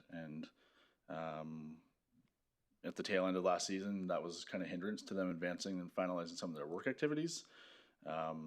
Understanding, construction season resuming tentatively into the May month, there is timeline still available for further connections to some of the community areas. However, certainly not the remaining 56 that we see that would be eligible developed. Okay, with respect to that timeline, especially for Janvier, perhaps, I know it is well publicized and it's in newsletters, but perhaps we could work with IRR to have some presentations at their engagements as well to maybe spur that along, so we don't end up in June and a pile of community here saying we need to hook up.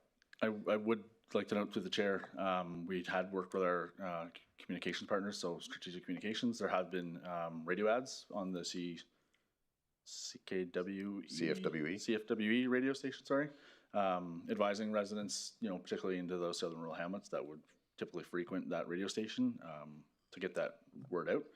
Not running them, indefinitely, as it eventually just becomes noise to folks. But certainly we'll work with the IRR partners to make sure that the residents down there are well informed and what have you, yes. Okay. Just a couple more points, just contractor issues. I know I spoke to Elliot, you're in the loop as well. We're starting to see some wrinkles. It's been very ad hoc as it's come in so far, and your team has done a great job. Do you have the support, and do you have a potential plan in place now that we're kind of getting to the tail end and we're starting to see issues with quality remediation and potential damages that occur from that? To the chair to that question, when it comes to the actual municipally owned infrastructure, we're not seeing too many issues with that. That's Environmental Services that manages it. We have to remember, and this is something that took me a minute when I started, is it's a grant program. And so we provide funding to the residents so that they then connect into the system, but they ultimately own the system. They pick, as you probably know, they pick the vendor that they want to choose. We have I suppose a level of responsibility in the sense that through the safety codes, we do inspections like we would any sort of private infrastructure that gets installed. But the unfortunate situation, as we saw recently in some of the communities where we had failures of the systems, and we don't have any, there's no sort of programs associated with supporting community members with that. And that's an unfortunate thing. And I don't, based on the people that I've spoken to that have historic knowledge on RWSS, I don't think that was ever discussed at the time. It was just, let's put these in, let's connect, and I don't think they went to the next step beyond that. Yeah, I would agree. And now we're starting to get some holes poked in the system, so to speak. Mm-hmm. I'd like to see some kind of, I know it's a download of liability and responsibility to the property owner, but if there's a way that the municipality can assist with that, like you have been doing a great job in coordinating between contractors and residents, I hope we don't see an increase in that need, but I would like us to be prepared if we do. Through the chair to that question, are you suggesting we come back with ideas, or are you going to prescribe something? Because we've already started the conversations around the ideas. You know, there are some factors that you must consider that some of these residents never had this infrastructure to manage before. It's not necessarily, it's new, it's not easy. So we've sort of downloaded that onto the residents to, I wouldn't say to our necessary benefit, but we're benefiting in the sense that we no longer have to run trucks and manage that system. But we can definitely put our minds together and come up with some ideas and bring them back to council at our next update for sure. That would be much appreciated. And then one last question to address the elephant in the wastewater plant. Mm-hmm. Do we have any idea of what the plan is for that?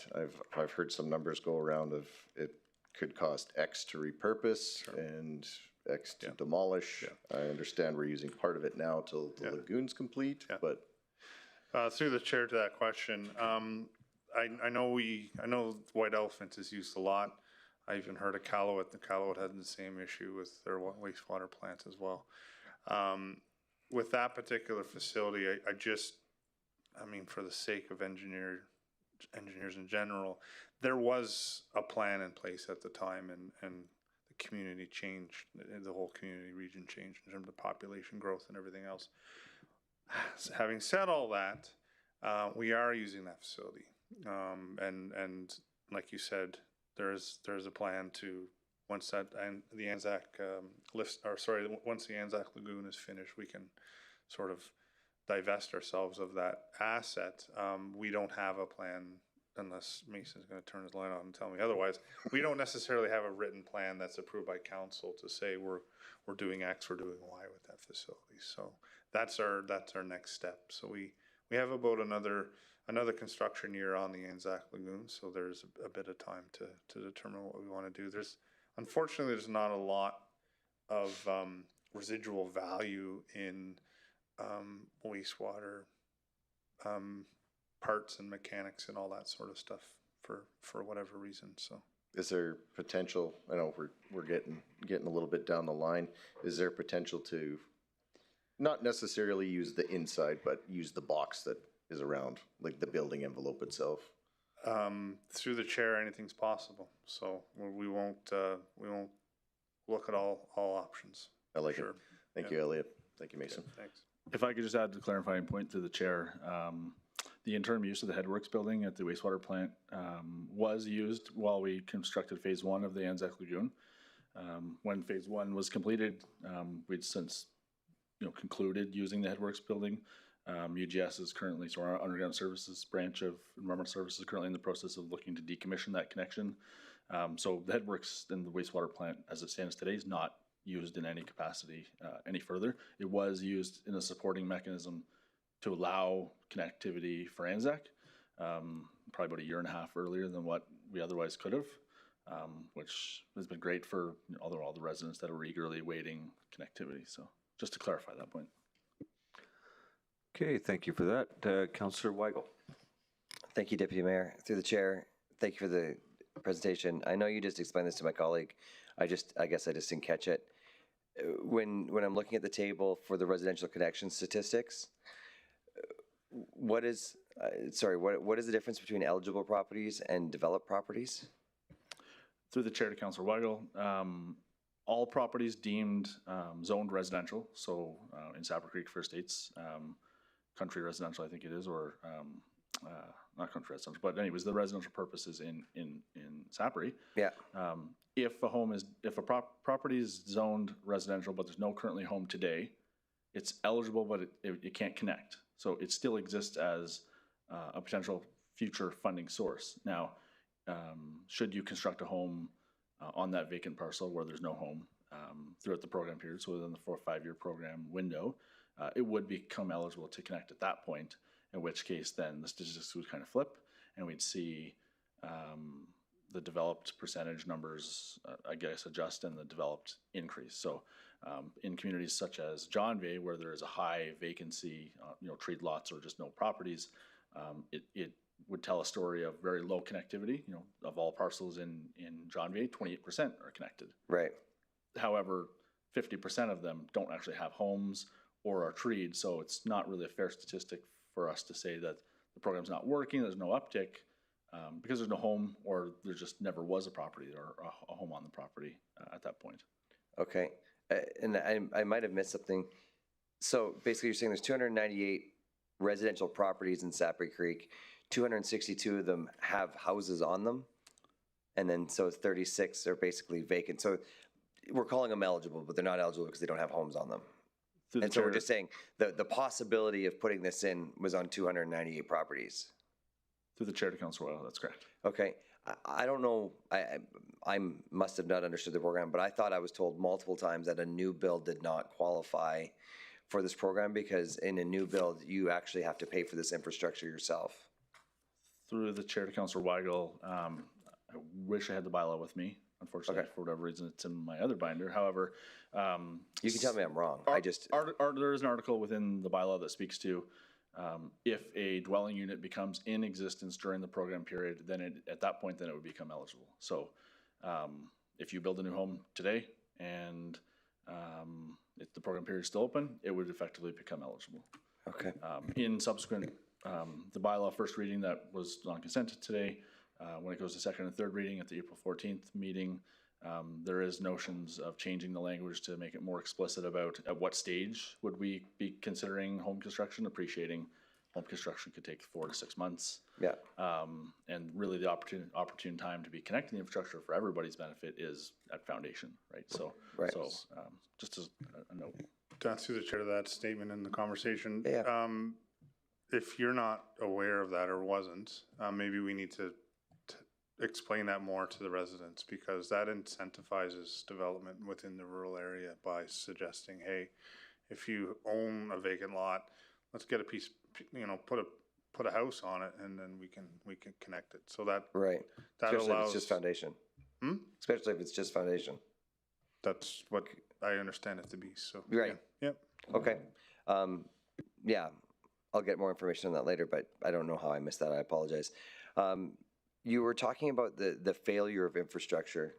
I guess I didn't have this question before, but once you said it. So said company puts in the rural water and sewer, puts in the tank, everything, and it fails. This is no longer the responsibility of the RMWB. So through the chair to that question, we provide grant funding. Yes. So I can say that the contractor, I'll just continue. Yep. Contractor is responsible with a warranty for 2 years for performance and parts. Yep. After that 2 years, it's on the homeowner. I'm sure legal can jump in and say, well, we can probably go to court and fight over it, but in the true sense of a contract, we're providing funding. No different than sort of think of the DRIP program. Yeah. We provide funding for someone to paint the side of their building. That paint comes off. We as a municipality aren't responsible for what happened with that grant funding. It's between the owner of that business and the person putting the paint on the wall. Right. Yeah. I agree. As a grant funder, it's kind of the same. The only difference, and again, not going through and looking at it, is that we provide the RMWB. We provide a list of approved vendors, and so we are at some point telling them kind of who they have to use on a prescribed list, and we actually need them. Sapri Creek being probably the best example is that if not enough people are tied in, the actual infrastructure in itself doesn't work because of odor and everything like that. And so we've kind of built it to come on. And so I'm just asking questions as they come up, but just for clarity. So after it's in, it's just a grant and no liability after that. I guess the second question to that is, any damages to the property, and I think maybe that's where my colleague was getting to as well, those lie on a conversation between the homeowner and the contractor, or where does that remediation come in? Through the chair to the question, I'm gonna pass it to Mason because I think this is going to be a bit of a conversation. He knows this inside and out, so Sure. I'm just going to go there. Through the chair to Councillor Weigel's question, yes, the contract that you would enter into would be between you and your selected contractor. The contractor from the government of Alberta's listed approved installers, so they, all the different contractors, they get certification for installing sewage systems, right, and what have you. And then on the flip side, folks that do the plumbing, if there's plumbing works inside the home, they're the red sealed trades people, right? So yes, the I guess the dispute would lie between the property owner and the contractor, at which the terms and conditions of the contract that you as a resident or the property owner entered into when you chose them. And different contractors have different terms and conditions, as any contractor does, and much how we have different terms and conditions than, say, Edmonton, right, when we enter into agreements with folks. So while there have been issues from time to time, and the municipality helps kind of like as an arbitrator or a mediator to kind of help facilitate discussion, and sometimes the contractors being unreasonable, sometimes the homeowners being unreasonable, try to get them to come to terms. I'd say that if they couldn't, and similar to Elliot's point, if legal wanted to weigh in, I would suspect it would likely go civil, through the courts. My understanding is the program was structured in this way, to your point, to mitigate the municipality's true liability. Right. The list of contractors, as I noted, it's not necessarily our list, it's the list that's on the government's website. Typically, we've listed the vendors that are generally local. If a vendor wasn't local and was interested on being on the list and contacted the municipality through a pulse and got in touch with our team, we would certainly be welcome to put them onto the website if they were interested. Let's say if they're working out of Boyle and wanted to come to Conklin or Lac La Biche, for example. It's not that we're necessarily dictating local, it's anybody province-wide. Okay. But the liability would be between the property owner and the contractor. Okay, thank you. Okay, thank you, Councillor Weigel. I don't see any other lights on, so can I have somebody make the motion? Councillor Van de Kastian. Thank you, Deputy Mayor. I move that the Rural Water Sewer Servicing Program update be accepted as information.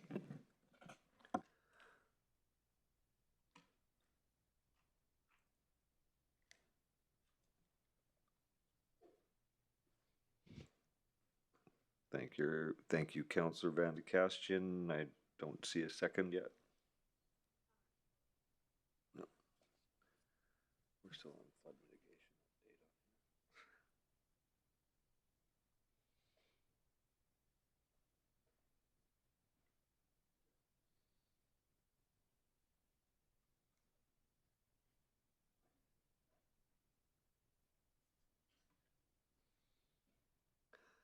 We're just doing a little computer refresh here.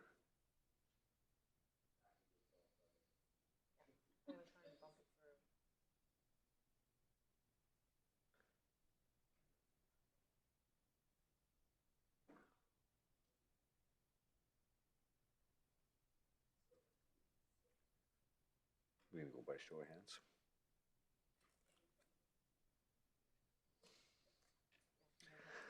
Yeah, if you just do, so we'll do this manually. So Councillor Scott, second. Thank you. And is there any questions, debate, comments? Not seeing any lights on. I will call for the vote. I've just pushed it. Oh, here we go.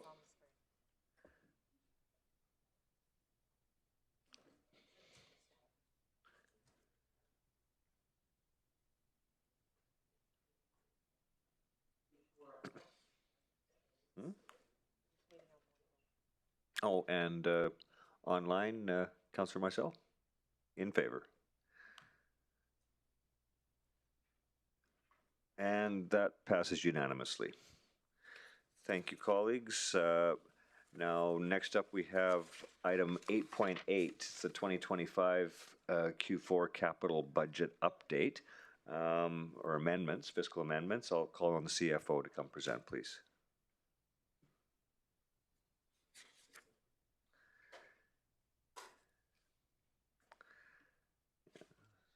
please announce your name for the record and then proceed when you're ready to go.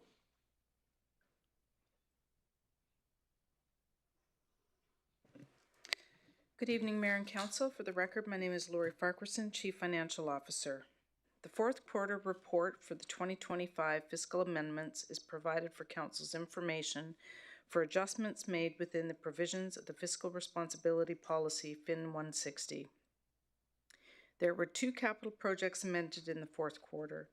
Details were included in Council's agenda package under Attachment 1. The amendments resulted in a net decrease of $102,000 to the 2025 and prior year's capital budget. Neither of these amendments were due to scope changes, and therefore the nature and type of capital projects were not altered. The amendments were reviewed and approved by the Capital Project Steering Committee. The first amendment was to adjust the funding sources for the Municipal Accessibility Upgrade Project by allocating $125,000 in federal grant funding and reducing the Capital Infrastructure Reserve funding by the same amount. So this is essentially a funding swap. The second amendment increases the budget for the 2025 Regional Emergency Services Light Fleet Acquisition Project by $23,000 to address the higher costs associated with the required outfitting. So that was based on 4 units that were purchased. Administration is recommending that the 2025 capital budget fiscal amendments update as summarized on Attachment 1 Q4 2025 capital budget fiscal amendments net impact summary dated March 24th, 2026 be accepted as information. This concludes my presentation. I'm happy to take any questions. Thank you for that, Lori. And do we have any questions of council? We have Councillor Luana Boussier. Should have said no. No, I'm kidding, Lori. Keep your. When you get a grant, does it go right into the Capital Infrastructure Reserve? And that's what, okay, so when you say a funding swap, where, like you got 120, you got the Enabling Accessibility Fund small grant. So where did it go when you got it? Some funds we receive up front, and if we receive them up front, and I don't know if this particular one is the case, but it would go into a reserve of sorts. Reserve is the wrong term. Sorry, I'm tired. The money is set off to the side until it can be applied to the actual project. So in some of these cases, we have to actually finish and accomplish a task before we get the funding. Then we apply for it up front. Then once we actually qualify for it, we report out on it. Then they give us the funding. But we have to have the funding up front in order to proceed. So we fund things out of fund it out of the CIR, and then once the grant funds come in, we do the swap. So this is technically putting it back. Putting money back into the CIR, yes. So we funded it out of a budget at some point in time. Yeah. I would assume, I don't want to assume anything here. It was probably the 2025 capital budget, maybe 2024, not sure. Yeah. We would have funded them, and then now we are putting the money back into the CIR. Okay.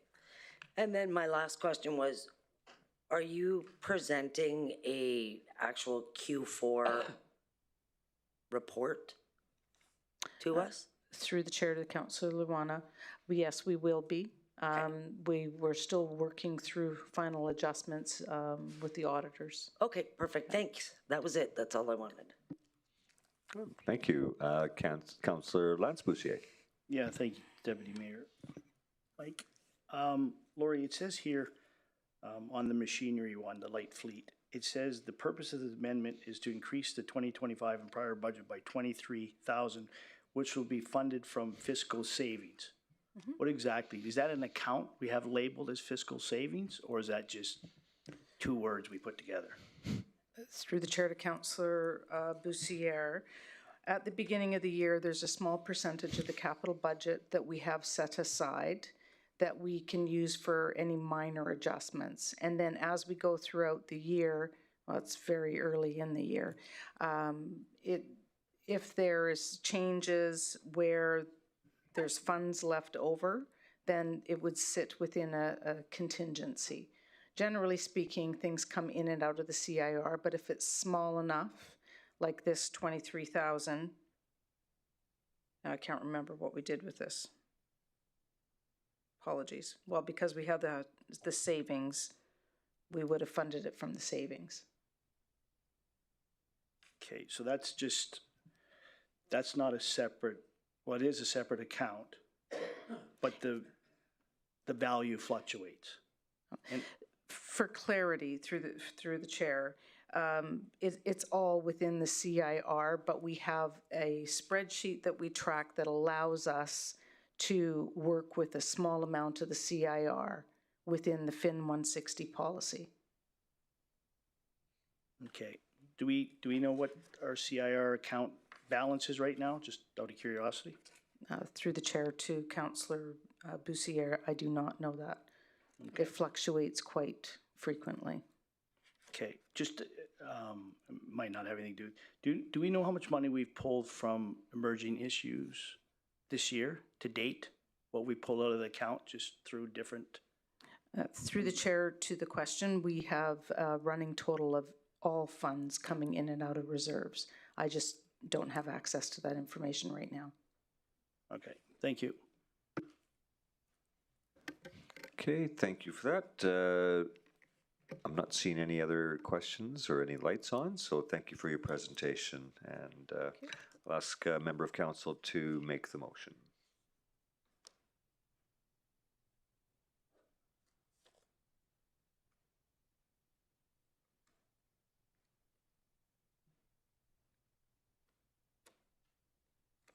Councillor Van de Kestien. Thank you, Deputy Mayor. That the Q4 2025 capital budget fiscal amendments updates as summarized in attachment 1 be accepted as information. Thank you for that, and thanks to Councillor Weigel for the second. Any debate points? Any more questions? Seeing none, I'll call for the vote. Online, Councillor Marcel is in favor. Thank you.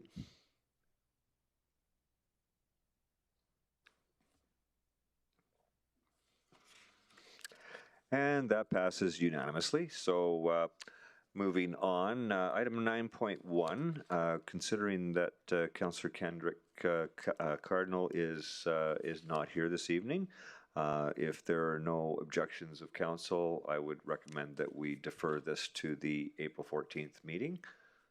I'm not seeing any lights coming on, so I'm going to move on and say thank you very much for participating tonight, and for everyone that came in the gallery. We appreciate your participation. Marcy Cho, Kinanaskaman, Mitten, and thank you. We are now adjourned.